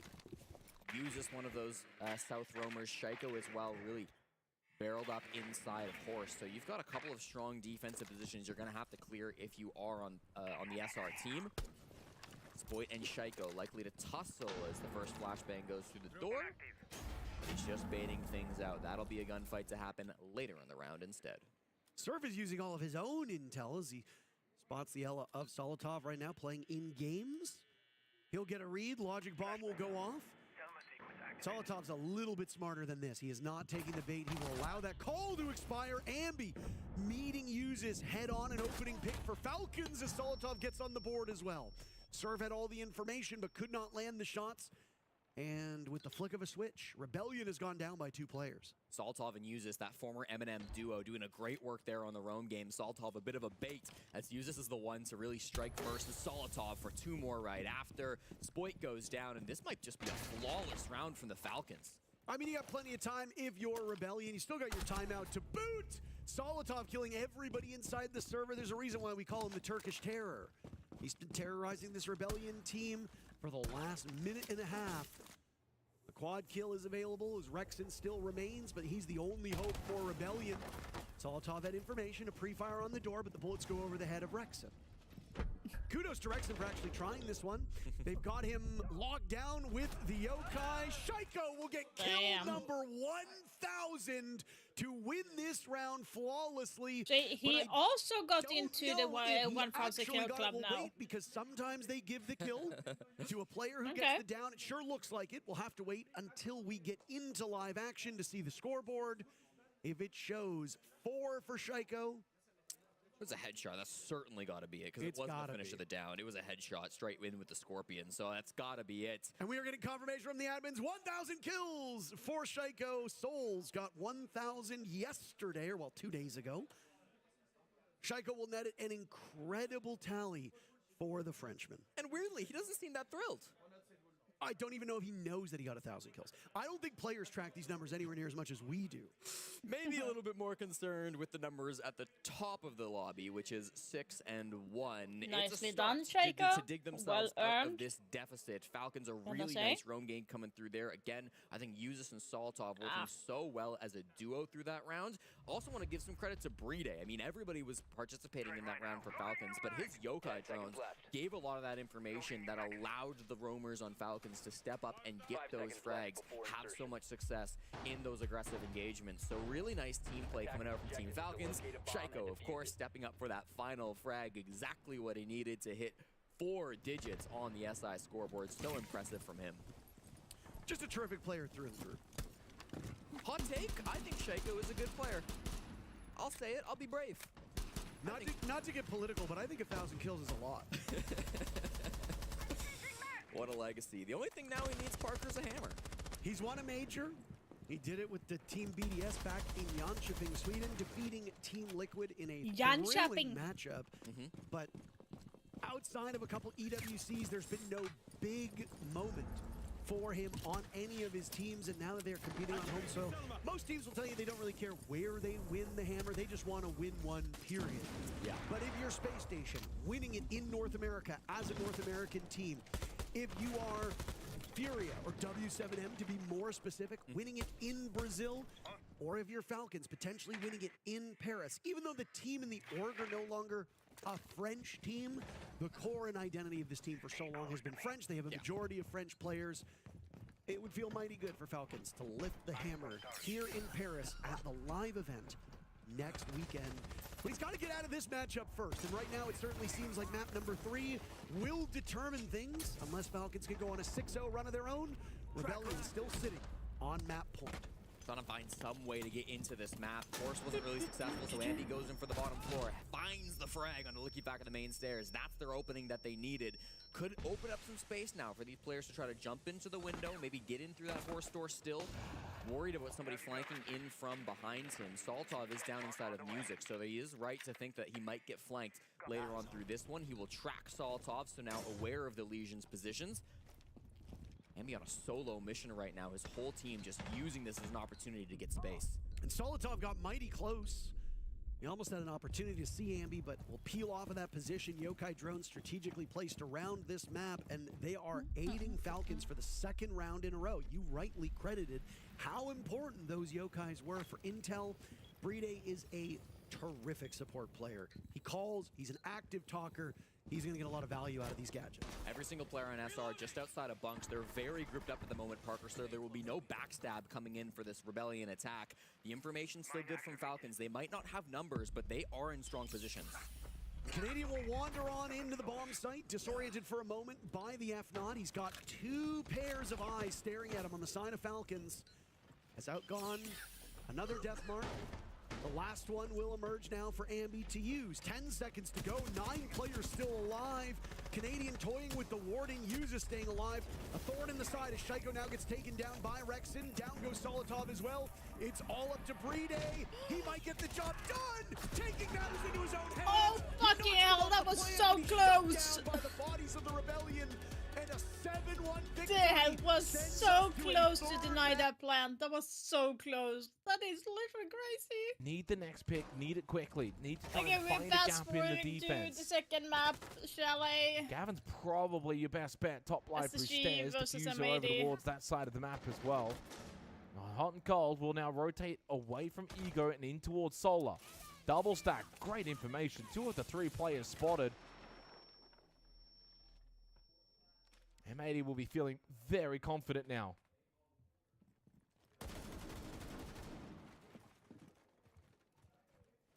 So a minute to go then.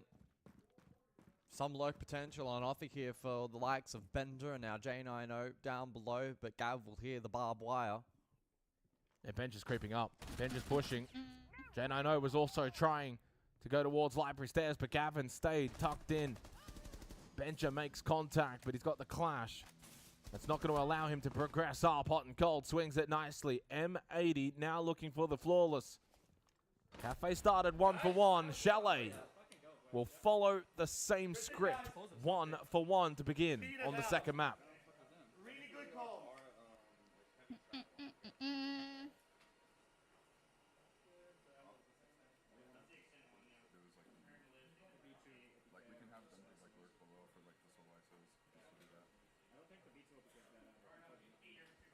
So the low call from SSG in this round, and that's in contest of the Solace prediction. And that call will indeed be correct. And SSG, of course, if they so wish after this round, can elect to take the Solace off outright. In terms of players to watch in this series, the highest rated player from each respective roster here on Chalet over the course of last year, it's Gav for M80, and it's Benja from SSG, both of which have looked pretty active early here already on the first couple of rounds that we've seen play out. Gav especially, probably with a little bit more of a spotlight on him, given his performance at Paris so far. He's been a standout player. The clutch ability has been immense. If he can tap into a bit of that form that he had last year here on Chalet and translate that across to this map today against SSG, that could be a big difference maker. Yeah.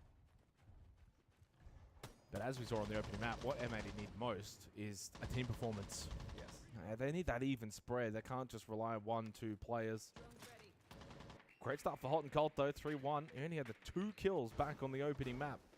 So he's already bettered that after 2 rounds. We had the comms from SSG, though. They're probably expecting Gunner on the roam. Ooh. Hot and Cold as well. So 2 down in basement for M80. And SSG are looking to play into this. Jane, I know, in the cutoff position as well. As Hot and Cold looks to maneuver through blue. Here we go. He's got to be so careful here, Gunner. Oh, no. No. Tap into the back of the head of your Blackbeard. Benja going for the kill. Takes down his own teammate. He won't be the last one to make that error. Ooh. But Gunner then just walks out. Damn. Faults gets a freebie through the breach. Yeah. That was a very wide, slow swing from Gunner. Free kill back for SSG. So 4-4. Hot and Cold in the meantime was able to retreat back over towards Library Stairs and aid in this whole second floor. Gav, box, library entrance, minute 20. SSG beginning to progress. They have to go and clear library, though, and they've spent a lot of time clearing out basement, clearing out the Solace. And there's only a minute 13 on the clock. You still need to go clear library. You've got to do so now quickly. Good drone. Ashen in. Flames deployed from M80 gave this up really, really quickly. Yeah, that's interesting, to be honest. This has allowed SSG to get some momentum here towards the end of this round. I'm more worried about the C4 that this we would have still had a contest, but now Faults has just walked in. If you're not library, you Good need shot. to be denying this plant. Oh, nicely done, Ashen. They didn't contest library. They don't contest the plant. I think it was the M80's fault there. They should have Good cover pushed, for SSG. earlier. But it's a calamity of a round for M80. Yeah, that was a bad round for M80. They just... They have to hit the They shot were on too Senor. passive and letting them have my the God. rounds. I don't think he saw him. Round's done. Diffuser probably just has to stick it and pray. Taps it once, but immediately then just gets gunned down. 1 C4, 2 kills. Let's fucking go. Oh my god, bro. Oh my god. Strange round from M80. Yeah. So after basement, after we saw the shenanigans down there, Gonna put on an SSG. Gonna put on an SSG jersey. They still had presence up in library. So they still had players up there. And they really should have just tried to take the rest of the round as if to play out like normal. And instead they just go and then play first floor, which is fine. If you've got someone bar stock around bar, library stairs, etc., surround the site. They put way too much stock into that one single nitrocell, though. Yeah. And once that gets shot out, there's no response. There's no peek. There's no swarm. They couldn't even then really get kills after the plant.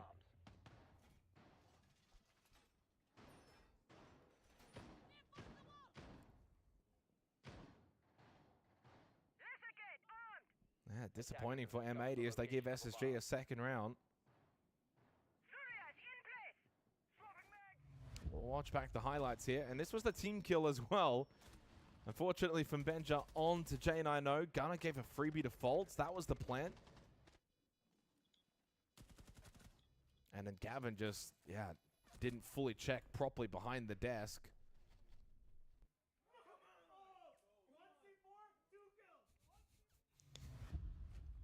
Now Ashen's fired up. Round 4, second rotation, and so an additional wave of bans.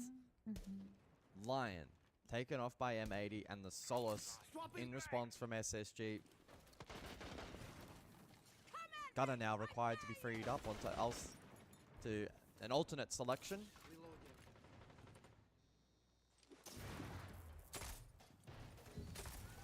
Really grim deployment here from Ashen. Oh, Fault's going deep elsewhere. Sight already being tempted here in a plant. Fault's going for the plant deep inside a kitchen. Gunner not moving just yet, not reacting quick enough right now, M80. The pace of SSG just far too quick for them. Faults is going to be knocked. But SSG now get to play the post plant. Yeah. No more smokes available for Newers on the glass, so he's SMG up. But with Hot and Cold down, you don't have to clash either for this retake to create more of a safety blanket with that shield to go for the long arm of the law. Reach Gunner trying to squeeze through, but he spent more time on the positioning than going straight on it. Gavin does get the quick trade and will look to stick, but here comes Newers. SSG all over M80 on Chalet. Dude, what is Matt? Nicely done.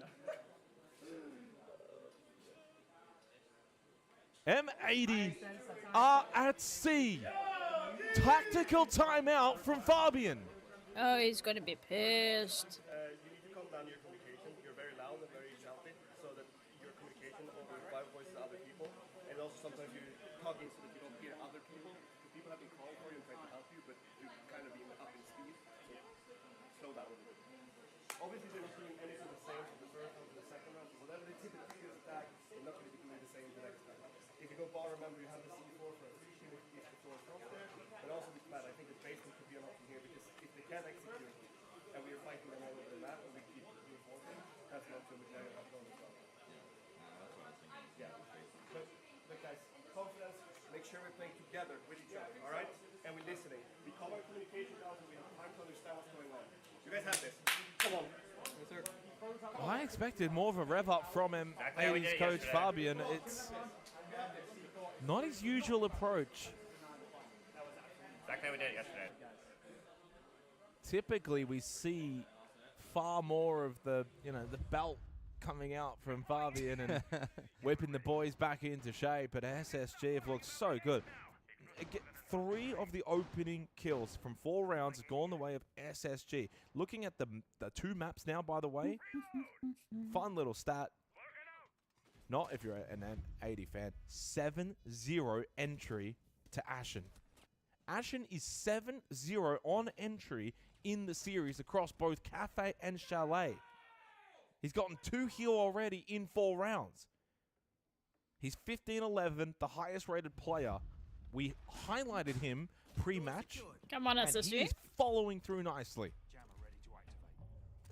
But he's had so much help. Newers, 14-9. Faults, 13-9. Benja, 13-9.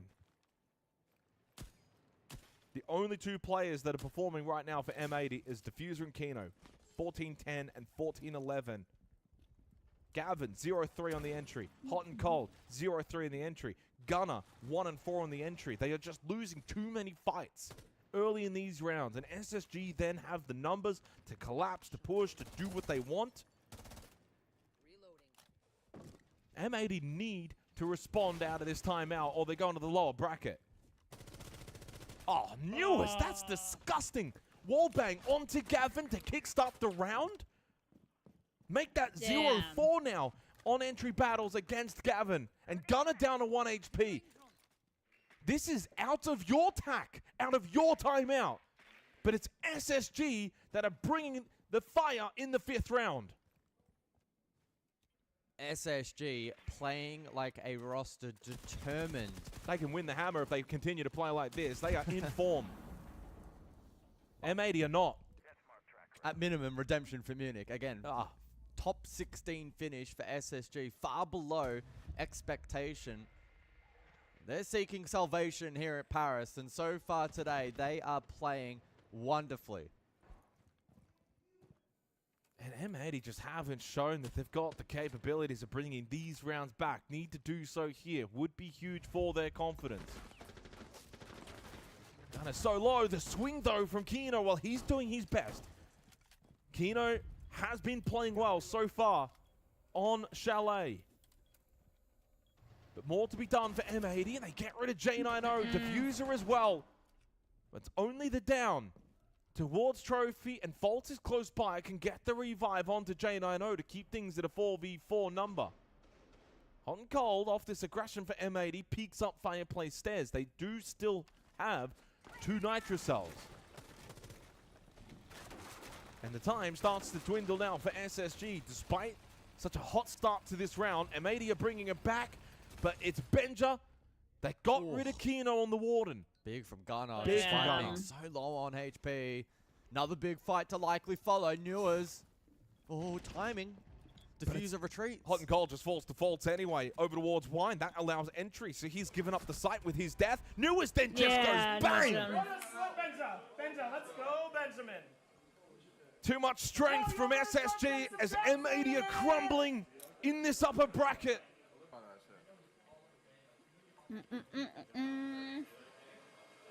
The default cam up in lobby, says Newers.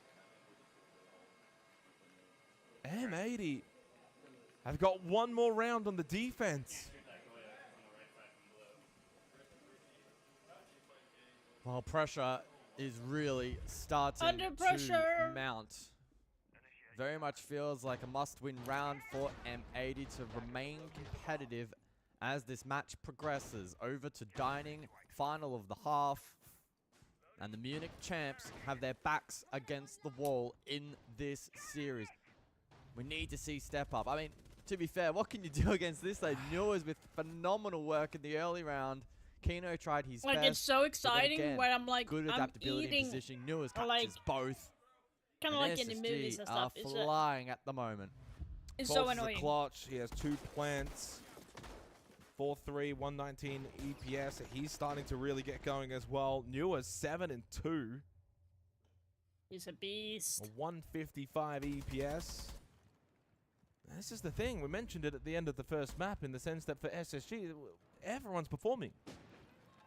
For M80, it's like 1 or 2 players at a time. It's like they have to take turns. Now Diffuser struggling a little bit here. 1-4 after an incredible cafe. Yeah. You know, of course, it's been consistent across both maps.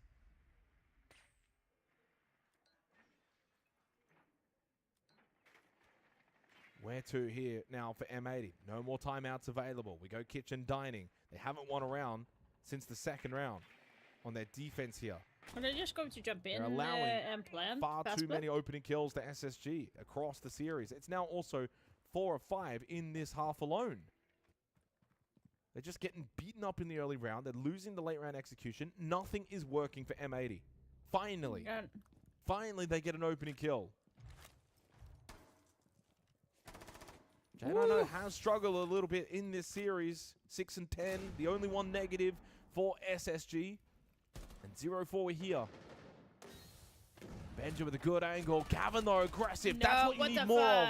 Benjamin, so you needed He was able to go shut down the pushing fault of the Blackbeard to try and clear out Barstock. The trade did come through, so Gavin will lose his life. But M80 will keep that player advantage. But still, you're sitting with Gunner and Diffuser that has only 1-2 kills, Big so battle it over doesn't towards make it Ego like from a Newers. strong advantage either. Taking on Diffuser, who's now Unless been they're able going to to get be back showing over up on towards this bedroom. round. He has Kino there for support. Can play Closet. No hard breach here from the attack of SSG will limit their options. I'm reloading. They'll be forced to filter through Piano and take Office the hard way. Ashen has been successful in that department, however. drone play here from Diffuser. Is Ashen aware of this? I don't think so. Oh, yes, he is now. That was a missed And it means opportunity. He's Diffuser going to starts. die. Aquino has to help out. Oh my. And Diffuser gets caught to double push through from Benja straight through closet. Oh my. Kino running around towards the bathroom. Hot and Cold needs to help out from below, but he can't get up there quick enough in time. Ashen gets the kill. Newers as well. Oh, it's a wonderful clear from SSG on this top floor. As soon as Diffuser was spotted, it all just started to unravel for M80. I feel sorry for M80 because their hold was really, really great. M80 was doing staying alive the right and getting thing. that information. I would say like and Fenrir missing the like Benja takes it upon himself to push forward. The opportunity to kill. Now so much Ashen, pressure, nets the kills required. was the starting point. M80 unable to peel back to site. It's a 1-5 half. 1-5. What a deficit they now face.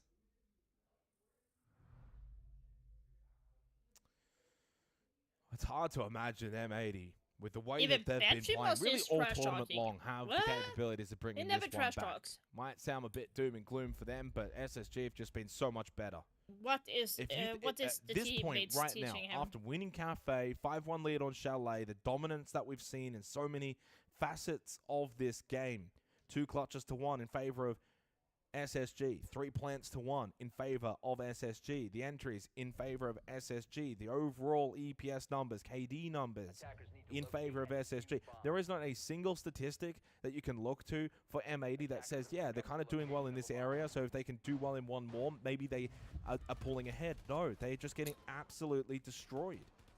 It's a non-contest right now, which is very disappointing if you're M80, regardless of what they've done previously at Munich. It's an upper bracket at the 6 Invitational, a chance to take on Wildcard later tonight, and M80 just do not look up for the challenge against SSG. Now, they did bring it back on Cafe. 4 straight, started to find a bit of that mojo. They go onto the attack. But the difference is that Fabia took a timeout at that time, which made them win 4 rounds in a row. But Fabia has already used his timeout on this map. So there's nothing for him to... Chalet is, by the way, one of the maps at the ball, which is, you know, close to that kind of 50% margin. Outside of bar games, the majority of the site are pretty 50-50. It's a great map where both attack and defense can be successful. So for SSG to find 5 straight attacking rounds, it goes against the statistics that we've seen of Chalet so far at 6 Invitational. We've seen the Yana here from Diffuser. Well, that's a pocket pick. What's the pick rate for Very Yana? low. It is very, very low. Surely 2 or 3 rounds. The pick rate for Yana is 4 rounds, 4 losses. That doesn't bode well for Diffuser and M80. Well, I'm intrigued to see how they're going to utilize it for this particular attack. Pocket EMPs, of course, in play. Can scout for some information. Let's see. M80 are digging deep in the strat book. Very deep. I think they're on the last page. Oh, Ashen! I think they're at the end of that strat book. Kitchen dining, but top floor clear. Important for M80. So Kino will clear through Solar. Newell's off angle. I like this here as well from Ashen towards Piano. He's just going to tuck into the corner, hope that they don't really clear him properly. Fault's close by as well. If Hot and Cold pushes forward. Hot and Cold. Oh! Oh no! Oh no! Oh no! He missed that. He does eventually get the kill. And boy, did he have to work. Oh my goodness, Hot and Cold. Calm down, buddy. Relax. Just relax. Damn. He's tweaking there for a second, but Gavin's got it covered elsewhere. Cleared out Ashen towards Piano and Bathroom. And maybe this is the way to start the half. They lost Diffuser. The Yana didn't do much. He's now 1-6 after a very good Cafe. But fortunately, Gavin, Hot and Cold, connect on their shots. Newers and Benja in the 2v4. Kino with Kit able to find some semblance of site control.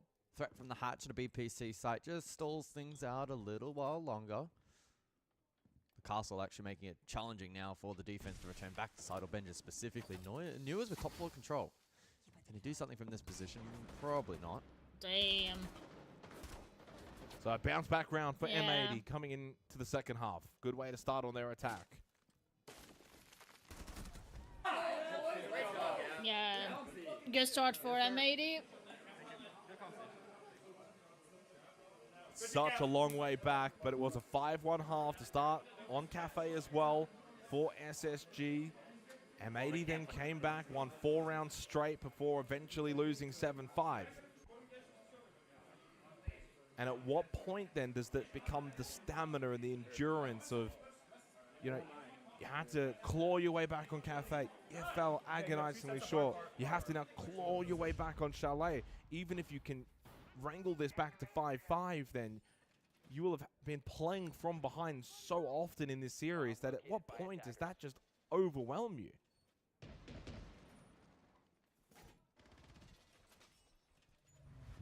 Look back at that prior round. Bit of an awkward start for Hot and Cold, but he eventually netted that kill, and a 4v4 quickly turned in favor of M80. Confident clear above, and denying any opportunity for SSG to get remotely close to any form of plant denial. Or site denial for that matter.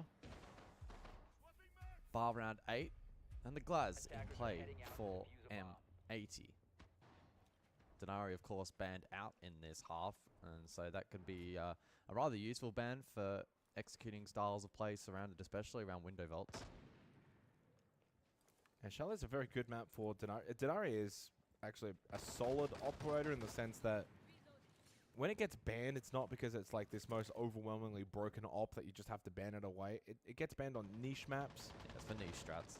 Niche strats.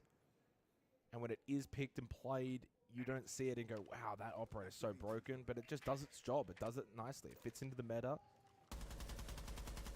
It's probably a good example of when operators, you know, newish operators come in. You don't want it to be overwhelmingly strong or overwhelmingly broken in a bad way.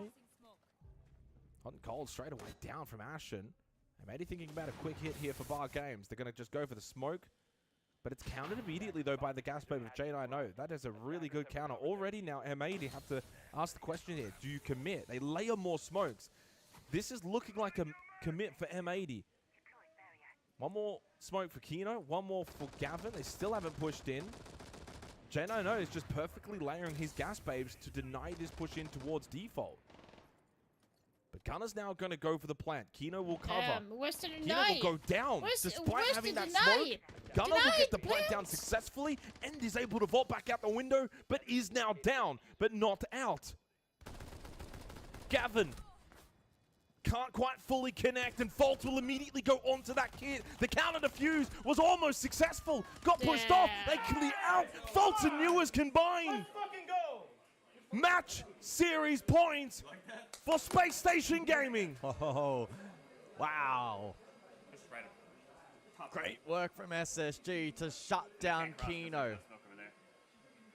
That push is centered largely around the impact of the Glaz. To find that kill was great. Plant still went down, however, but the flood and the swarm in the post was also really clean. Shout out as well as mentioned to J9O and his ability on the smoke to stall out that push, draw out utility, and create the stack effect there for M80. Map series point. SSG, 4 opportunities to close this one out.